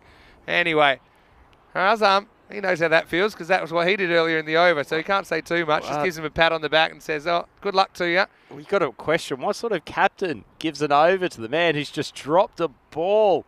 Too nice to go back on his word. That's pretty well bowled. That's nicely bowled. Darby's extracted the edge. Good catch. Well, it's good captaincy. He's given the young man an over. Azam Khalil running towards the young man. Advait gives him a big hug. Sure, he'll be giving you a few sky balls at training next week. Probably. But yeah, it's a nice moment, isn't it? I liked his form here. He just kind of bounces in. He's got some good natural attributes. He's pretty wiry, isn't he? Probably hasn't finished growing yet, Darby, either. No, he still looks like a bit of a young pup, but that's not false praise, actually, Vinny. That's a really nice left arm orthodox action. Yeah, well done. Few young bucks in this tournament that'll hold Swedish cricket in good stead as they move forward. Obviously, we've seen Yassine Khan turn out for Hoodinger a couple of times and bowled very well. So Darby coming around the wicket again. Nice air. A little bit too full. Fielder tries to stop it, coming around from square leg. Fortunately, despite his catching heroics earlier in the game, Mashal can't do much there. Nice to see left arm orthodox spinner giving the ball some flight though. It's Gupta who's come out to bat, hit that boundary off his first delivery to join Abab at the crease. It's good length, a little bit of kick off the pitch, a little bit of sideways movement. Nicely bowled. Yeah. Once again, what about Albizami's ability to keep winning but still give opportunities to a bunch of players. This one smacks into his foot, I think, behind the stumps. I mean, it's not the worst innings from the Tigers, is it? They're going to finish with something round about a par score, but Albizami again, that ultra attacking approach, despite losing wickets, ends up paying off once again. Certainly does. Tries to come down the pitch. Just struck out to Malik, who comes in. He's had a couple of shies at the stumps and hasn't missed by much. The Stockholm Tigers, they're requiring 40 runs off the last ball, so that run rate of 240 well out of their grasp, but it's been a gutsy performance from them. Certainly while the two openers were there, looked possible.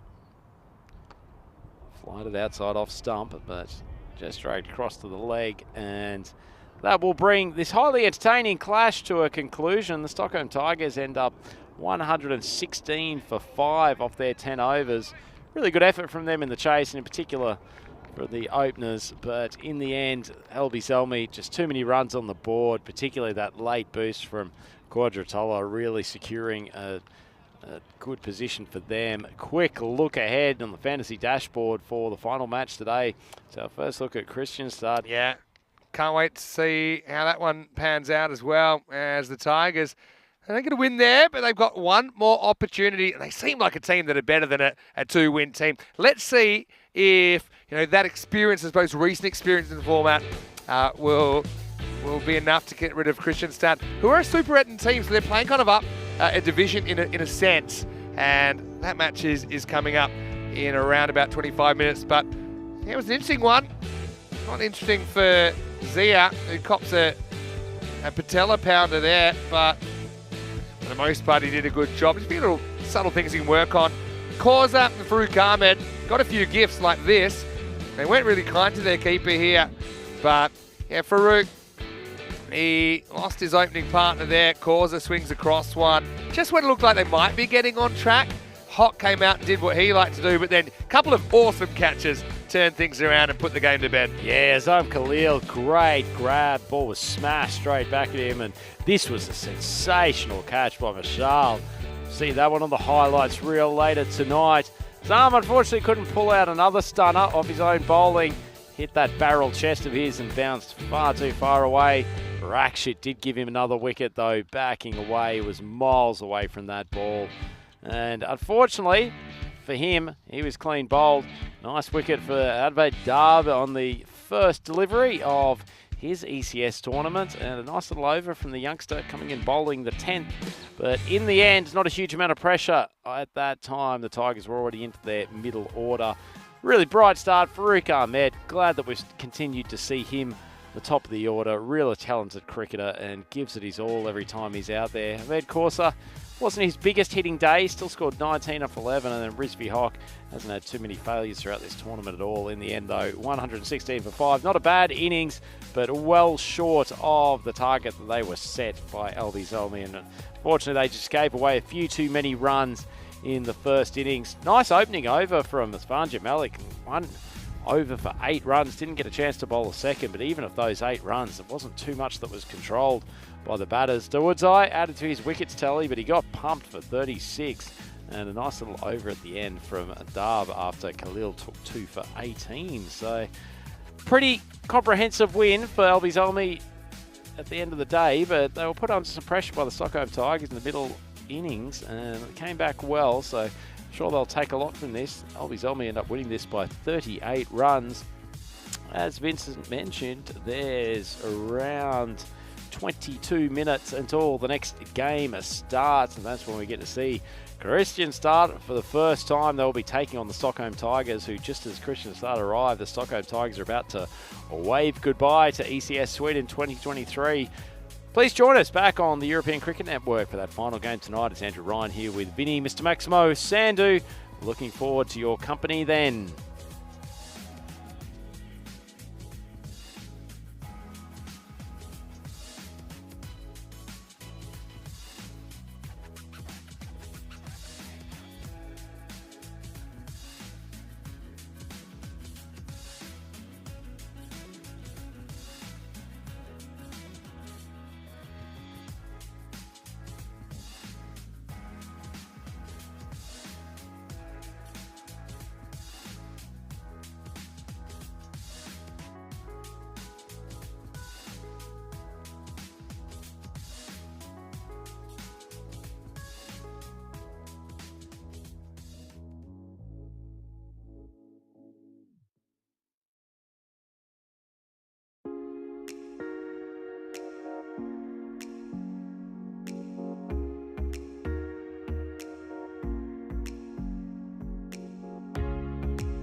European Cricket Series is proudly brought to you by HCL Software, FanCode, and Grizzly Bear Sports. Hello and welcome back to Stockholm. Pretty exciting point in the tournament now as we get into the last game of day 8. It is a game that has been brought forward, so we're not quite at the 50s yet, but we are going to see match number 55 here. Originally it was going to be Thursday night, but brought forward just because of the rejigging of the schedule. So we're going to see Stockholm Tigers in their last game taking on Kristianstad in their first game. So I'm really looking forward to seeing the guys from Kristianstad. It's about a 400 or 500 kilometre journey they've made to be here. And they've got a pretty tough program over the next few days to see if they can make it through to finals on Friday. The two captains are waiting, and so is Tyrone Peters. Let's see who wins the coin toss. Kristianstad to call. Head is the call. It's a tail. So we are bat. So it is the Tigers that win the toss and they get to bat first. And we certainly saw their batting yesterday in particular really taking off. And they're a good team. I think that they are a lot better than their record suggests. They have lost a few close ones. So this will be their last game. And I'm sure they want to go out with a bang. I've got to say I like the work of Farouk Ahmed with his paces as well. That's been a bit of a change that's worked for them. Let's see if he has a bowl. I'm sure he will, probably in the middle overs of this innings. Well, for Kristianstad, as they say here in Sweden, or Kristianstad as we'd say, probably if you are from more of an English-speaking background, really excited to see them. There's one man I can't wait to see, and that is Isanullah Wafa. Now, he's a guy back in 2020. I remember the first time that we were here in Sweden. He bats with his hands the wrong way around. We've seen it a few times since then, but I just remember the power that this guy had, and well, we saw him there at the toss. I can't wait to see him out there in the middle. I don't think it's a bad thing that Kristianstad bowling first. It means they can all get out there as a group, I suppose, experience it, and I suppose they'll know exactly what they have to do in the second half of this match. Well, the preponed match 55 isn't too far away. Andrew Ryan will take you to the first ball. Ryan of the news from the toss. The Tigers, well, it's going to be great to sign them off here in this game. Let's see if they can bring their best cricket. They've won the toss. They're batting. Over to you. Let's get ready for match 55. Thanks very much, Max and O. Great introduction to what is the final game here at the Muster Cricket Ground in Stockholm. Wonderful for us to finally meet the boys from Kristianstad. And they are up against Stockholm Tigers. Tigers have brought so much to this tournament despite having a losing record, and they'd love to finish off their contests with a win. Full ball, leg stump, Farouk Ahmed. And he shows Kristianstad what they're up against with this opening combination.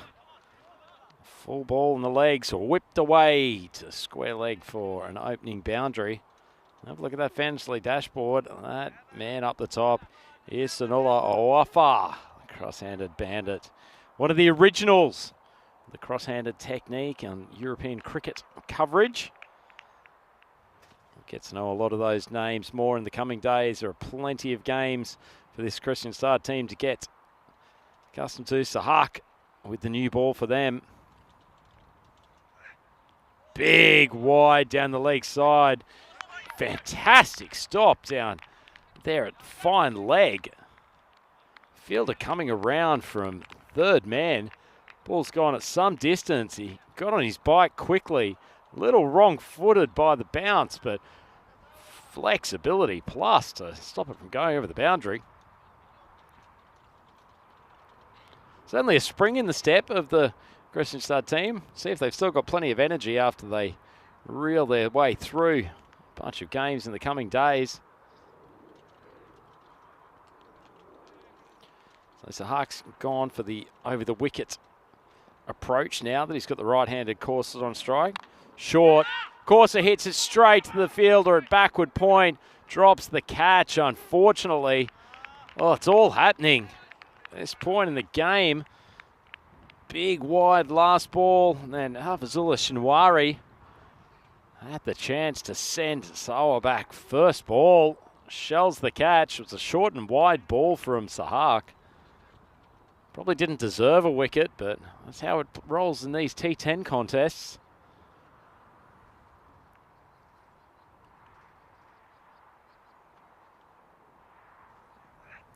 Short ball, shoots through a little bit, big appeal.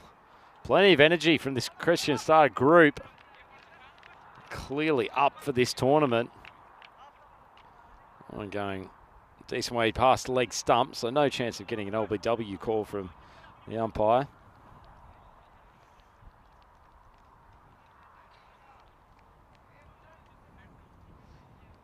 Farouk Ahmed. Probably wouldn't say it was his most rhythmic innings in the last game, but he's got plenty of runs. The Tigers in decent position at one stage. Swung across the leg side. Enough bat on it. Carries it to a boundary 4 just behind square. It's the issue with bowling around the wicket. The right hander to the left hand opener just requires a little bit of a missing of line, and a batter the class of Ahmed just takes one step across, helps it on with the angle.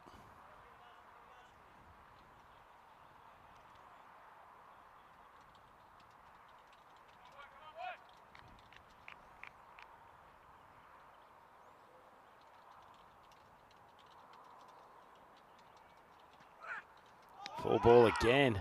Generating some pace, Sahak. Doesn't hold anything back when he gets to the crease. He's having a little bit of an issue dealing with the line for the left-hander.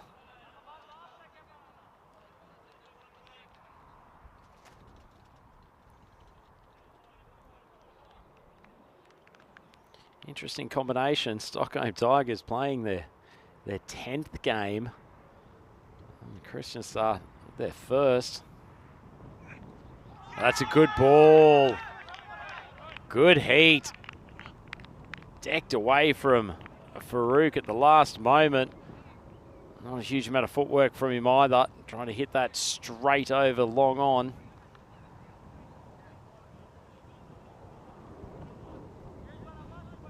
Interesting first over from Sahak. Bit of fire.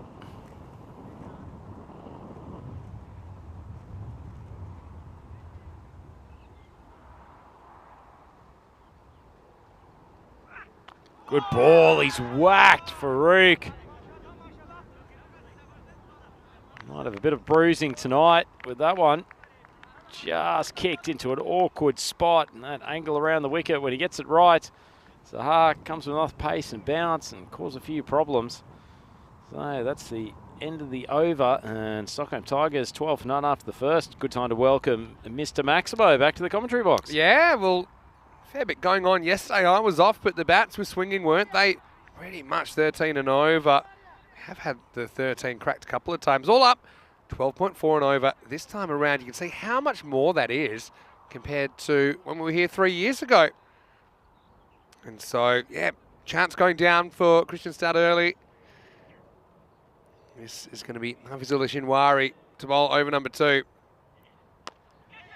And this is, ball pretty much carries to Corey, but he backs off, moonwalks like Michael Jackson away from that one. I would have thought at this stage the value of the wicket is pretty significant. But yeah, Mahmood's in the chat. Hello, Mahmood. Hopefully you're well. Ask me who to watch out for. There's probably one player I'm looking forward to seeing the most, and that is Isanullah Wafa. He's the cross-handed wizard, not just a cross-handed bandit. He was the first player we saw bat like that in 2020. There haven't been that many since. But, let's see how he goes. And remember, there was all sorts of attention lavished on him back in that series. And so I want to welcome everyone back after a quick break, quick turnaround here. This is the last game of the day coming up now. And then we're pretty much back with all the other games when they should be. This is the preponed match 55. And Shinwari, he says, well, why don't you put your eyes on me? Because this is another in-changer to the right hand who swings all across it. And Hafizullah Shinwari knocks over the timber, and Kristianstad have their first wicket of this ECS. And really, it's almost a carbon copy of the dismissal in the last game for Ahmed Korsa. He just takes it on regardless of the line. Yeah, it comes in a bit naturally with the angle, maybe a bit off the deck as well. And so, not the greatest day for Korsa as he goes for just 2. And the score now is 14 for 1. Well done to Kristianstad getting their first First wicket of this ECS. So essentially they've been credited with a win already against Seaside. They'll play 9 games over the next 4 days, and as they were quick to remind me, they wanted to make sure they're here for 5 days because they want to make the finals on Friday. Long way to come. Yeah, here's Nulawafa though. Played back in 2020. We haven't seen him since. He scored 145 runs, including a top score of 54 against Linköping. Risby Hock, the new batter. He takes pretty much the same ball and he puts it out of the ground. Maximo! A bit of friendly fire. That might have got close to course. He was just unstrapping his pads and he had company in there. Good shot. You see Hock knows the angle's coming into him. He wants to go with it. And for the most part, the wind's been going in that direction. If anything, he just seemed to sneak across with his feet a bit to make that a bit easier. Now this one does go down the leg side. Pretty good block. That's Yazwali Sahil, who's behind the stumps for Kristianstad. Now, I'm going to say in advance to all of our Swedish-speaking viewers, I know my pronunciation is probably not quite what it would be in Swedish, and I have been working on it. Doesn't really come that naturally to us English speakers, but I believe in Swedish you say something a bit more like Kristianstad. The players were saying that that was pretty close. I don't know whether they were perhaps being a little bit too complimentary to me before the game. Sneaks across. So a change of angle. And Huffy's showing he's got multiple plans of attack, and I think this makes sense to Hock rather than to kind of bowl into that wheelhouse and hope he misses one. I think this opens up a potential caught behind dismissal. If he is bowling this line, probably like to see a third man in place. They've got a very, very fine leg, more of a backstop than anything, but no one really at third man at all. Top left quarter of the ground's unattended. Oh, well, see, Hock tries it out again, and he gets nothing. So, Tigers, at the end of the second over, are 21 for 1.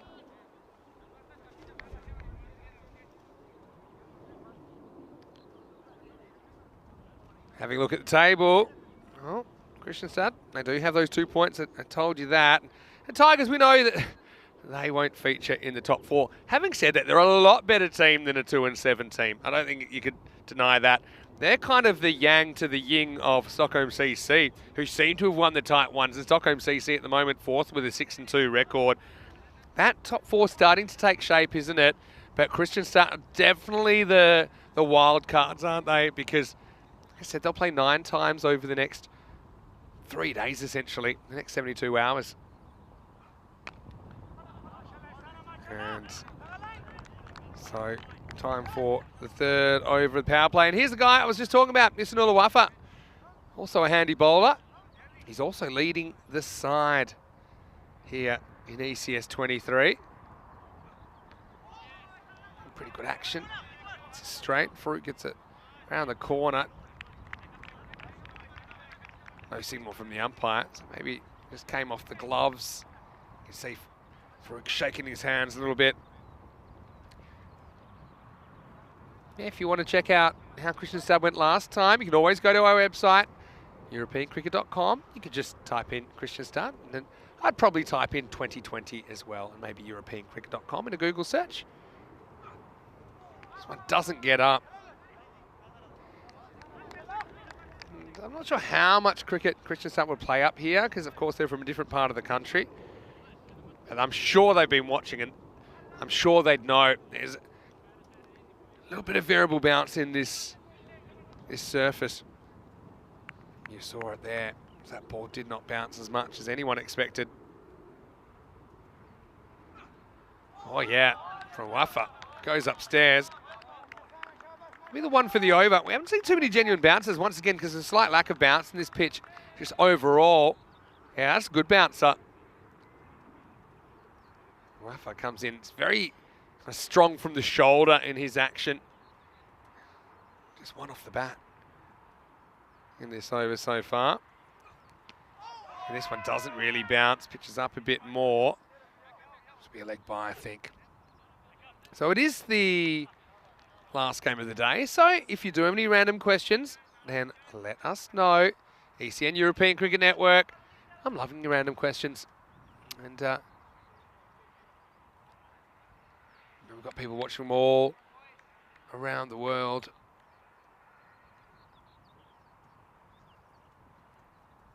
Waffa trying to close it out. He won't be able to. He's hit handsomely over his head. Maximo! Well, just the finish to the power play the Tigers were hoping for. Probably a few less than they wanted. It's something to work with though, isn't it? As it's 29 for 1 after 3. Yeah, 12 plus 9 plus 8. So it's a big difference, isn't it, with that? 6 off the last ball. Takes it from 2 to 8. And like I said, it's not the kind of power play that sets the world on fire, but 2 key hitters still at the crease. Christian Start will be full of energy, I'm sure about that. We've got one team playing their last game, one team playing their first. Having said that, the Tigers, they've kind of had their game spaced out a bit, haven't they? So I don't think they should be feeling fatigued too much. Probably a few sore bodies out there. It's going to be Noman Zahir to bowl over number 4. So you've got the left-hand, right-hand combination out there for the Tigers. As we head into the middle overs, up to 5 outfielders available from this point in time. They had 6 then, so they've just had to bring the fine leg up, but looks like we're good to go. First look at Zahir. And pretty well located. So you'd expect in particular the bowlers, they should be feeling pretty fresh. There has been some cricket in Sweden this year, but not a lot. It's still fairly early in the season. Obviously, the season starts a little bit later here. And each one of these teams in this ECS, they've had to qualify.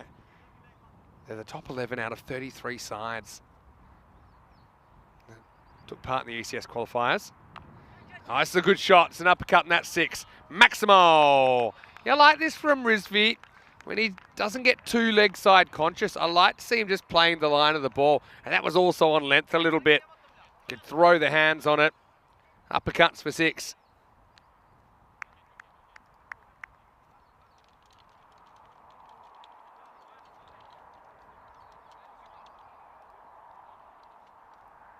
No, I've been waiting a long time to get Christian Stad out there, and I suppose mixed bag so far. This one doesn't really get up, and again, I think the keeper, Sahil, he's going to have his hands full. Well, his hands full if he's lucky, I suppose. But these second bounces, they're really tough in that area of the ground. It's well trodden, so you don't really know what you're going to get.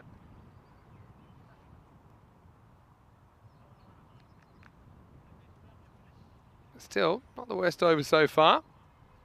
Farooq though. Yeah, just happy to have a look at Zahir first up. Good response from his partner. They'll get a single there.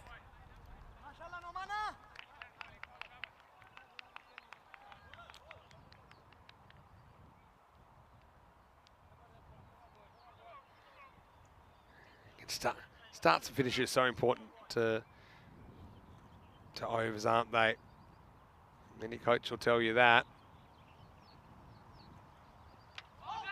Oh, it's just come up and hit him in the helmet. It wasn't directly into the helmet, but it balloons up, I think, off the pad. Let's have a look what this hits. Oh, no, it does get up. Yeah, it really kicks up. I think it might have come up with the gloves or maybe the arm. You just definitely heard that fiberglass ringing of the bell. And I'm so glad he's got the helmet because he's able to continue on like pretty much nothing's happened. And this is an edge. So he shakes him up, then he knocks him out. Zahir with the wicket in his first over, and Christian Stat impressing us here through the first half of this innings. The Tigers lose another one of their key hitters, and it's 37 for 2. Nicely taken behind the stumps as well by Yazwali Sahil. And they're a team, like I said, they're playing the Super Eton division, which isn't the highest division at the moment, but they certainly got some players that I think are very well suited to this format. And there's a certain energy about them at the moment. And that took off once again, a couple in a row. Good lift from the bowler. And the Tigers, not really where they'd want to be, but they're not too far behind. If they can, I suppose, keep finding those two boundaries and over, you can still post something around the 120 or so. I often think it is a little bit easier coming into a competition with the ball in the field, because you can make the odd mistake and get away with it. And also, you're all doing it together. Whereas when you're batting, it's kind of you against everyone else. Just the two of you out there. And one mistake and it's all over. Here's the end of the over. This is going to be Faridullah Corey, who's going to bowl over number 5. Farouk is on strike, of course. It was the end of the over. Akash Islam is his new partner. Time for some spin, and he's going to be gone. And Farouk is going to be filthy with himself, because that is just a wide, almost half volley. He throws the hands at it. Change your pace, change your luck. And that's a big wicket for Christian Sutton. It makes it 37 for 3. Sometimes if you can't be good, be lucky. Look, I've seen worse balls. It was definitely going for a wide, though. I don't think there's any doubt about that. And Farouk just goes after it. He gets penalised by getting closer to it. If he swings and misses, there's no drama. But yeah, sometimes cricket's not particularly fair. And he just presented a fairly easy chance to the fielder, who is perfectly placed to take that catch. And so, making inroads. Now top 3 back in the shed. Christian Sutton will stand a real opportunity to jump ahead in this innings.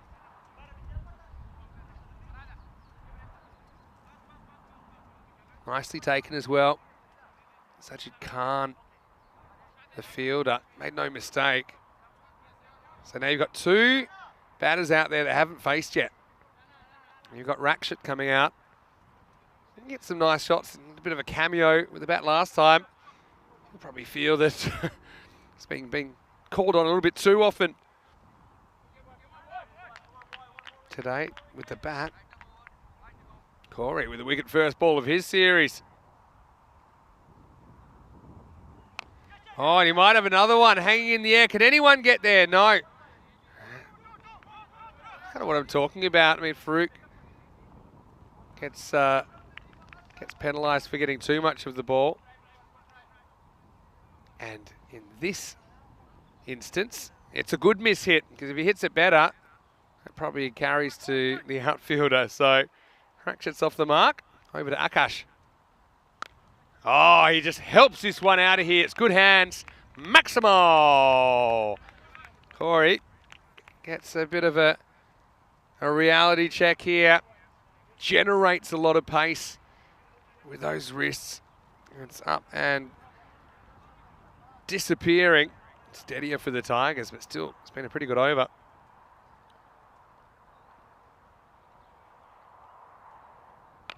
Tries it again, gets the gap, and he'll get 4 more. So Corey is certainly still swinging and not taking a backward step. I mean, the Tigers were on the other side of that assault from Albi Zalmi in the previous game, where Albi Zalmi had lost 3 early wickets, but didn't let it rattle him at all. That's the way they play, and the Tigers, much the same approach here. This time, change of angle, does the batter, but also does the keeper. That's still rolling. Oh, well, I think it's pulled up just inside. It's going to be called bias. So yeah, the angle doing everybody. And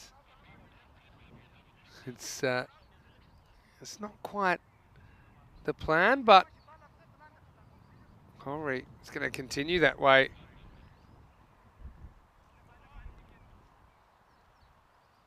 It's kind of pseudo slip in place for a thick edge, perhaps. Swings all over this, and they go on contact. So they'll get 1. 50's come up during the over as well for the Tigers. The score at the end of 5 is 51 for 3. If you're a little bit confused about why we're playing match 55, that's okay.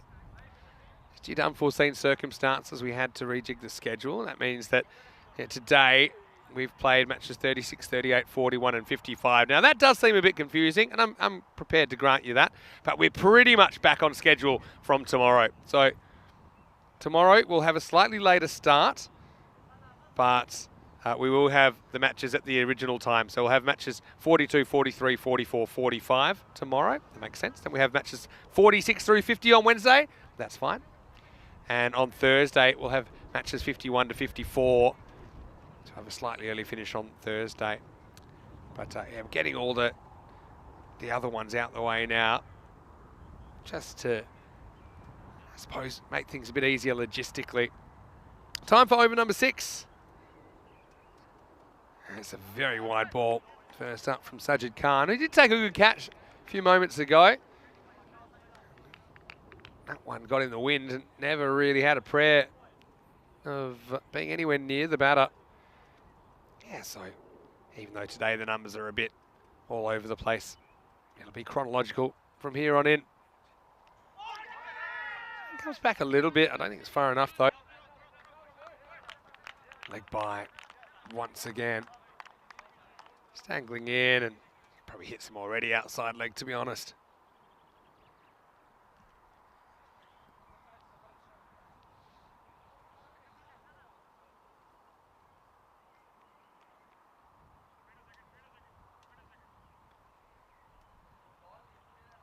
Let's see if Sajid can do a good job for Christian Start here.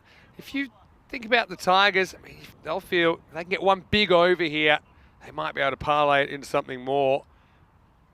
Christian Start untested in this ECS as far as the bat's concerned. That's a pretty good shot, and he's completely misjudged it. Probably doesn't matter. But that was Akmal Popal out there. He came rushing off the boundary. Didn't have to, because ended up going miles over his head. That is a bit of a habit I've noticed. A lot of boundary riders, if they see a slight miss-hit, they're rushing in. But you've got to realise, ECN cricket, you're a little bit closer to the bat. Just kind of need to hold back a little bit. Know where the boundary is. It's pretty well bowled this time from Sajid. He seems to have found his feet.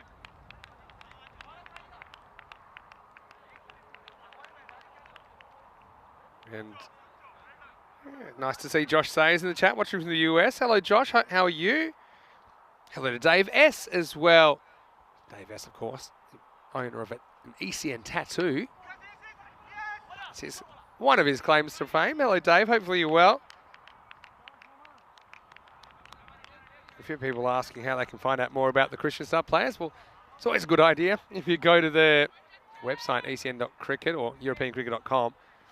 Go to the scorecard. You can click on each individual player, see their profile. We have quite a few that have played before. Some haven't, so you get to have a look at them by following the broadcast. It's a good Yorker. Ratchet doesn't really get inside it, just has to knock it out in the end. And Dave saying, Dave B this is, saying maybe the Tigers have lost their teeth. But let's not call it too early. It's not the worst 6 overs ever. On the walk, and he hits it, and he hits it out of the ground. Maximo. It was a bit of a teaser for the fielder, wasn't it? Who was prowling round to his left. And that's Farid Zahir down there. Couldn't quite get a hand on it, and 6 valuable runs to the Tigers. As we get to the end of the 6th over, it's 67 for 3. No one cracking 20 so far in this first innings. It seemed the right thing to do, to win the toss and to have a bat. But, Christian Start, for the most part, have been pretty good with the ball. Maybe a few lapses here and there. I've got to say, I'm quite liking the kits as well from Christian Start. I have a feeling they've got a little bit of the... Maybe India at one stage were a similar colour. It's quite a dark blue before India went to more of a sky blue. All right, 4 overs to go, 7 wickets in hand. 2 batters that have pretty good strike rates. Neither has faced too many deliveries yet. New bowler out there. It's going to be Farhad Sahak to bowl over 7. He went for 12 in his first. He's driven pretty powerfully down the ground. Yeah, well done to keep that in front of him.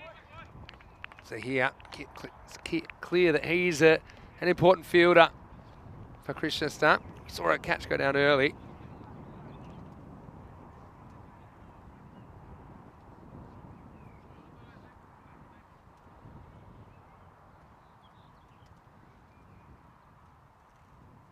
Sahak. A late chop shot down to third man who was on the boundary. I gotta say I like that fielding position. The third man back on the boundary. I just think, look, if the guy hits you for a proper shot, quote unquote, bangs you down the ground, at least you can wear it. But so frustrating, especially when bowlers have a bit of pace. Those little edges sneak away for 4. Hedging their bets a bit with this field. Well, it doesn't matter where the fielders are with shots like that, and that is a proper shot from Islam, isn't it? Maximo! The 007, International Man of Mystery. And the mystery is where this ball ends up. It's taken off a length. Got every piece of that. Just whatever you're doing, put your other plans on hold for the second half of this game, because I cannot wait. I don't want to build one guy up too much, but yeah, Wuffer likely to open the batting for Krishna. He's worth the price of admission. Past the outside edge this time, and yeah, decent pace being generated by Sahak.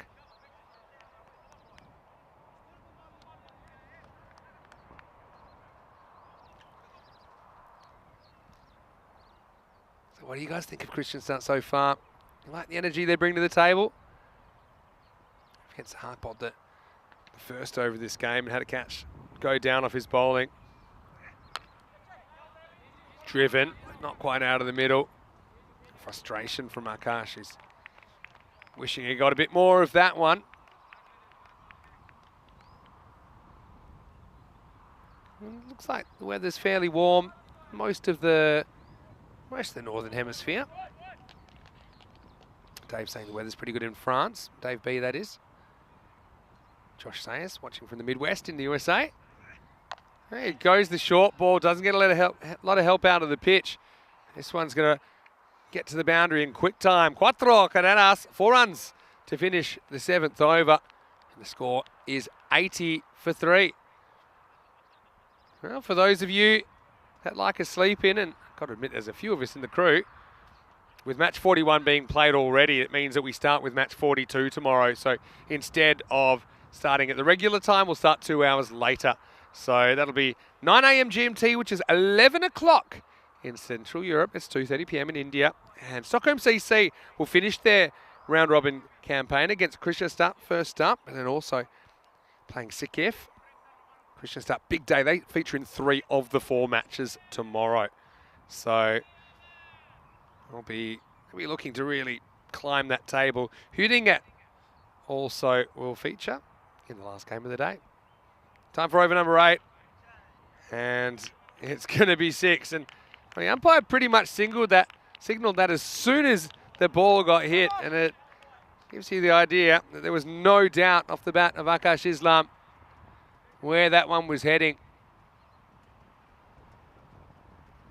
And so, yes, Hafizullah Shinwari, I liked what he was bringing to the table earlier.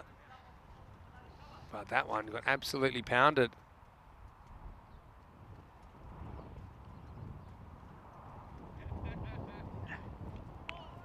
Oh, I think this is okay, you know. I reckon this sneaks inside the tram line. Yeah, bye call.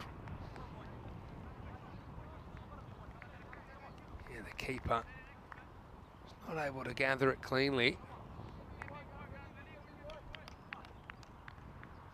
Yeah, Shinwari, though, showed he's able to bowl over the wicket, can bowl around the wicket. It just depends on the situation. The orthodox-looking drive. He's straight to cover, so sends back his partner, and then the throw gets airmailed over the bowler. But it doesn't matter. They won't get any run there. Got to say, at this stage, into the 8th over.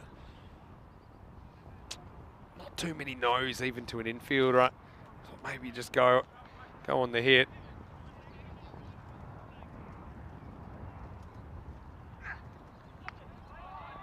It's pretty well located as well. As the batter reaching. And Christian Start for the most part have been in good areas. Okay, there's been the odd slip, but yeah, I think there's a certain energy against them, for them, that you can perceive.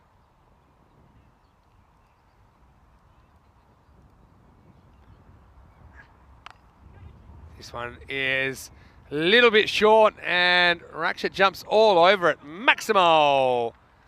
Well, that's a great shot, and to be honest, it's all about the footwork there. Look how, yeah, footwork's one way to put it. I'd also just say body weight. He was heading into the ball, and it gave that extra little push. And gets it over the ropes. Yeah, Hafizullah Shinwari that's bowling. We saw him all the way back in 2020 in that series. The only other time we've seen Chris Shasta in the competition. This one bounced a bit more than the batter was expecting. So, not a bad start for Shinwari. Took 5 wickets back in 2020 in 6 matches. Right now, he's gone for a fairly serviceable 1 for 21. And the score is 93 for 3 after 8 overs. Well, a big couple of overs coming up. Would have thought Tigers looking kind of 120 minimum here. But no real weak links in the bowling attack so far. We've used 6 different bowlers. This is in the air. I think this is going to fly out of the ground. So they do go back to Wafa. He disappears over his own head. Maximo! But to be honest, if I recall correctly, that's how his last over ended. Nice shot by Islam. It's probably the kind of length that can disappear.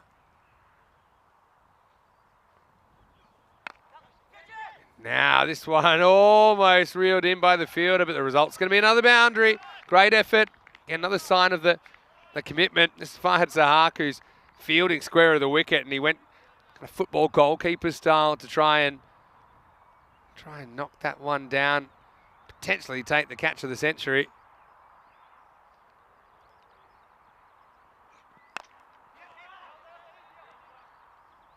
Next one doesn't get too far, will be a single.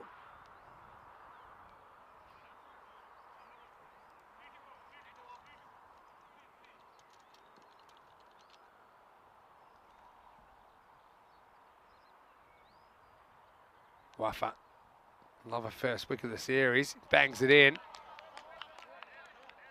haven't seen too many genuine bounces. I think the batter wanting something for over his head, but yeah, I'm not sold on it. No, I think that's fine.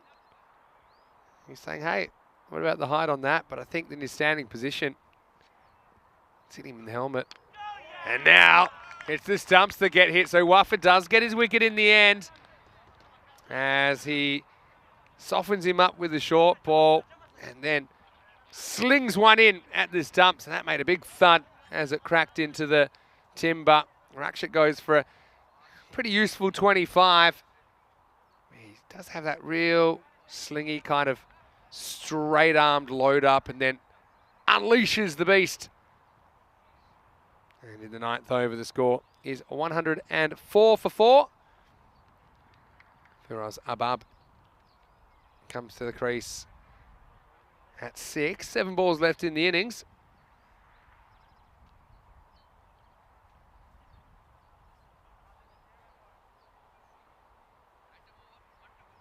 Yeah, Dave S also reminding everyone, if you're enjoying the ECS, what you need to do.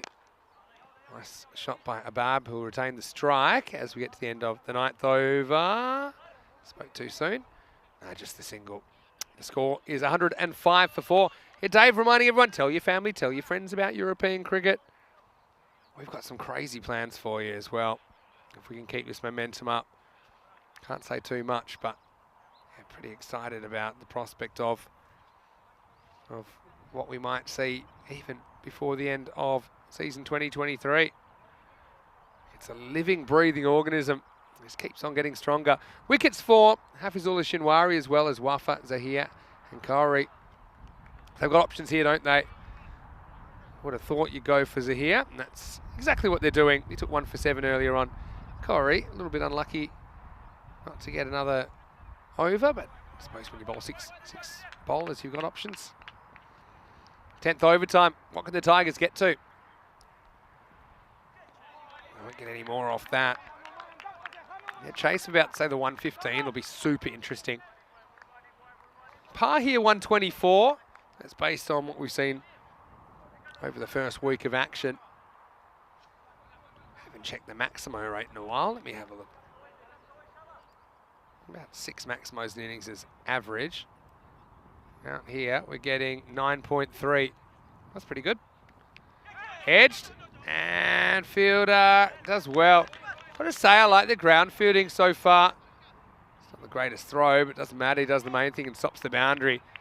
What I like is that they're willing to go to ground, and whether it works out or not, but at least they're putting themselves in the best position to save those boundaries.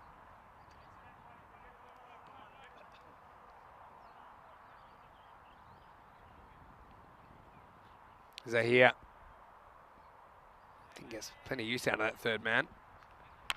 This time, not sure if anyone's going to get it. And once again, slight misjudgment from Popal out there at deep mid-wicket. He rushes in. And when you look at where this bounces, and if he's right back, I think he might have a play on that. I'll stress might. But I think you need to know where the boundary is, and especially at this stage when you're in the 10th over. Don't rush in unless absolutely necessary. It was different if there's a ground ball that's hit slowly, but Akash has been very, very good for the Tigers. He's 43 off 16, knocking on the door of a half century. Got a run here. Oh, see, they don't run at all. I suppose I can understand that, but with the fumble, there's every chance they might have come back for 2. That's probably what I would have gone for. Yeah, so just, well, it's a dot.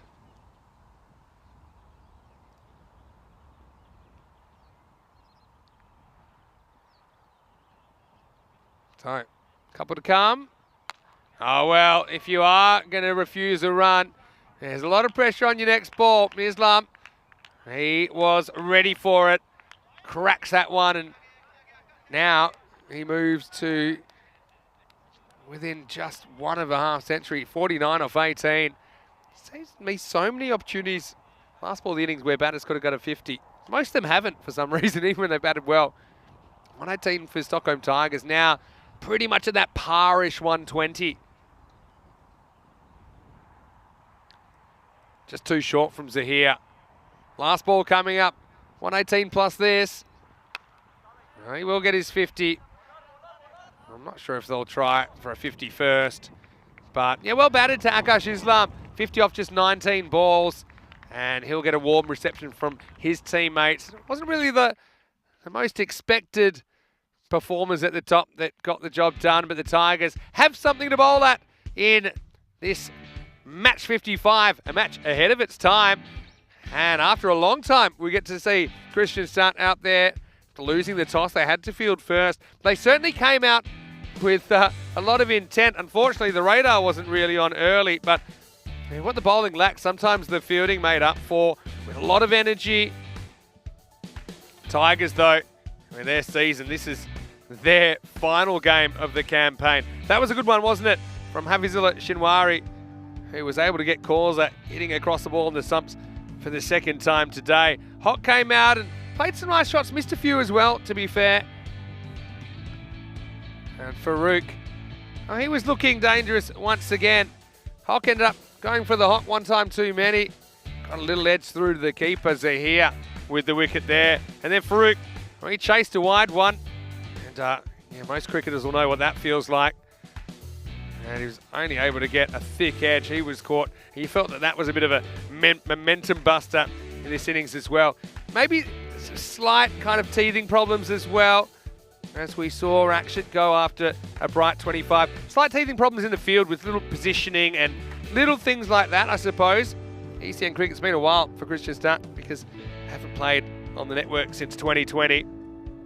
But some nice shots late in the piece and perhaps the death bowling a little bit too short. This pitch doesn't offer a lot of pace or bounce, and a lot of those sat up. And congratulations to Akash as he gets his 50 off just 19 balls. And it was an innings that kind of, I suppose, gets them to something acceptable. 6 Maximos, 2 4s in there for Akash Islam. Rakshit was an ally for him after they had lost 3 wickets before they would have liked to. 25 off 13 for him. Farooq Ahmed looked bright, but yeah, just went out to a ball that probably would have been wide. Wickets were shared around. I think Wafa impressed me, 1 for 19. He'll take the figures. And also wickets for the left armour, Hafiz Shinwari, as well as Noman Zahir and Faridullah Kauri. I must say I didn't mind Sajid Khan either. He provided something a little bit different, though he did go wicketless. We'll take a break and we'll be back in just a few minutes. And when we do, we'll see what Christian Star are bringing with the stick. They'll need 120 exactly to open their campaign with a win. Or will the Tigers go out with a bang? Vinny Sandu here, Mr. Maximo. Andrew Ryan not too far away. We'll see you after this for the last innings of Day 8 in this FanCode European Cricket Series.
European Cricket Series is proudly brought to you by HCL Software, FanCode, and Grizzly Bear Sports. Hello again, cricket lovers. Once again, welcome to Sweden. What a beautiful summer's day we've got. Long days at the moment as well, of course, in this part of the world. As the ECS has hit Sweden for the first time in 2023. We're a week in, starting week 2 today, day 8. Slightly rejigged schedule means we're actually playing match 55 ahead of its time. It's meant to be the last match of the round robin stage, but just for convenience reasons, it allows the Tigers to wrap up their schedule today. Also provides a first hit out for Kristianstad, who are chasing 120 for victory. And I did say, make sure you're here and don't adjust your sets, although I don't think the captain's going to face Isanula Waffa. He's the man. I don't know about the cross-handed bandit. He's more of a cross-handed wizard. I don't want to talk him up too much before the time, though. As far as the Tigers are concerned, I mean, they've got something more or less par on the board. I've got to say, Akash Islam batted really well, brought up his 50 off the last ball of the innings. Without him, I think they were going to be a little bit short, maybe struggling to get to the 100. But it's going to be Farouk Ahmed in his new iteration as a pace bowler. We saw this for the first time yesterday. He's going to bowl the first over, so he's going to get the new ball. I suppose when you're the captain, you choose when you bowl and how you bowl. Early wicket's the key here, no doubt. Always a little bit different when you're batting for the first time in a series compared to fielding. Fielding, you kind of share the burden to an extent. Well, I don't have to do the commentary alone for too long because I'm going to share my burden. No, it's not really a burden, it's a blessing. And this man is a blessing to me. It's Andrew Ryan. Welcome back, Rhino. Wow, just after we've almost spoken about Farouk Ahmed like he's a born-again Christian, and we're now talking about blessings of sharing the commentary burden. Getting all spiritual here on a Monday afternoon in Stockholm. Well, praise be to the boundary as Sahil coming out to open. He had the gloves in the first innings. Now he's got the bat and he's not afraid to use it. This one angles in slightly, gets the inside half of that on it. And Kristianstad have their first runs of this ECS. Yeah, but not the most elegant shot, but swung with power. It wasn't a great ball from Farouk. Does like to angle the ball back into the right-handers, but just drifting far too much down the leg there. Farouk obviously has done a fair bit of pace bowling. I think that's obvious. Most people that give it up, they do it because they feel like they're not getting a return on their investment of effort. I know that you still run in off the long run, Rhino. See how much longer for? Got to about 18 and decided I'd rather stand still for a living. Anyway, the hill off the mark. They do like a offside stacked field as well, the Tigers. That's nicely bowled. It's one thing I have appreciated. In fact, there's a lot of things about the Tigers that I've appreciated during this tournament. They're really, really hard tries is unfair because they're a good quality team. But the fact that they've thought through their fielding position so deeply, it hasn't always worked for them. But I like that they've come to the tournament in each game with a plan and they've executed it. That's right. You see, just the 3 fielders on the leg side, you saw it again. Not quite the 7-2 that we saw from them sometimes, but 6-3, which means 6 of the available 9 fielders on one side. And more often you get 5 on one side, 4 on the other, no matter what the field is. So pretty rare that you get the 6-3 field. And you need to have at least 4 on the offside at all times anyway. This one is called a wide. And even in addition to that, Vinny, and just have a look at where this bounces. It's a good call from the umpire. Big one. Look at where the field is now. They've got 2 fielders behind point. One just behind point, to be fair. The other one sort of probably about 10 metres to his left. And then one at a pretty wide third man as well. There's clearly a plan here. They're clearly trying to execute something. It hasn't always come to fruition on the field, but they've got some thoughts in their head. Yeah. And Farouk, of course, as the captain, he's the one setting that field. He's bowling now. This is blasted through one of the rare gaps on the offside. This is a proper shot from Zahil. Well, the first one mightn't have been that elegant, but this one was pretty authoritative. Yeah, lovely shot. Sat back in his crease, just waited for the ball to come onto the bat. A little bit of an off-speed one from Farouk. Dropped it a touch short. Thrashed through the offside. Great shot. I know you've done a lot more captaincy than me, but I have a bit of an expression I use sometimes when we're chatting fields and things like that. That's if you're trying to protect everything, you're actually protecting nothing. And I think sometimes you have to try and protect a certain area of the field. That's what they've tried to do, trying to bowl to that plan. I want to say a quick hello to John Gray. Nice to have you with us, John. Good timing. And we haven't seen Wuffer facing yet, but you just wait. And nice ball from Farouk. Take that thought a step further, Vinny. Sometimes captaincy is all about creating space where you want the batsman to hit. We used to have a very, very good young left-arm fast bowler, Elias Hamoudi, with Cosnay for a year. And he was very good at tailing the ball back into the batter. And I'd often leave almost the entire area from point through to mid-off completely open for the batters because I wanted them to push in that direction. 100%. And sometimes you get people looking and going, 2 or 3 boundaries, go through there, plug the gap. And I'd have to remind the guys that this is precisely what they want them to do. And it only takes one ball to tail back a touch further than they expect, and they're gone. Yeah, that's one that you will see often, maybe slightly longer form games as well. But quite often I quite like captains leaving the leg side open, trying to induce a drag. Oh, he hits this accidentally a second time. Yeah, particularly if you've got someone who's a consistent outswing bowler and can get their location right. Leaving that long on option open it might go there once or twice, who knows, but you're also very likely to induce a mistimed shot and get caught behind Pointer down at third man. Yeah, that's right. So this is the stuff which will be left to the captain. Surely you would have made a cracking captain, Maximo, surely. Maybe not too focused on my keeping, really.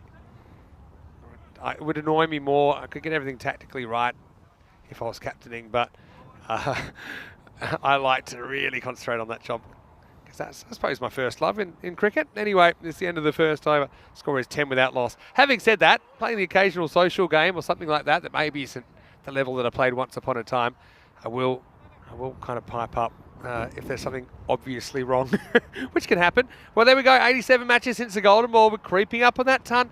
And you can see there's a little bit of a flicker on the golden ball side, and that's often a sign from the extraterrestrials that the golden ball might not be too far away. Yeah, I know they're big fans of the European cricket out in the outer space region. God knows how many fans we have picking up the feeds, the extraterrestrial world, but no extraterrestrial being at the top of the bowling run-up. It is Agent 007, Akash. He was pretty good with the bat earlier, wasn't he, Vinny? Yeah, he really was. Got his team to something decent. Anyway, this is a decent result, or is it? No, it's not. Oh, it was straight down the throat of Morita, if his throat was in his chest at least. It was straight down his throat, and they'd literally just moved him to that position just before the ball was bowled. And I was thinking, that's a really good spot for him to go to, just the way that Akash tends to tail the ball away late. All right, well, here we go. It's Wuffer. He's going to face up and just check out his grip here. Oh, Wuffer. This is what we've been talking about. We haven't seen him facing yet, but look, he's got that reverse grip. And yeah, the thing that's quite incredible about him is he's particularly strong, I think, straight and to point. I think he's not that easy to bowl to. I'd say Yorkers is probably one area that he'd find it a bit more difficult to kind of get that bat going down in that plane. Have you ever asked him about the origins of that technique? There were a few interviews with him back in 2020. I wasn't quite here for that, but he just kind of said it works for him, and that's why he's stuck with it. And this is in the air, but I think it's a chance for Rooks going around, and he will take the catch. So Sahil does whack a couple of boundaries, but he doesn't survive through the power play. He's going to be the first wicket of a guy who's having a very good game, Akash Islam. And Christian Sad lose their first wicket in the tournament. It's 13 for 1. Yep, certainly a good game from Akash. He's probably one of those players that, like a few in the Stockholm Tigers lineup, they've just had up and down tournaments. At their best, they've been very good. At their worst, unfortunately, they've been off the pace. And maybe just a couple of games where few of those mid-tier players for them had been able to step up. They might be somewhere there or thereabouts the finals series. Yeah, for sure. But I suppose gives it an opportunity to somebody else. And just start. Just got to keep an eye on that required run rate, obviously. I think obviously they've qualified for this tournament by winning their group of 3. That's pretty much how the qualifying stages went here in Sweden. And so they were best of that bunch. It's going to be Zahir that comes out in number 3. Zahir, he's on the charge straight away and whacks a 4 down the ground. We turned that into a full toss and he smacked it into the sight screen. Yeah, he certainly did. Don't know what your thoughts are, Vinny. I feel like there's been more batters prepared to take 2 or 3 steps down the crease in this tournament that I've seen at most ECS events. Probably a reflector of the fact there's not a huge amount of express pace bowlers, and I guess the pitch is also staying low at times, so perhaps they think it's better get the pitch of the ball rather than get caught going back. But it's interesting to see how often players are not charging, but just walking into their shots. Yeah, it's true. Here's the comeback ball. Oh, very close to knocking his pegs out. Instead, the keeper can't handle it. That's Alamgir. They scramble through for a bye. Yeah, as far as the bowlers have gone, it seems to be the odd ball that's kind of zipped up and zipped through. I'm talking about players like, for example, Saeed Ahmed of Hudinga.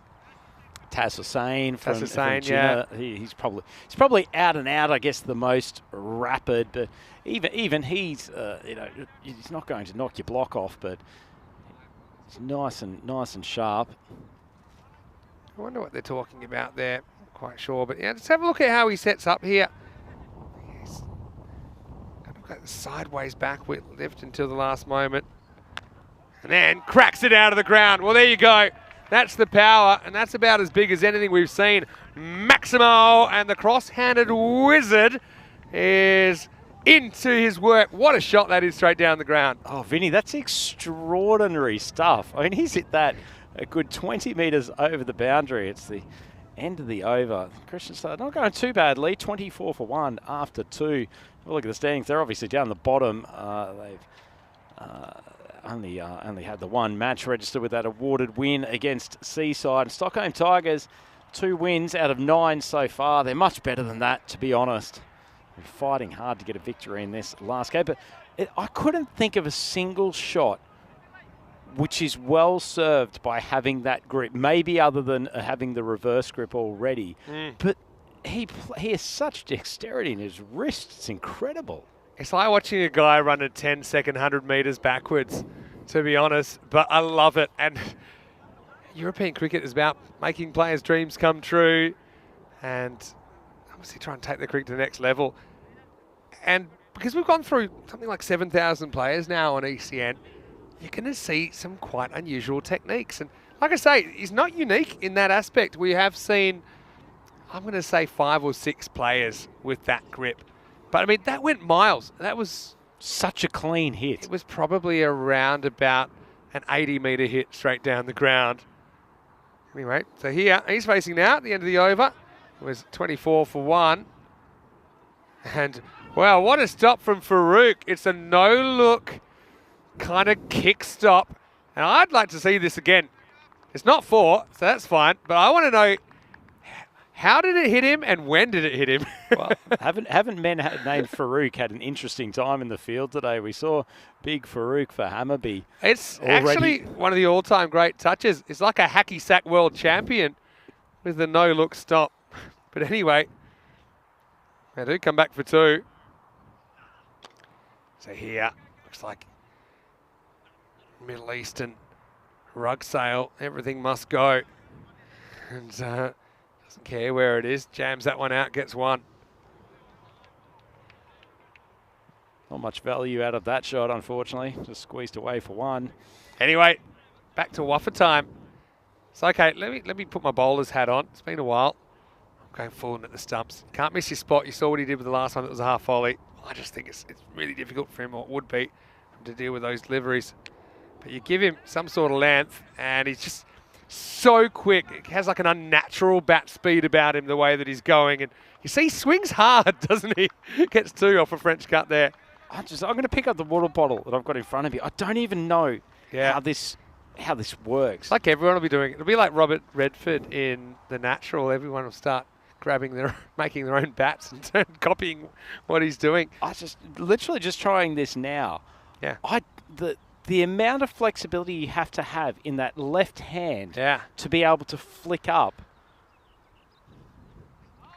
This one doesn't bounce as much as he thinks and kind of falls off the shot a little bit.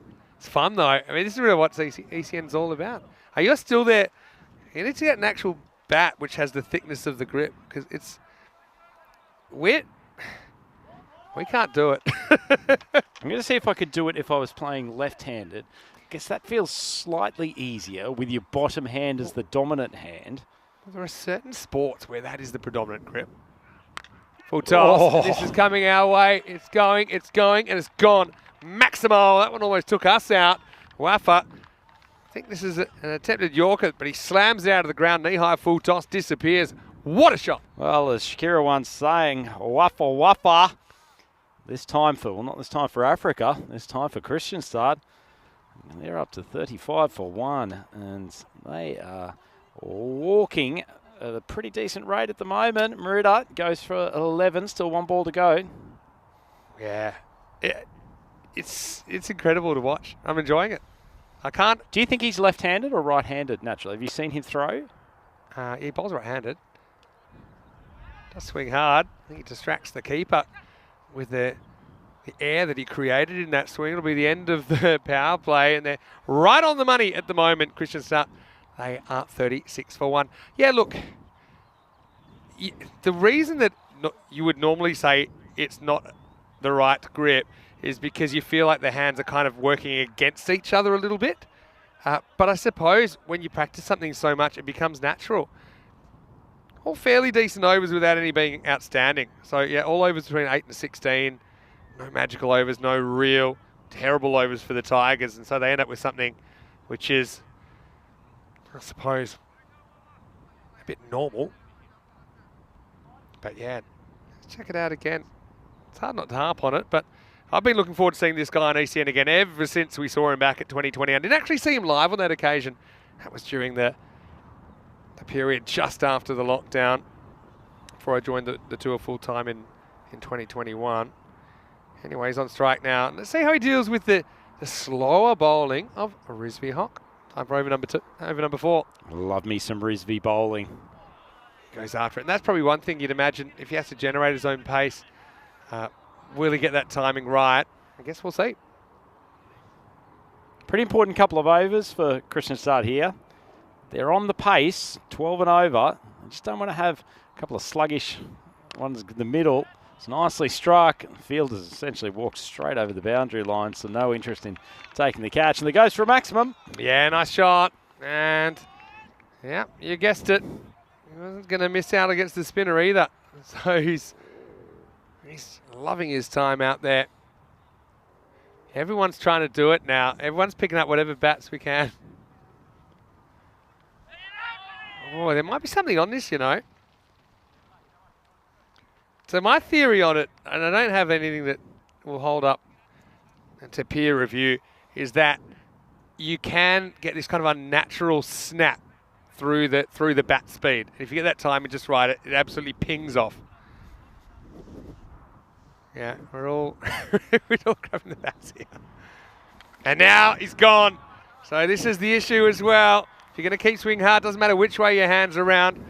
There comes a time where a ball might have your number on it, and that's exactly what happens. Waffa gone for 21, and a big moment in the chase. It's 42 for 2. Credit to Rizvi Hock. He gets it right on target. Well, it sort of defeated the purpose of getting the bat to the commentary box, isn't it, Vinny? We were going to do a little bit of analysis for Comcam, but now the Waffa's been whacked in his stumps.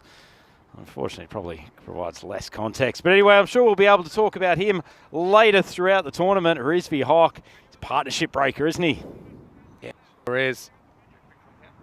All right, let's each have a go with that. Thank you, Sam, for bringing us the cricket bat. Looks like it fits regulations. So instead of having the normal grip like this, I'll hold it up so you can see, he's got his hands the other way around. So my theory is that maybe if that's your dominant hand, that you're snapping it from like a longer leverage point. So you kind of, the end of the bat is traveling faster. Maybe that's why they go so far. It's hard to analyse, isn't it? I would find it a real struggle to play downwards with that. It's almost inevitable that you're going to snap upwards, which is probably not a bad thing for T10 cricket, but I guess for playing some of those more traditional cricket shots, less so. But whatever it is, we talked about it during the break, Vinny, that one of the great things about having players come from all over the world, and a lot of the times coming from regions where there's not necessarily a lot of formal coaching, is they're developing ways that are not necessarily standard. They're doing what they think is natural or what works. We'll get this ball, then I'll give you another shot. I think he plays really well. As this will be the end of the over. It's 43 for 2. Is that he's very good to faster bowling about hitting it over there. So hitting it to point. And again, I think, imagine if you just had one hand on your bat and you hold it from there, if you get the timing right, then just the physics of it is that this is traveling faster. So it's more or less that I think this hand isn't doing too much, except just kind of holding stability on the bat. I still think it's that right hand, that dominant hand, that's creating the power in the shot. But super interesting. Do you think that that is also the way when he hits those straight shots, that I guess with that hand, it's almost your right hand it creates a longer lever there. That's right. And almost the left is just being used as a guide. Yeah, exactly. But I mean, we don't know. We're just guessing, and that's kind of the fun of it, isn't it? Maybe we'll go out into the nets when we've got a bit of time in the next day or two and have a crack at what it's like to actually play strokes in that manner. Because it's always one of my favourite things to actually do a bit of left-handed batting at training. Well, I'd like to see an ECN game where everyone has to bat cross-handed. Anyway, this is in the air to the fielder who takes a great catch. Agent 007 cannot be stopped today. What a game he's having. Half century. And then he's been just as good so far in the second half of this game. Tigers trying to go out with a win. At the moment, they're in a decent position. Christian Sapp will need to find someone else to take them forward. It's 44 for 3. Yeah, so that's a great grab. Seen some excellent fielding and catching during the course of today. Once again, big thanks to Sam Stiggers-Williams for bringing the bat over for one of the more extraordinary pieces of cricket analysis. I want to see if that bat will go through the bat cage. That thing was a proper tree trunk, wasn't it? I wonder some of these boys are hitting big. I was barely able to lift that thing. Probably a sign I haven't been playing too much in a while. Try to get that thing into checked baggage. Good luck. So, okay, so we're trying to work out how he does it. I suppose there's a bit of mystery about it, and that's the beauty of it as well. But how do you bowl to him? I still think that, the technicals of cricket, they exist for a reason. And I think full balls that are proper Yorkers. I'm not talking too full. He dealt with a full toss very well. Dealt with balls that were half volleys really well as well, as we see a flying judo style stop, and the keeper cops a bouncer, so just a regular ball on ECN.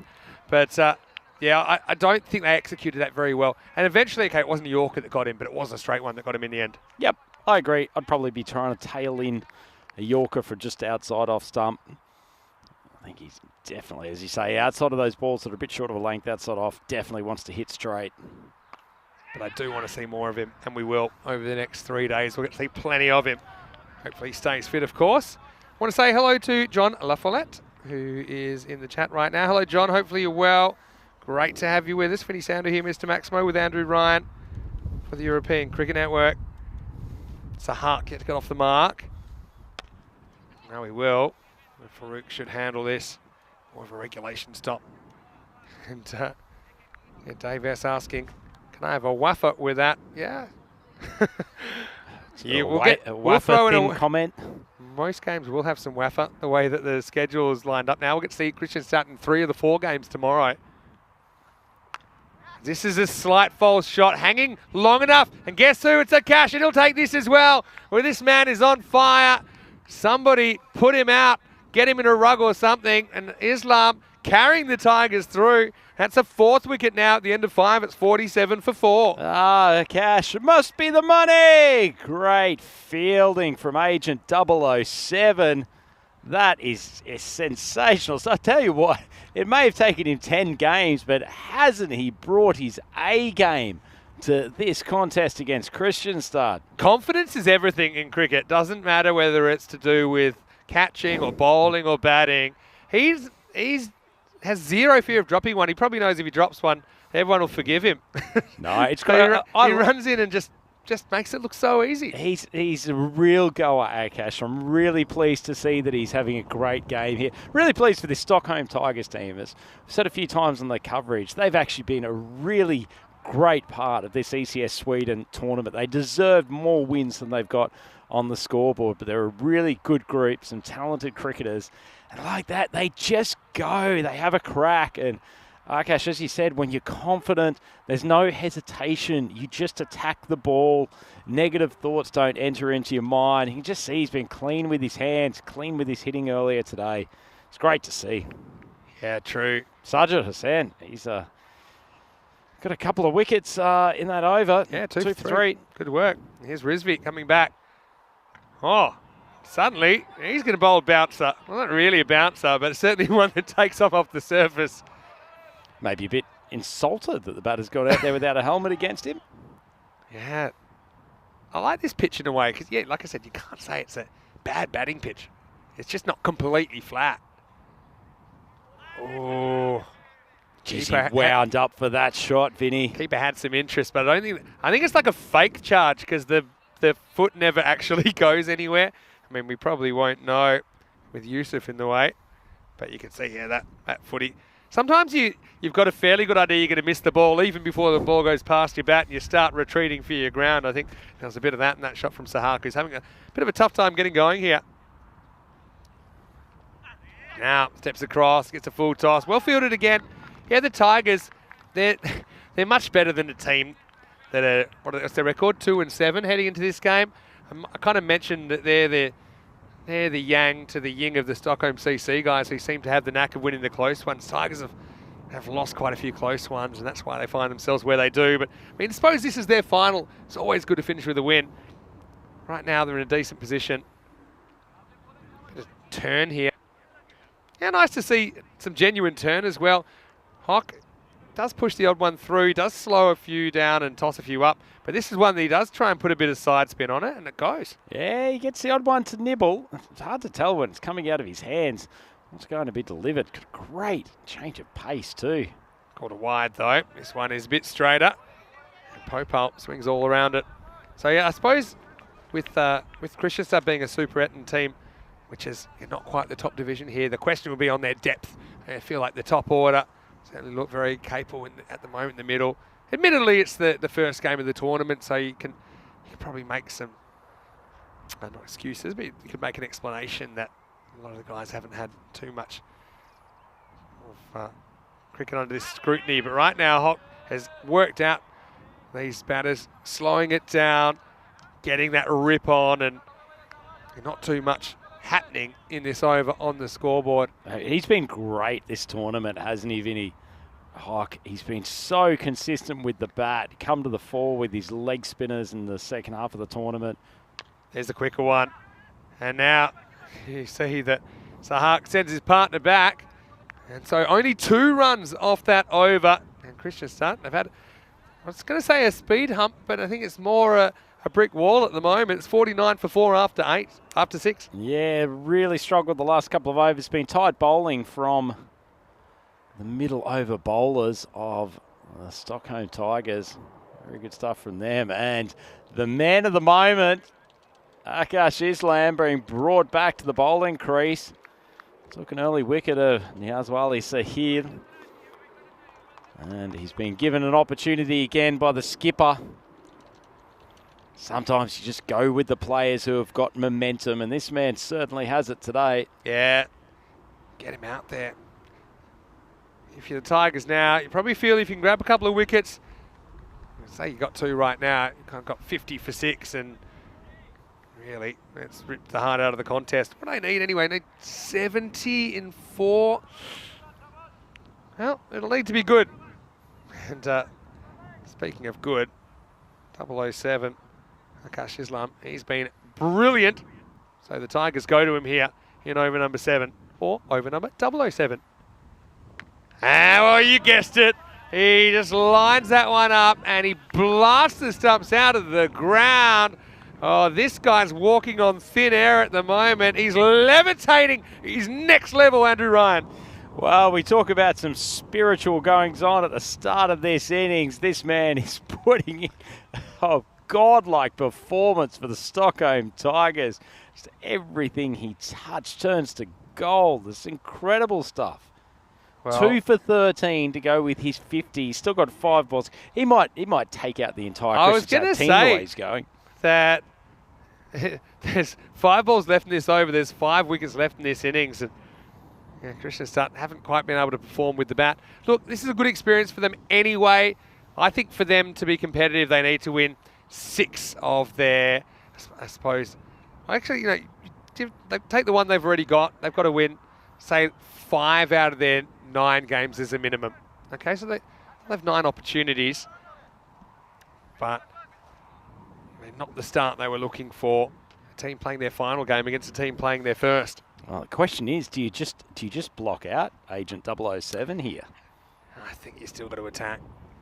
As Gujat faces up. Not a bad looking shot. Takes on the fielder and wins. Now they might get 2. That's good alert running as well. Yeah, both batters, they make their crease and they watch. I think sometimes you see batters running through for no particular reason and costing themselves potential overthrows. So Gujat off the mark straight away. Yep, excellent running between the wickets. Savvy play, knowing that there was the extra run available after the ball kicked off the turf. Oh, well, it doesn't work out because no good deed goes unpunished. And Gujat, probably the only man that wants to be on strike to Akash Islam at the moment, swings around a straight one, second ball, 2 and out, and that's 6 out now. It's 51 for 6. Well, Akash Islam, he's making the judges' duty for man of the match today just about the easiest decision possible. He's having an extraordinary game. He could be the first person to make a player of the match speech while the match is still in progress. I mean, you could send a microphone out there right now.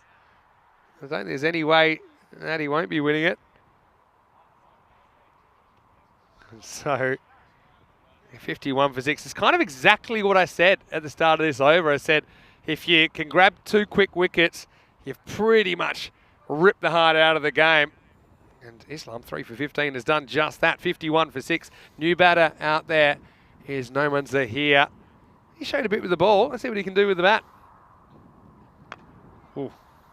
Another ball that's pretty much on target. Zahir gets off the mark. He got Popal at the end. He's watched the carnage. I wonder what he's thinking. He's going to face up now. Probably would have been happy to stay off strike while Agent 007 was still bowling, but he's got to face the music. Stand up, be a man. Take what's coming to you. Oh, caught a bold opportunity. It's all going right. This is extraordinary stuff. Akash Islam, 4 for 16. Well, he's leaving no wickets for his teammates. Not just that. If you're wondering where all the fantasy points went, they went to Akash because the caught and bowled. That's a nice little stats patter as well. Just tries to kind of flat bat this one down the ground and presents another opportunity. Hands it off to the umpire, a bit like someone that's about to take a free throw because he knows he's going to get it back and probably sink another one. As that's 3 wickets in the over, and that's 4 total for Akash Islam. It's 7 total in the innings, 52 for 7. Akash, this is the sort of performance you need in game 1 so you can continually turn around to your captain and make sure you get a few overs, get to bat in the top order.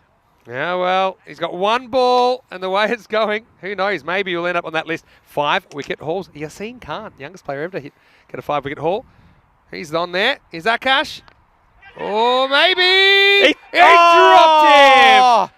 Oh, well, first up, I had this down as LBW in the book. I just finished writing the B, but then he was able to get some bat on it, held it around the corner. And, oh, well, Akash, he's saying, well, I've done my bit. Oh, and that's about as close as you can get to a 5 wicket haul. He thought he's gone. He starts walking. Akash hits the deck. Well, drop and give me 10. I think that was Shubna Rakshit who's managed to take an air swing on that catch. The less said about that, the better. But what an individual performance from Agent 007, Akash Islam. Extraordinary stuff. 4 for 17 with the ball to complement his half century. He's standing right in front of our commentary box, so he's going to have to listen to us talk about him for the next 20 minutes. I think that he's the answer to the trivia question. Who's the only player to score an unbeaten 50, take a 4-wicket haul, and still finish up grumpy at the end of the game? Because he really should have had his 5-for, and you don't get too many opportunities in a to take T10 game. Haul. He's got a smile on his face, which is good to see. Now, gone to this. We've now got Zazid, who is another teenage gun who's been brought to the crease. He's the main rival of Yassine Khan for best teenage gun of the bowling in this tournament. Going back to the previous over, this is one time that I'm pro-social distancing. There's a good probably 60 metres between where Rakshit's fielding and where Akash is fielding right now, and I'm worrying that might not be far enough. At least short, just tugged around the corner. Unfortunately, spills through the fielder down there, who's at backward square, and we'll find leg, and it goes for 4. A little bit unlucky for the young man. I'd also say the Rakshit has the protection of the umpire about 10 metres away from him, which is good, because and probably the bad thing for Rakshit as well is out of excuses, because the sun definitely wasn't in his eyes. You might say there was like a white car going in the background or something, but is it possible to take an air swing on a catch? Pretty much is what happened. Here you go, Christian Stat trying to get some semblance of respectability into this innings. Sazid, the youngster, fake step, real leave. Jeez, that's jagged it back a bit from wide of off stump, Vinny. Yeah, he thought he was being clever, and he could argue he was. And then kind of just got locked up. Hoped he was going to get a wide, but no one came back significantly. Yeah, I like what I'm seeing from Sazid. He's got a bit of fire, hasn't he? He's a solid young man. Tigers are going to finish 3 and 7 in this tournament. Not often you say this, but I think they've got a lot of positives to take away from it. Clever bowling. That's the disguised slower ball. And it's like a reverse appeal from Sazid. He shoots the umpire a sideways glance, just making sure it doesn't get called for a wide, because he's a bit nervous about it. Look at his eyes here. He just kind of shoots it back. And don't you stick those arms out, buddy. If you're smart, you don't look at the umpire, because you're meant to look unconcerned. Anyway, going down the leg side. And now, well, probably have a crack at him. This might have been out of a hit, you know, trying to induce an overthrow. Let's have a look at this. He's very slow to get going. Really putting in the big ones. Let's see if we can get a look at this one. It's definitely going down the leg sides. No issue there. I don't know if we'll have time for it, but I think he might have been in some jeopardy. This is 1 down, 2. Long off. It'll finish the over. Nice over from Sazid. Time will tell whether we see him again at the bowling crease in this tournament. But right now, Christian Stutt, 60 for 7. You'd be a cruel skipper not to give the young man the opportunity to bowl the 10th. It's a nice over from him. Just having a look at the equation. Christian Stutt, 60 for 7. Things have gone downhill after a bright start for them with the bat, and it seems that they're going to be unsuccessful in pursuing this target of 120 in their first appearance at ECS Sweden. Just on the topic of dropped 5-fers, Dave B seems to recall it might have happened across the weekend as well. If anyone would know, Dave B would. Yeah, He's Dave been with B. us for just Hit about the every archives. match. Yeah. What do you think about Dave's idea, for example, earlier, to have the second team bat out their 10 overs, regardless of if they pass the target? That would serious chats only. That would impinge on our extra lunch time, so I'm definitely not in favour of it. It's a fair point. I'll make a couple of points about that, because I know it's a serious question. I'm all for more cricket, right? But I think it's important that it's competitive cricket, and I think that once the game's lost, and I know this just from experience, it doesn't really work because you've got one team, I suppose. In a sense, it's kind of poor sportsmanship in a way, I don't know, to keep a team out there that can't win the game. Well, you also wouldn't do it the other way around, as that one's just drifted onto a length and beats him outside off stuff. Yeah. You wouldn't do the other way around of if effectively through the bowling side in the second innings, your objective is, let's say, to bowl the opposition out. Yeah. If you're all 10 wickets down, you wouldn't turn around and say, oh, just restart at the top and bat for the rest of the 10 overs. Yeah. So I'm not sure why you think about doing it when you're the batting side and you pass your objective. But I just don't think in practice that it will work. And people want to see competitive cricket. This one is knocked down the ground. The other reason is, I mean, there are times sometimes when, due to factors out of our control, that the schedule falls behind. And so sometimes a quick finish gets us back on schedule. So that's another kind of practical reason. Can I go for another one, Vinny, related to net run rates? Yeah. If you're the team that's bowled first and you've kept the other opposition to a pretty low target, you want to go full throttle at that target so that you can give your net run rate a boost. If you've got to think about... Wow. That one's really, really kept low. I'll have a look at the replay. If you have to think about... Abab thinks he's a genius.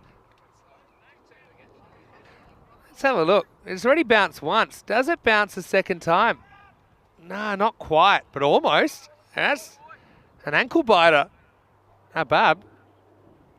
He's making it look like day 8 at Islamabad right now, as the next ball is edged away, and that will be a boundary. Sorely needed one for Kristianstad.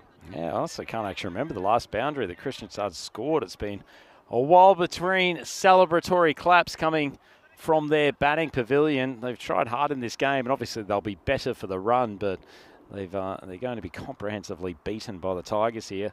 Shinwari, who's launched that one for a 4. Question for Kroom in the chat. This is for you, Kroom. How did you go in your match yesterday? I think Kroom was playing. Kroom definitely was. What day is it today? Monday. Yeah, it's definitely Monday. Whether it was Saturday or Sunday, let us know, Kroom. Anyway, last ball of the 9th. Abab. He's done some good things this over. Once again, Tigers, they're going to go out on a high here. Now he gets one to jump a bit. And Shinwari charges, gets 1 as we get to the end of the 9th over. Hits 67 for 7. Well, thanks for reminding me what day it is. Truth is, it doesn't really matter what day it is. There will be cricket on ECN. I think our next day off is October 1.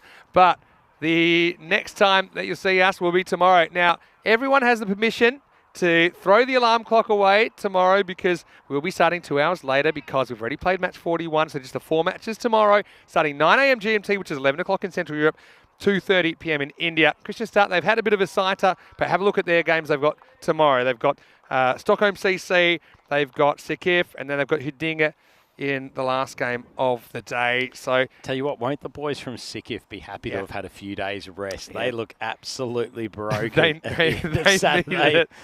All right, so Z does get another over, and he gets his keeper LBW, but this will be a wide +1, so 2 bonus runs and still 6 to come in the day's play.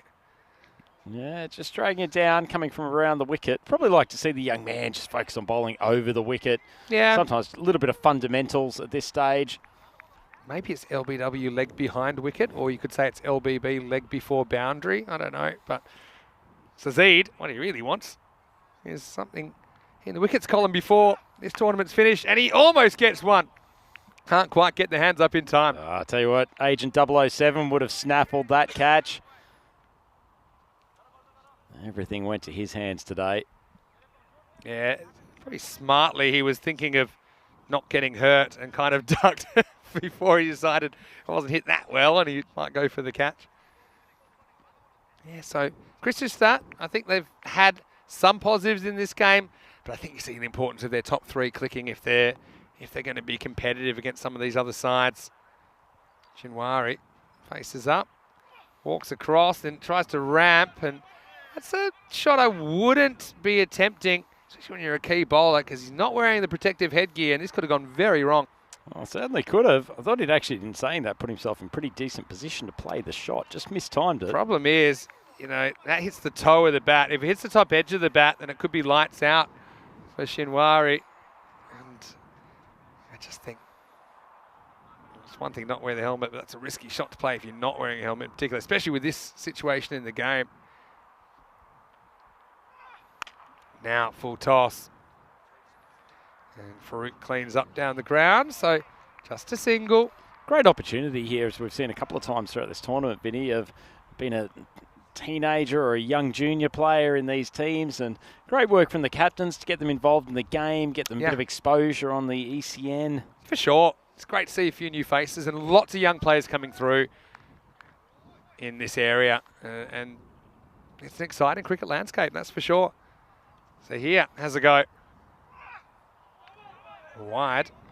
And the Tigers, well, they're enjoying their camera time. Not ready to go away quietly just yet. But look, I am happy for the Tigers. I think that they've always given 100%. Some games it's gone their way. Quite a few it hasn't, especially in some close ones.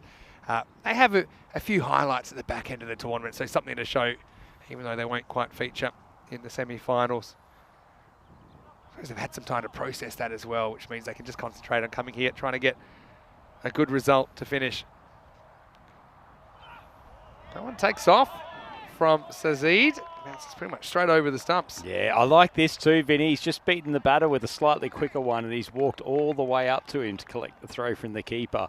Just giving the batter a reminder of his presence and the fact that he's just done him outside off stump. But just think about a young player like Sazid.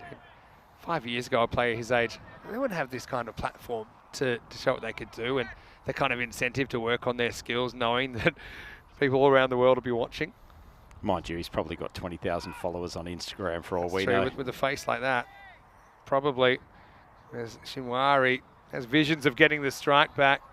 It's, He's look at that, a couple of steps. He wants to get in the face of the batter. This is good stuff from the young paceman. The Tigers, been great to see them again. Wishing them all the best for the season. It's a big season ahead for them, I'm sure. And the main thing is I hope they enjoy their cricket. That's what it's about when it comes down to it. A lot of people make sacrifices to play, to work, to discretionary time, to family time, travel time. Anyway, here's the last ball of the day. And it'll be knocked out for one. So Sazid won't take a wicket. He doesn't go for too many. And they're going to finish on 73. Feels like a pretty appropriate thing for Akash, Agent 007, to end up with the ball in his hands at the end of that game. 4 wickets and a half century. What a finish to the tournament for him. Yeah, for sure. And Christian Sut, just like I said, they had that attacking intent earlier. It reminds me actually a little bit of them back in 2020, actually. If the top order didn't fire, they found it hard going. Reminder, tomorrow, you won't see us as early as usual, but we will come in, we promise. It starts 9 o'clock AM GMT, 11 o'clock in Central Europe, 2:30 PM in India, so 2 hours later than usual, starting with match 42 at the listed time. And those matches have never changed in time. As we rock into the highlights, and the Tigers, finally, they were prowling after having a bit of a rough one in the previous game. And Christian Sut, after a promising start, just fell away. I liked the attacking intent of Sahil at the top. And he would end up having a bit of a life there. And Wafa, well, he had a good time of it as well. He did lose Sahil early, but then, yeah, it was Wafa o'clock, and we got to see the cross-handed wizard doing some pretty special things. Even Farouk, well, he got into it with a no-look foot stop. But yeah, something different and something I think amazed us, Rhino. Yeah, it'll keep the viewers entertained in the coming days, just working out how on earth he gets that bat to create so much power. Fortunately for him, the innings didn't last quite as long as he would have liked. Sajid Hassan, he bowled a couple of good overs in the middle, and an excellent catch there from Akash Islam, who could do absolutely no wrong. Here he is screaming off the boundary, just pouching a catch, Willie Mays style. Great stuff from him with both the ball and in the field to complement his excellent innings earlier today. He can go home very, very happy with his work in the final game of the tournament. Clean bowled, the great Yorker. It just all became too easy for him. Yeah. Caught and bowled, and then unfortunately when he had the opportunity for the 5 for Vinny, what happened? Yeah, action, unfortunately. Left it on the floor, didn't he? I thought at one stage Akash might turn the stump sideways, so he just had one stump to aim at. Look at him beating the ground in He disgust. wasn't too happy with it. I was just going to, before we finish the highlights, now we have. I was just going to say, Kroom, I asked him how his cricket went. He said, yeah, got run out by a direct hit for 0. So hang in there, Kroom. Anyway, same to Christian Sut. Hang in there. It's just their first game of the 9 that we'll see them playing in this series. Essentially, they're just going to a 1-1 record after that. But in this response, yeah, the openers promised, but after that there wasn't too much behind it. 10 for Sahil, who played a couple of nice shots. Wafa, well, the captain, he dazzled us with a couple of big maximos, but he ended up going for 21 off 10, and no one else could get into double figures. So a pretty good defence, I think, from the Tigers as well. They went 2 wayward, just 6 wides in the 10 overs. As far as the bowling went, there's only one man we want to talk about, and Akash, he gets 4, but Rhino, he could have had 5. He could have had 5. Well, there might be a few words, a few bits of friendly banter between the team. Very rare to get a 5 first. I've seen the Hall of Fame is not over-endowed with participants for the 5 wickets, and that would have been quite a moment for him, but he was fantastic in this game. Yeah, he really was, so you don't have to be Einstein to work out exactly where the player of the match award is going, and well deserved. And once again, I want to say a big thank you to the Tigers for all the sacrifices they've made, especially even with the flexibility. And yeah, the Tigers lured out of the cage a little bit early to finish their campaign, but they will finish with 3 wins and quite a few games that could have gone another way. So to Farouk and all the guys, wishing you all the best for the rest of the season. For Christian Start, okay, we've got to look at them.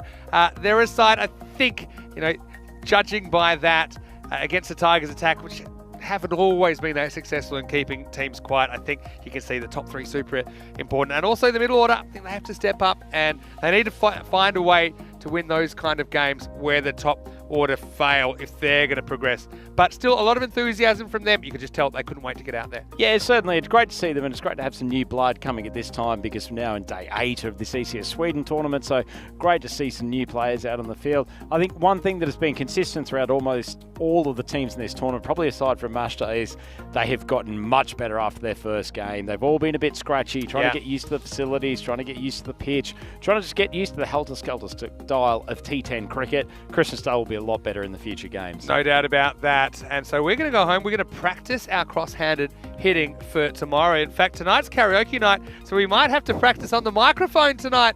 Rhino, I was going to say there is definitely something else happening tonight. So if we're a little bit scratchy when we come back on the air tomorrow, you will all know exactly why. We will be fine. I will not be drinking anything but sparkling water for my voice because it's going to be important. I'm not talking about the commentary, I'm talking about the karaoke tonight. Anyway, just a reminder to everyone out there that you can go to our website, EuropeanCricket.com. It's the home of European cricket. Have a look at all the information about the series, not just the one you're watching right now, but the upcoming series as well. Our YouTube channel, if you haven't already, please give it a thumbs up and also subscribe to our channel. Tell your family and friends about the European Cricket Network. And don't forget our social media at European Cricket. Rhino, great job again. It was awesome to be back with you, and plenty more action tomorrow after a little bit of a sleep in. Before we go, can I just compliment you about how much I love that jacket? It's got like Smoky Airs rock red colour. I think it's an absolute classic from the Maximo collection. It's yours. There you go. I'm not sure it'll fit. It doesn't fit. Anyway, we're going to have to take it to the hotel now, and we'll sort it out there. But I hope you have a great day. Thanks again so much for your company here. It's always a pleasure to bring you the cricket here on European Cricket Network. On behalf of European Cricket and the European Cricket family, Vinny Sounder here, Mr. Maximo, with Rhino, Andrew Ryan, and I hope you have a happy and a safe evening, and we'll see you tomorrow for some more FanCode European Cricket Series. Here's some highlights today, thanks to Spring Productions. We'll see you later.